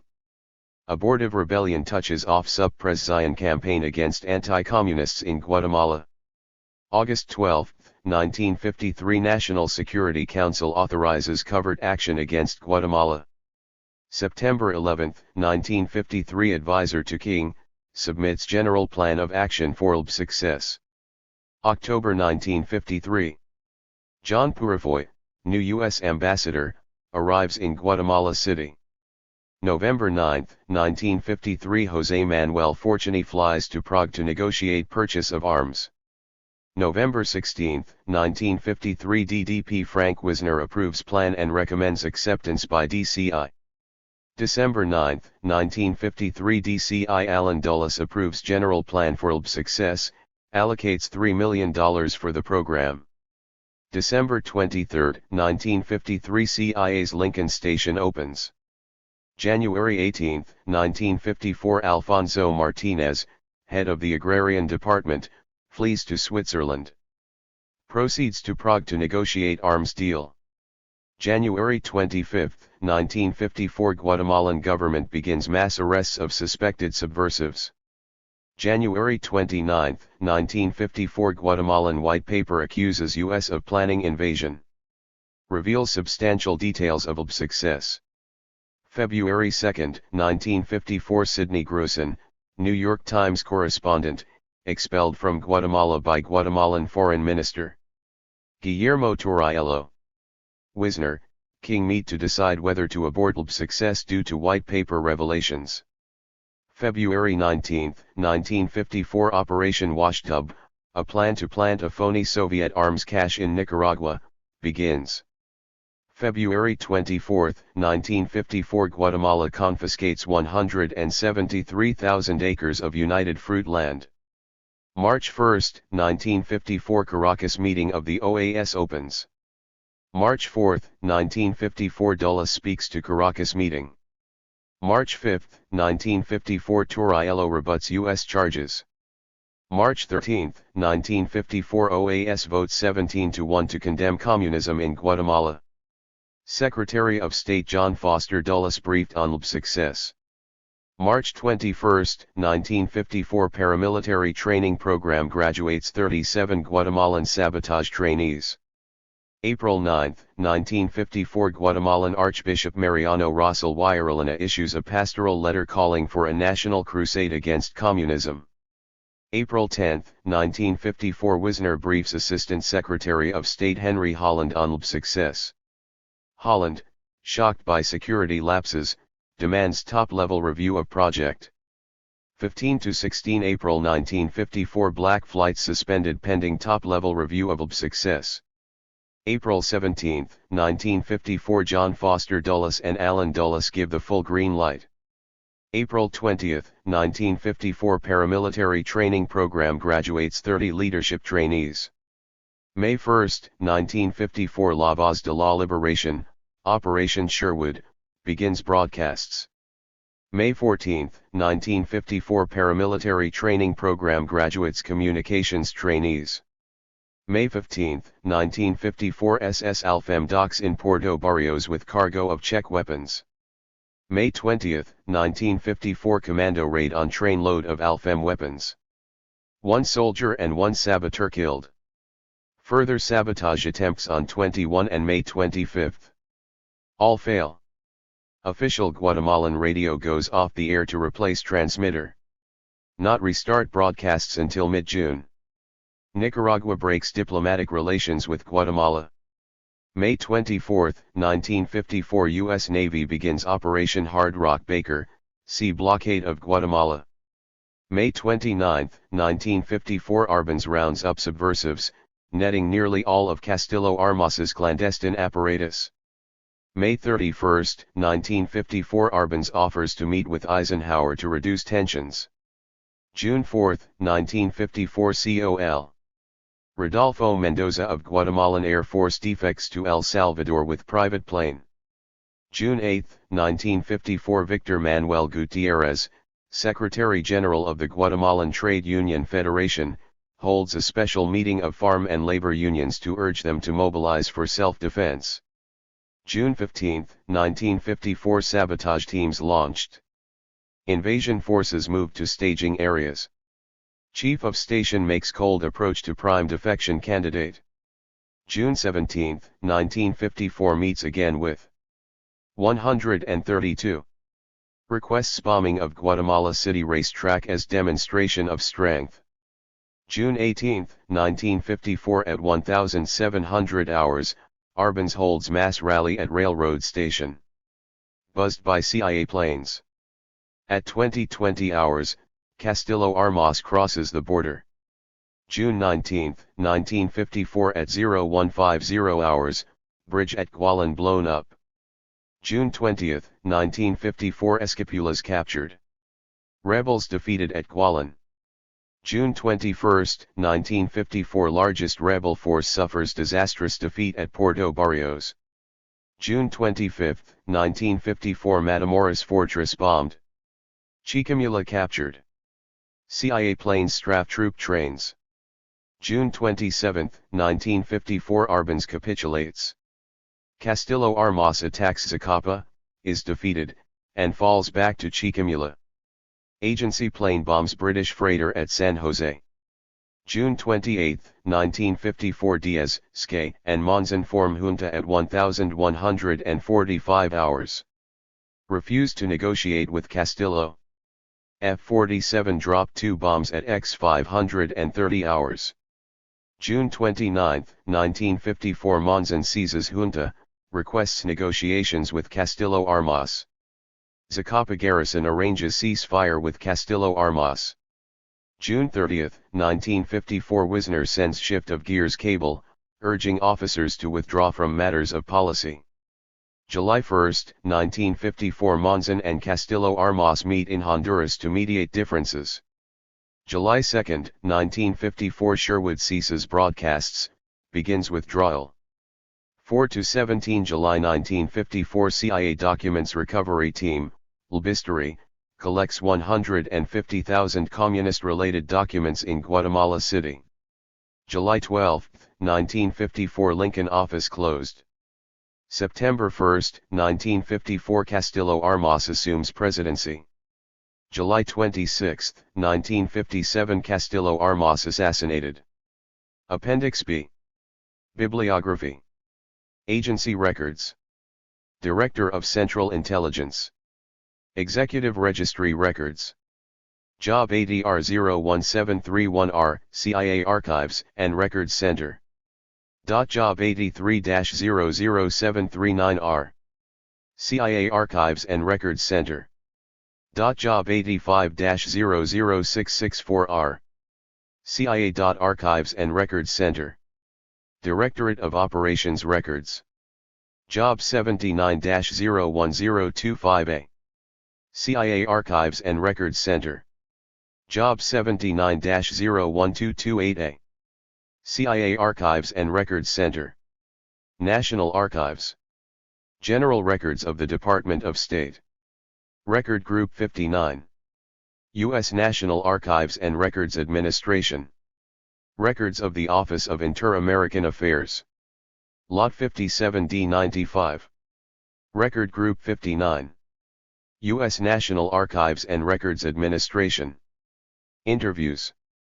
Interview by Nick Culliter, April 19, 1993, Washington, D.C., tape recording. DCI History Staff, CIA. Articles and Books. Braden, Sprue. Diplomats and Demagogues. New Rochelle, New York, Arlington House, 1971. Castillo Armas, Carlos. How Guatemala Got Rid of the Communists. American Mercury, January 1955, pages 137 to 142. Clark, Paul Co. The United States and Somoza, 1933 to 1956, A Revisionist Look. Westport, Praeger, 1992. Dulles, Alan. The Craft of Intelligence. London, White Enfield and Nicholson, 1963. Dunkerley, James. Power in the Isthmus, A Political History of Modern Central America. London, Verso, 1988. Eisenhower, Dwight David. Mandate for Change, 1953 to 1956.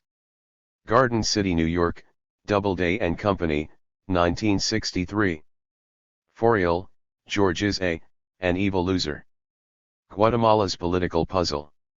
New Brunswick, Transaction Books, 1988. Farrell, Robert H. American Diplomacy, A History. 3rd ed. New York, W. W. Norton & Co., 1975. Fried, Jonathan L., et al. Guatemala in Rebellion, Unfinished History.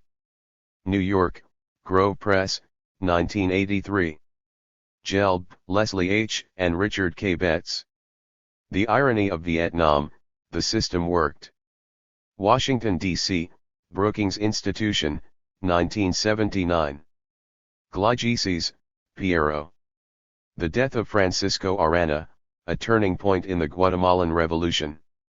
Journal of Latin American Studies 22, 527-552. Shattered Hope, The Guatemalan Revolution and the United States, 1944-1954. Princeton, Princeton University Press, 1991. Gordon, Max. A Case History of U.S. Subversion, Guatemala, 1954. Science and Society 35 129-155. Handy, Jim. The Most Precious Fruit of the Revolution, The Guatemalan Agrarian Reform, 1952-54. Hispanic American Historical Review 68, 675-705.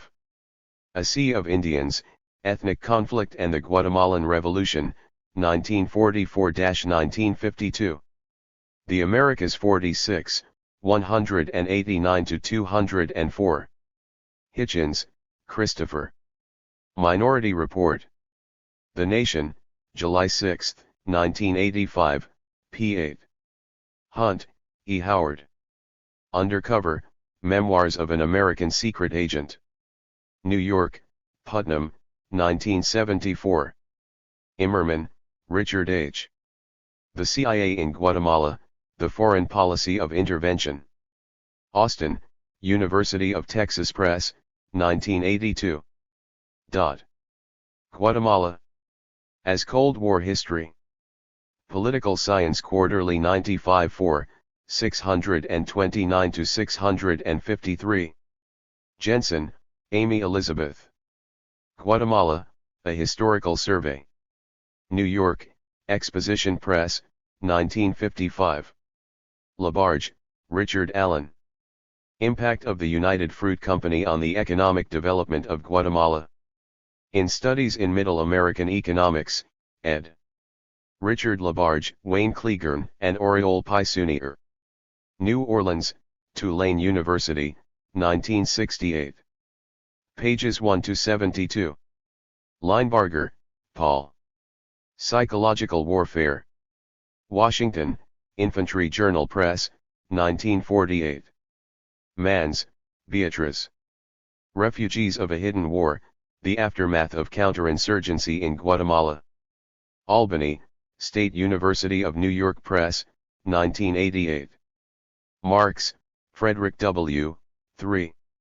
The CIA and Castillo Armas in Guatemala, 1954, New Clues to an Old Puzzle. Diplomatic History 14, 67-86. Martinez, Pedro. Lessons of the Guatemalan Tragedy. World Marxist Review 27, 101-106. McCament, John F. Intervention in Guatemala, Implications for the Study of Third World Politics. Comparative Political Studies 17, 373-407. McCann, Thomas P. An American Company, The Tragedy of United Fruit. New York, Crown Publishers, 1976. Mears, Sharon I. The British Connection, How the United States Covered Its Tracks in the 1954 Coup in Guatemala. Diplomatic History 16-3:409-428. Montague, Ludwell Lee. General Walter Bedell Smith as Director of Central Intelligence. University Park, Pennsylvania State University Press, 1992. Payne, Walter A. The Guatemalan Revolution, 1944-1954, An Interpretation. The Pacific Historian 17, 1-32. Peterson, John Holger. The Political Role of University Students in Guatemala, 1944-1968. Ph.D. Dissertation, University of Pittsburgh, 1969. Phillips, David Atlee. The Night Watch. New York, Ballantine Books, 1977. Raby, Stephen G. The Clues Didn't Check Out, Commentary on the CIA and Castillo Armas. Diplomatic History 14, 87-95. Roe Ettinger, Philip C. The Company, Then and Now. The Progressive, July 1986, p. 50. Schneider, Ronald M. Communism in Guatemala, 1944-1954. New York, Frederick A. Prieger Publishers, 1958.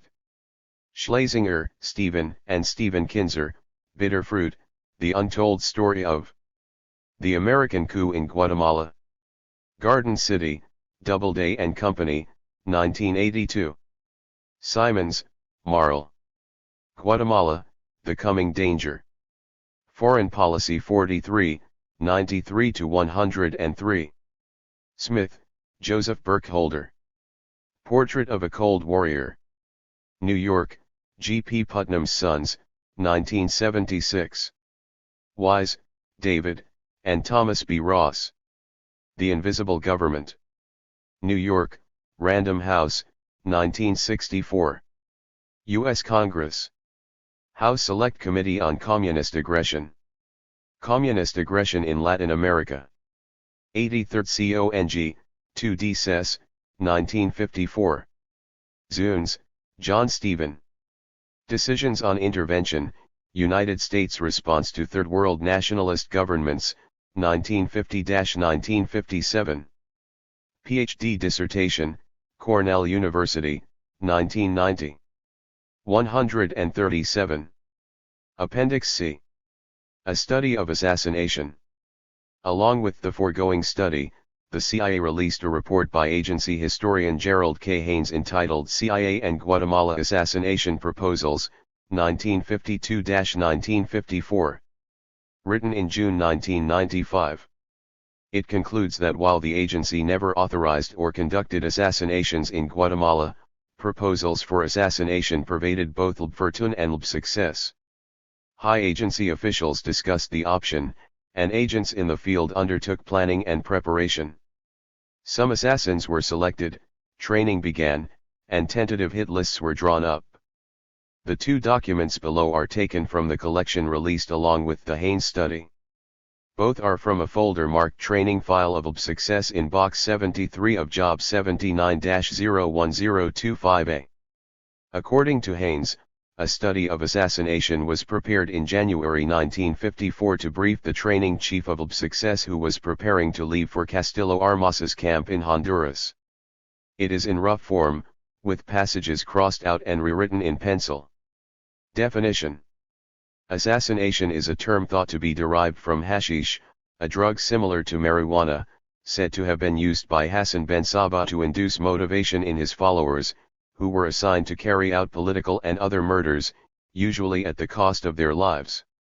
It is here used to describe the planned killing of a person who is not under the legal jurisdiction of the killer, who is not physically in the hands of the kill. 138. Who has been selected by a resistance organization for death, and whose death provides positive advantages to that organization. Employment. Assassination is an extreme measure not normally used in clandestine operations. It should be assumed that it will never be ordered or authorized by any U.S. headquarters, though the latter may in rare instances agree to its execution by members of an associated foreign service. This reticence is partly due to the necessity for committing communications to paper. No assassination instructions should ever be written or recorded. Consequently, the decision to employ this technique must nearly always be reached in the field, at the area where the act will take place. Decision and instructions should be confined to an absolute minimum of persons. Ideally, only one person will be involved. No report may be made, but usually the act will be properly covered by normal news services, whose output is available to all concerned. Justification. Murder is not morally justifiable. Self-defense may be argued if the victim has knowledge which may destroy the resistance organization if divulged. Assassination of persons responsible for atrocities or reprisals may be regarded as just punishment. Killing a political leader whose burgeoning career is a clear and present danger to the cause of freedom may be held necessary. But assassination can seldom be employed with a clear conscience. Persons who are morally squeamish should not attempt it. Classifications. The techniques employed will vary according to whether the subject is unaware of his danger, aware but unguarded, or guarded. They will also be affected by whether or not the assassin is to be killed with the subject. Hereafter, assassinations in which the subject is unaware will be termed simple, those where the subject is aware but unguarded will be termed chase, those where the victim is guarded will be termed guarded. If the assassin is to die with the subject, the act will be called lost. If the assassin is to escape, the adjective will be safe. It should be noted that no compromise should exist here. The assassin must not fall alive into enemy hands. A further type of division is caused by the need to conceal the fact that the subject was actually the victim of assassination, rather than an accident or natural causes. If such concealment is desirable, the operation will be called secret. If concealment is immaterial, the act will be called open, while if the assassination requires publicity to be effective, it will be termed terroristic. 139. Following these definitions, the assassination of Julius Caesar was safe, simple, and terroristic, while that of Huey Long was lost, guarded, and open. 1. Obviously, successful secret assassinations are not recorded as assassinations at all. Ananda of Thailand and Augustus Caesar may have been the victims of safe, guarded, and secret assassination. 2. Chase assassinations usually involve clandestine agents or members of criminal organizations. The assassin. In safe assassinations, the assassin needs the usual qualities of a clandestine agent. He should be determined, courageous, intelligent, resourceful, and physically active. If special equipment is to be used, such as firearms or drugs, it is dear that he must have outstanding skill with such equipment. Except in terroristic assassination, it is desirable that the assassin be a transient in the area. He should have an absolute minimum of contact with the rest of the organization, and his instructions should be given orally by one person only. His safe evacuation after the act is absolutely essential, but here again contact should be as limited as possible. It is preferable that the person issuing instructions also conduct any withdrawal or coveting action which may be necessary. In lost assassination, the assassin must be a fanatic of some sort. Politics, religion, and revenge are about the only feasible motives. Since a fanatic is unstable psychologically, he must be handled with extreme care. He must not know the identities of the other members of the organization, for although it is intended that he die in the act, something may go wrong. While the assassin of Trotsky has never revealed any significant information, it was unsound to depend on this when the act was planned. 3. Planning.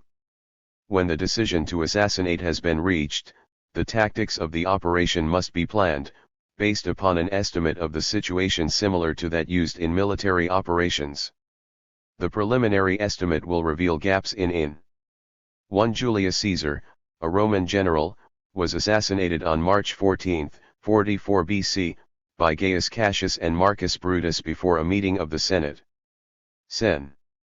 Huey P. Long of Louisiana was shot by Dr. Carl Weiss in the State House in Baton Rouge on September 8, 1935. 2. Ananda Mahidol, King Lama VIII of Thailand, was shot to death on June 9, 1946 in the Royal Palace.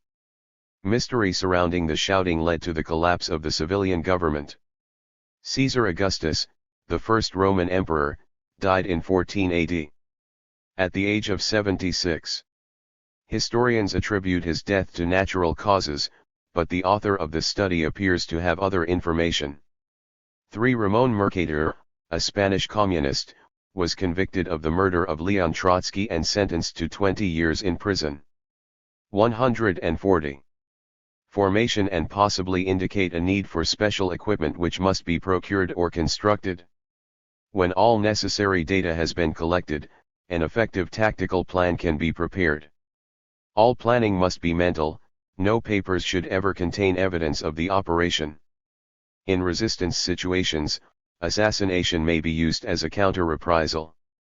Since this requires advertising to be effective, the resistance organization must be in a position to warn high officials publicly that their lives will be the price of reprisal action against innocent people. Such a threat is of no value unless it can be carried out, so it may be necessary to plan the assassination of various responsible officers of the oppressive regime and hold such plans in readiness to be used only if provoked by excessive brutality. Such plans must be modified frequently to meet changes in the tactical situation. Techniques. The essential point of assassination is the death of the subject. A human being may be killed in many ways, but sureness is often overlooked by those who may be emotionally unstrung by the seriousness of this act they intend to commit. The specific techniques employed will depend upon a large number of variables, but should be constant in one point: death must be absolutely certain. The attempt on Hitler's life failed because the conspiracy did not give this matter proper attention. 4. Techniques may be considered as follows. 4. In July 1944, conspirators in the German army placed a bomb in a briefcase in Hitler's headquarters in East Prussia. The explosion killed 4 people, but Hitler escaped. 141. As early as January 1952, Directorate of Plans officers began drawing up lists of persons to eliminate after a successful anti-communist coup. The last such list, appended to the memorandum below, was discussed in April 1954 with Castillo Armas. He and CIA officers agreed that assassinations would take place during the invasion or after its success. Confident that Castillo Armas's tiny force would actually reach the capital, agency officials spent nearly as much time laying plans for victory as they did preparing for the actual operation. March 31, 1954. Memorandum. 2. All staff officers. Subject: selection of individuals for disposal by junta group. C/has requested a list of names to be compiled for study by staff officers to determine if they meet the latest criteria for inclusion on the junta's disposal list. Consideration for inclusion on the final list should positively establish that the individual falls into one or more of the following groups. 1. High government and organizational leaders whose outward position has not disclosed the fact they are motivated and directed by the Cominform and who are irrevocably implicated in communist doctrine and policy. 2. Out-and-out proven communist leaders whose removal from the political scene is required for the immediate and future success of the new government. 3. Those few individuals in key government and military positions of tactical importance whose removal for psychological, organizational, or other reasons is mandatory for the success of military action. This document is routed to staff officers for deletions, additions, and / or comments. It is requested that a final list of disposes be approved promptly to permit PM planning to proceed on schedule. The following list of individuals for consideration has been assembled from old lists supplied by the junta and from recent intelligence available. 5. At your careful consideration is requested in making additions or deletions. Each officer is to indicate his concurrence by placing his initials after each. 5. The words recent intelligence available are underlined and a handwritten notation reads, "No, not done." Name on the attached list which he believes should remain in this list. Exceptions, additions, or deletions are to be noted on the blank pages following the attachment. Attachments: 1. Disposal list. 2. Blank pages. 3. Biographic data. 665 pages follow, redacted in full. 18. Afterward. 19. Afterward. The culture of fear. Guatemala has many faces. There is the smiling face of the Indian in costume serving guests in the gentle atmosphere of hotels and restaurants. There is the cultivated upper class, at home in the United States, speaking excellent English, many as white as Anglo-Saxons. There is the middle class, with its dreams of consumer goods and its admiration for all things American. And there is the sick, undernourished lower class. Fear and hatred, not a sense of common purpose, unite the 10 million Guatemalans. Through the cacophony of the many Guatemalan cultures, the Indian and the Ladino, the elite few and the miserable many, the town dweller and the peasant, the civilian and the military cuts one keynote: the culture of fear.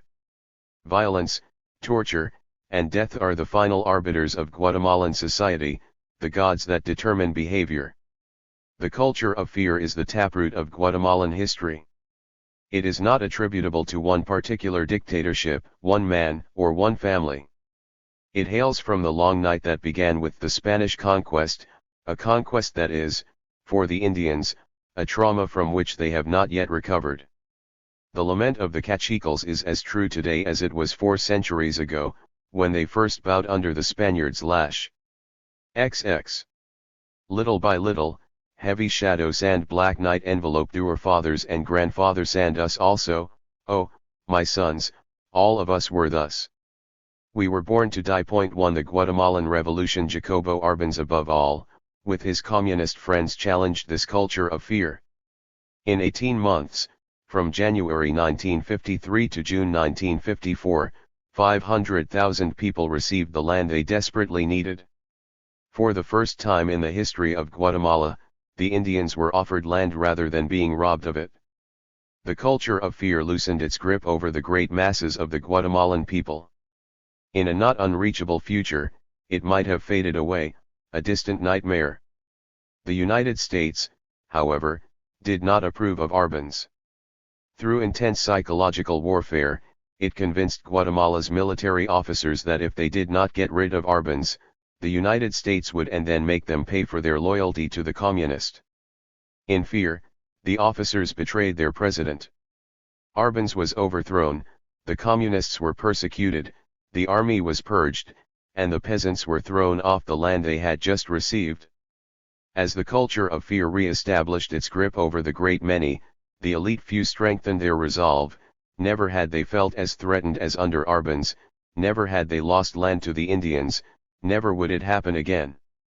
The upper class has ruled Guatemala since the overthrow of Arbenz in partnership with the military. After Castillo Armas's assassination in 1957, Edegaras Fuentes, whom the CIA had rejected as leader of the exile band against Arbenz, became president. In 1963, the army and the upper class worried that he would allow free elections to choose his successor, and free elections, they knew, would be won from the 16th century chronicle. The Annals of the Cachicals, quoted in George Lovell, Surviving Conquest, the Maya of Guatemala in Historical Perspective, Latin America Research Review 23, 25. On the Culture of Fear, see Piero Gligices, Politics and Culture in Guatemala. XXI. By Juan José Arevalo, the man who had paved the way for Arbenz's reforms. A coup was launched and a military government was installed. Then, in 1966, relatively free elections were won by Julio César Méndez Montenegro of the centrist Partido Revolucionario, the furthest left of the parties allowed to participate. He was to be the last civilian president for 16 years. Between 1970, when his term ended, and 1982, 3 generals succeeded one another every 4 years, each duly elected amidst massive fraud and widespread intimidation. In 1982 another military coup ushered in direct military rule for 3 years, when an election, this one without fraud, re-established a line of civilian presidents that continues to this day. The Guatemalan upper class has changed. It has branched out of landholding into industry, commerce, and banking. Its children now go to the United States, not Europe, to study, and they major in business and economics, not in the social sciences, art, or literature. Many of the elite are competent businessmen, as familiar with the latest technology as they are with the latest fads in New York and Paris. Many upper-class families receive the New York Times daily, those who have not quite arrived read only the Sunday edition. There is one way, however, in which this elite has not changed: it still fiercely opposes social reform. The upper class in other Latin American countries has diffused social tensions by making some concessions, by foregoing some privileges. Not in Guatemala. There, violence alone has maintained the status quo. Journalists, professors, priests, men and women of the political center have lost their lives to the culture of fear. They have died alongside members of rural cooperatives, grassroots organizers, labor leaders, left-wing students, and armed guerrillas. Tortures and murders are part of a deliberate and long-standing program of the Guatemalan government. Amnesty International stated in 1982. Tortures and murder are the cement of Guatemalan society. Waves of wholesale violence are followed by periods of moderate, selective repression. The intensity of the violence has been a function of the intensity of the fear felt by the upper class too. Amnesty International, Guatemala, a government program of political murder, p3. XXII. And the military, not the whims of the man in the presidential palace. Thus President Méndez Montenegro, a well-respected moderate, oversaw an unprecedented wave of violence. After winning election in 1966, this proud and sensitive man, as U.S. intelligence described him, was allowed to assume the presidency only after signing a statement that gave the army carte blanche in the field of internal security. 3. Thus he stood by as the military descended into what the CIA gently called its extra-legal terror campaign, that is, a wave of kidnappings, torture, and summary executions of thousands of peasants in order to eliminate the handful of guerrillas. The assumption of power by Mendez will represent an impressive victory for democracy in this hemisphere, Lyndon Johnson's national security advisor wrote shortly after the Guatemalan election. The formula of civilian, reform-minded presidents with the political knack for reaching practical working relationships with the military and other conservative elements is one which I hope will continue to prosper in this hemisphere. 5. In Guatemala, the formula meant slaughter. It was only under Mendez Montenegro's successor, General Carlos Arana, that Guatemala returned to normal, i.e. selective murder. The guerrillas had been crushed, and extreme measures were no longer necessary. The generals felt so confident, in fact, that when the incoming Carter administration mildly criticized their human rights record, they proudly renounced U.S. military aid. 3. National Intelligence Estimate, Prospects for Stability in Guatemala, June 24, 1966, p. 9, National Security File, Box 9, Lyndon B. Johnson Library, Thomas Hughes to SEC Estate, Guatemala, a counterinsurgency running wild. October 23, 1967, px, National Security File, Country File, Guatemala, Box 54, LBJL. For the text of the secret agreement signed by Mendez Montenegro on May 4, 1966, see La Hora of November 26 and 27, 1973. 4. CIA, Directorate of Intelligence, the Communist Insurgency Movement in Guatemala, September 20, 1968, p4, NSFCF, Guatemala, Box 54, LBJL, Hughes to SEC Estate, Guatemala, a counterinsurgency running wild. October 23, 1967, p1, Ibid 5 WW Rostow, Memorandum for the President, April 5, 1966, NSFCF, Guatemala, Box 54, LBJL. XXIII. The tranquility that seduced the Guatemalan generals was deceptive.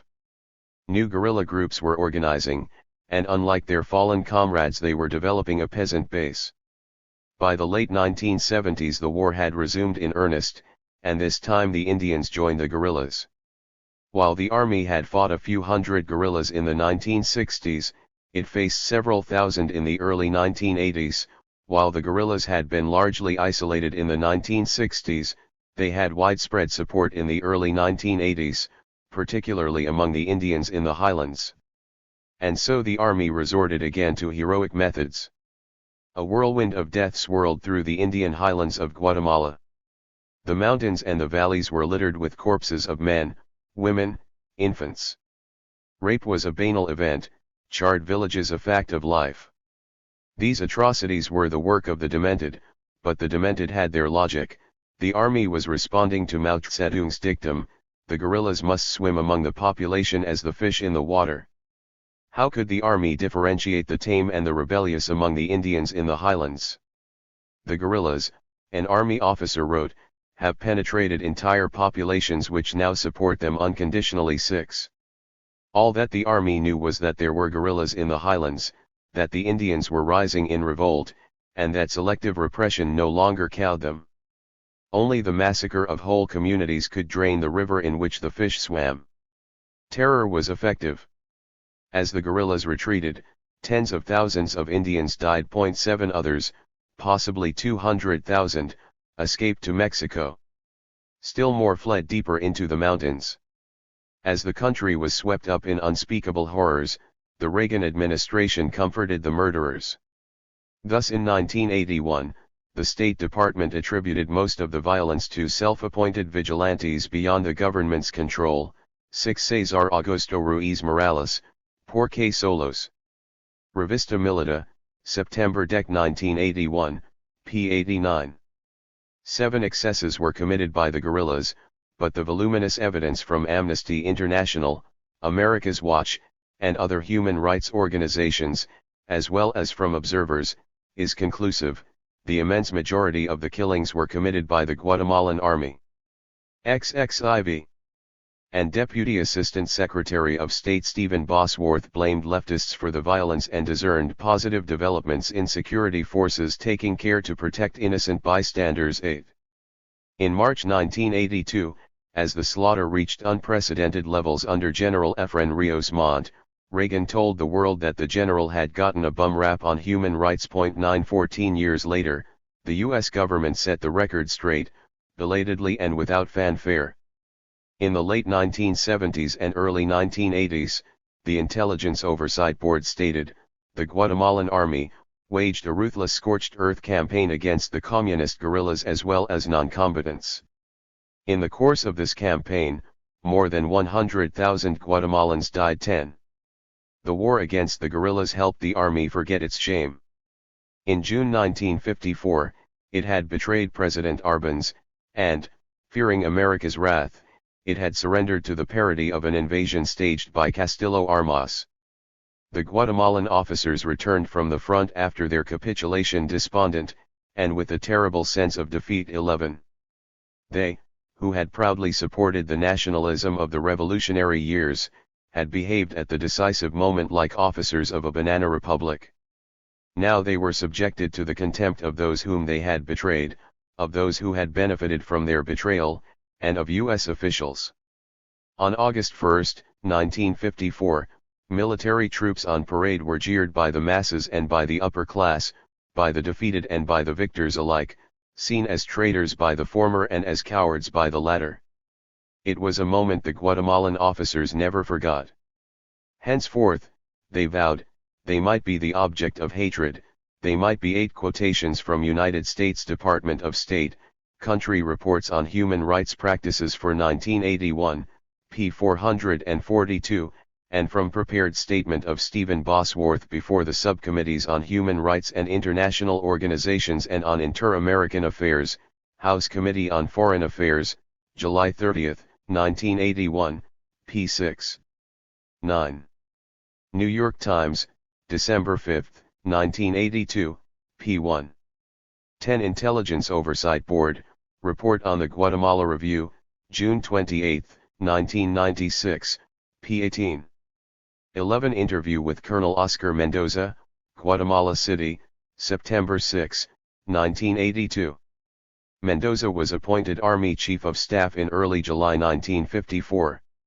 Therefore, as he said, I saw all this very closely. XXV. Cursed, but never again would they be the object of ridicule, never again would they be jeered.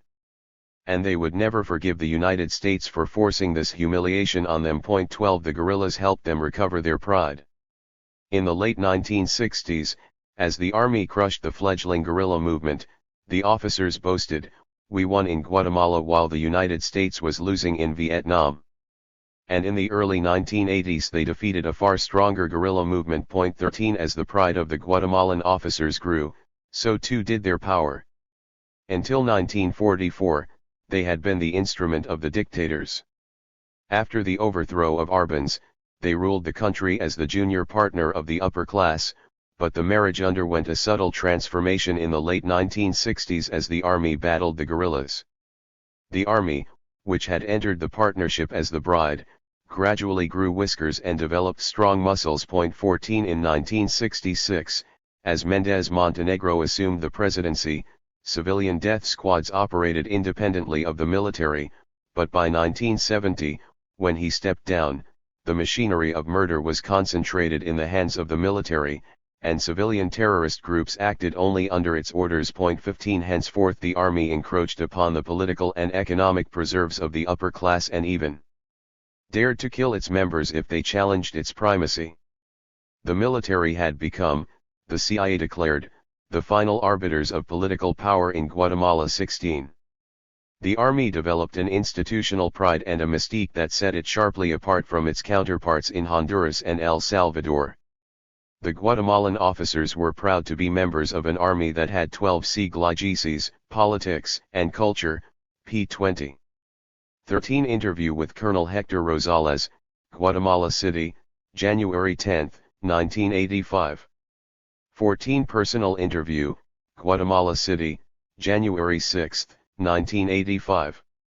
15 CIA, Directorate of Intelligence, Guatemala. A current appraisal, October 8, 1966, NSFCF, Guatemala, Box 54, LBJL, used to SEC Estate, Guatemala, a counterinsurgency running wild.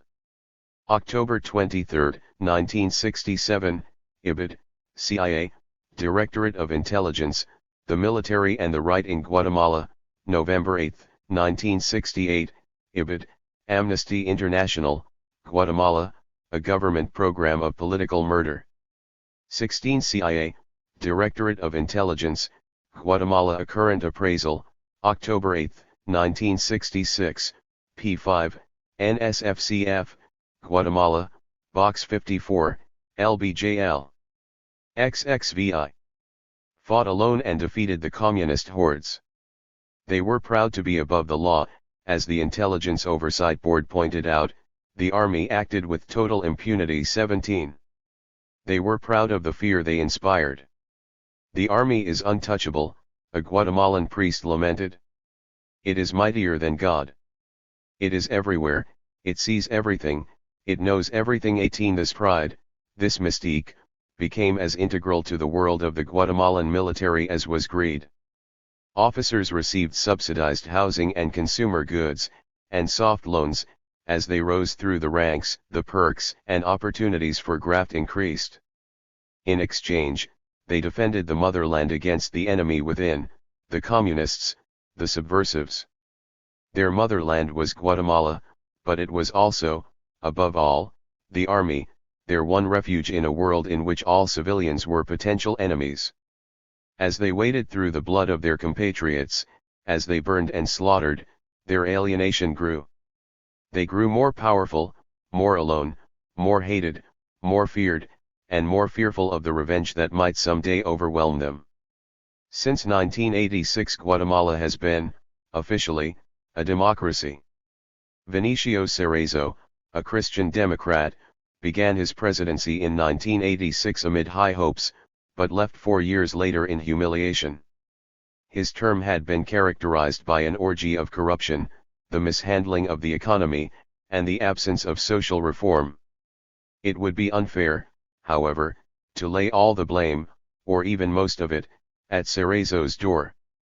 Guatemala was only, to borrow a line from the CIA, a guided democracy. 19. Cerezo and his party won at the polls, but they were only the props of the upper class and the army.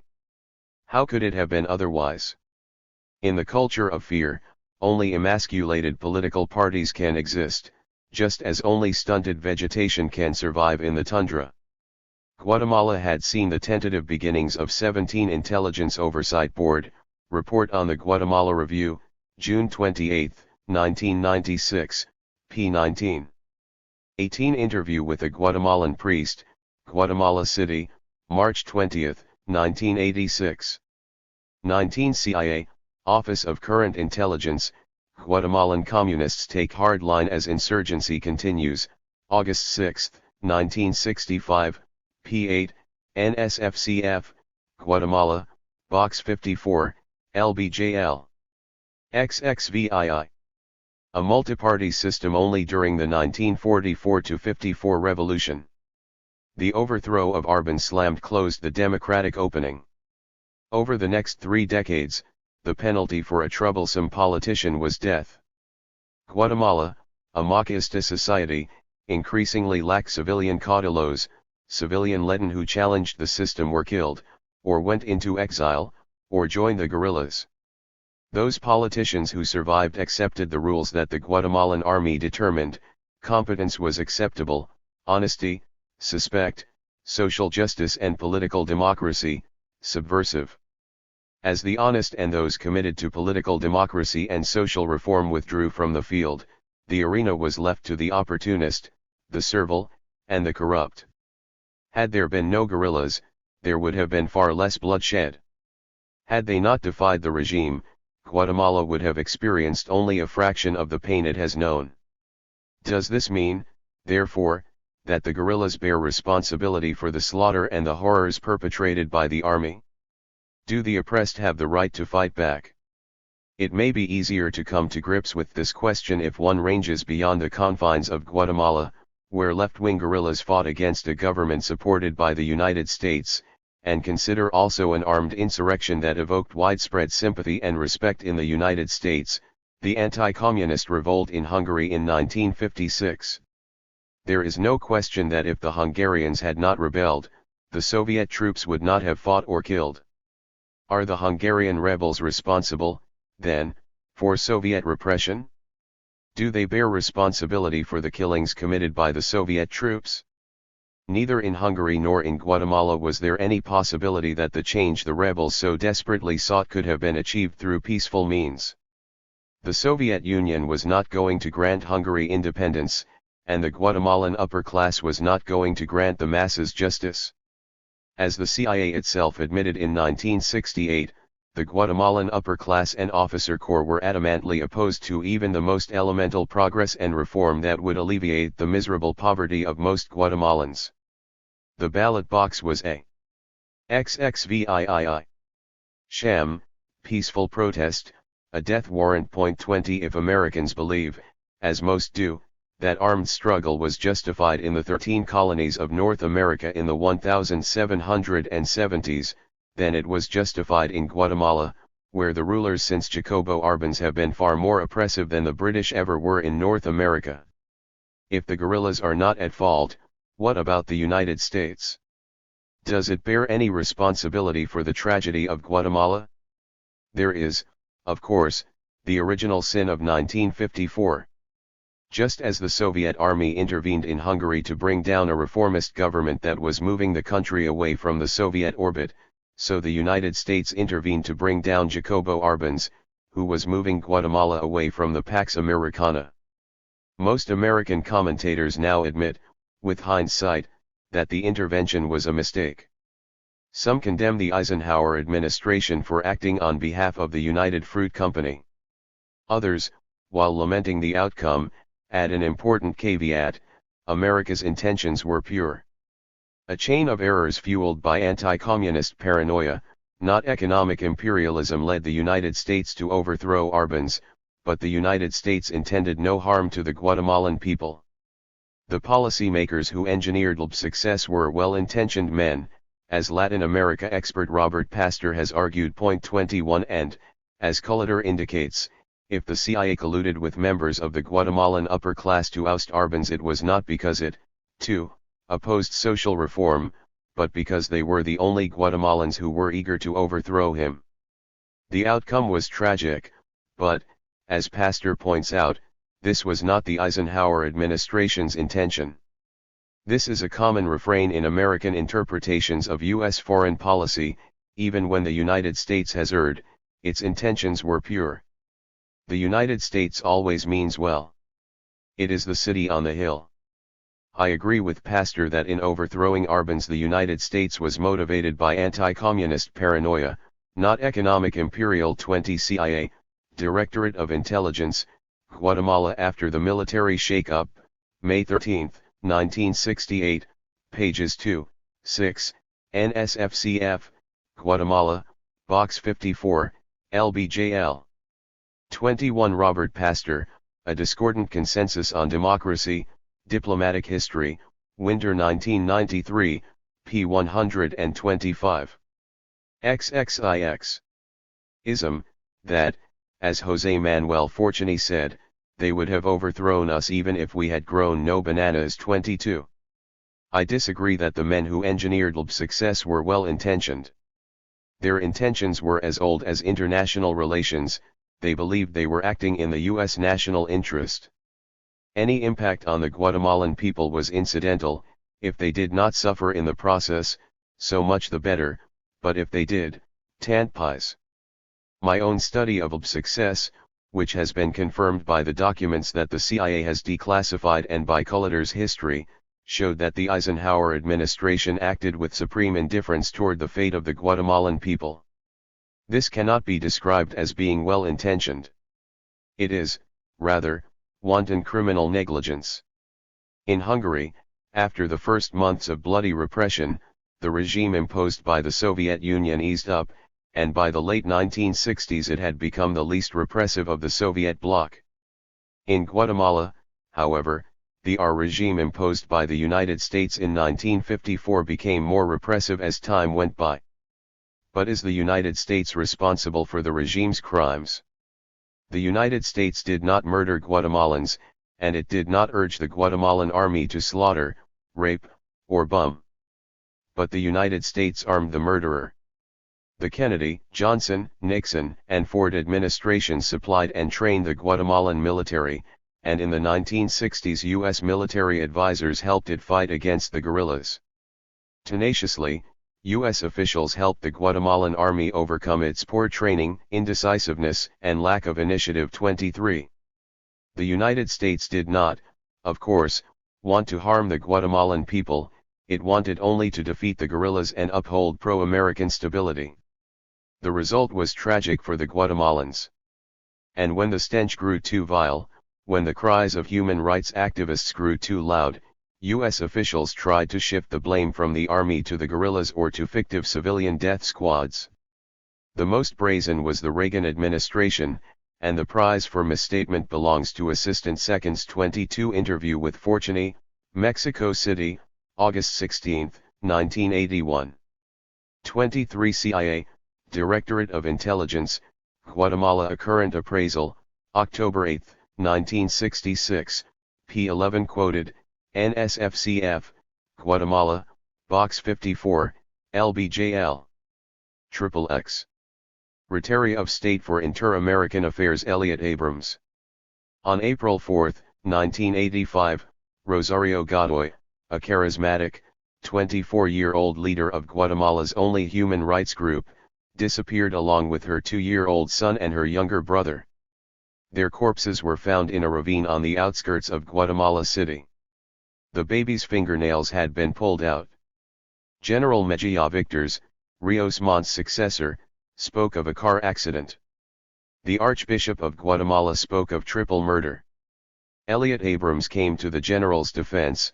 So far there is no evidence indicating other than the deaths were due to an accident, he asserted on May 3.24. The lie was as unnecessary as it was sordid. The general did not need Washington's propaganda, the army had already won, the guerrillas were in retreat. The army had won without U.S. military aid. In the early 1980s the U.S. Congress resisted Reagan's attempts to resume the military aid Guatemala had spurned in 1977. U.S. aid would have helped, but it was not necessary. The army was strong enough to triumph without it, thanks in large part to American assistance in the 1960s.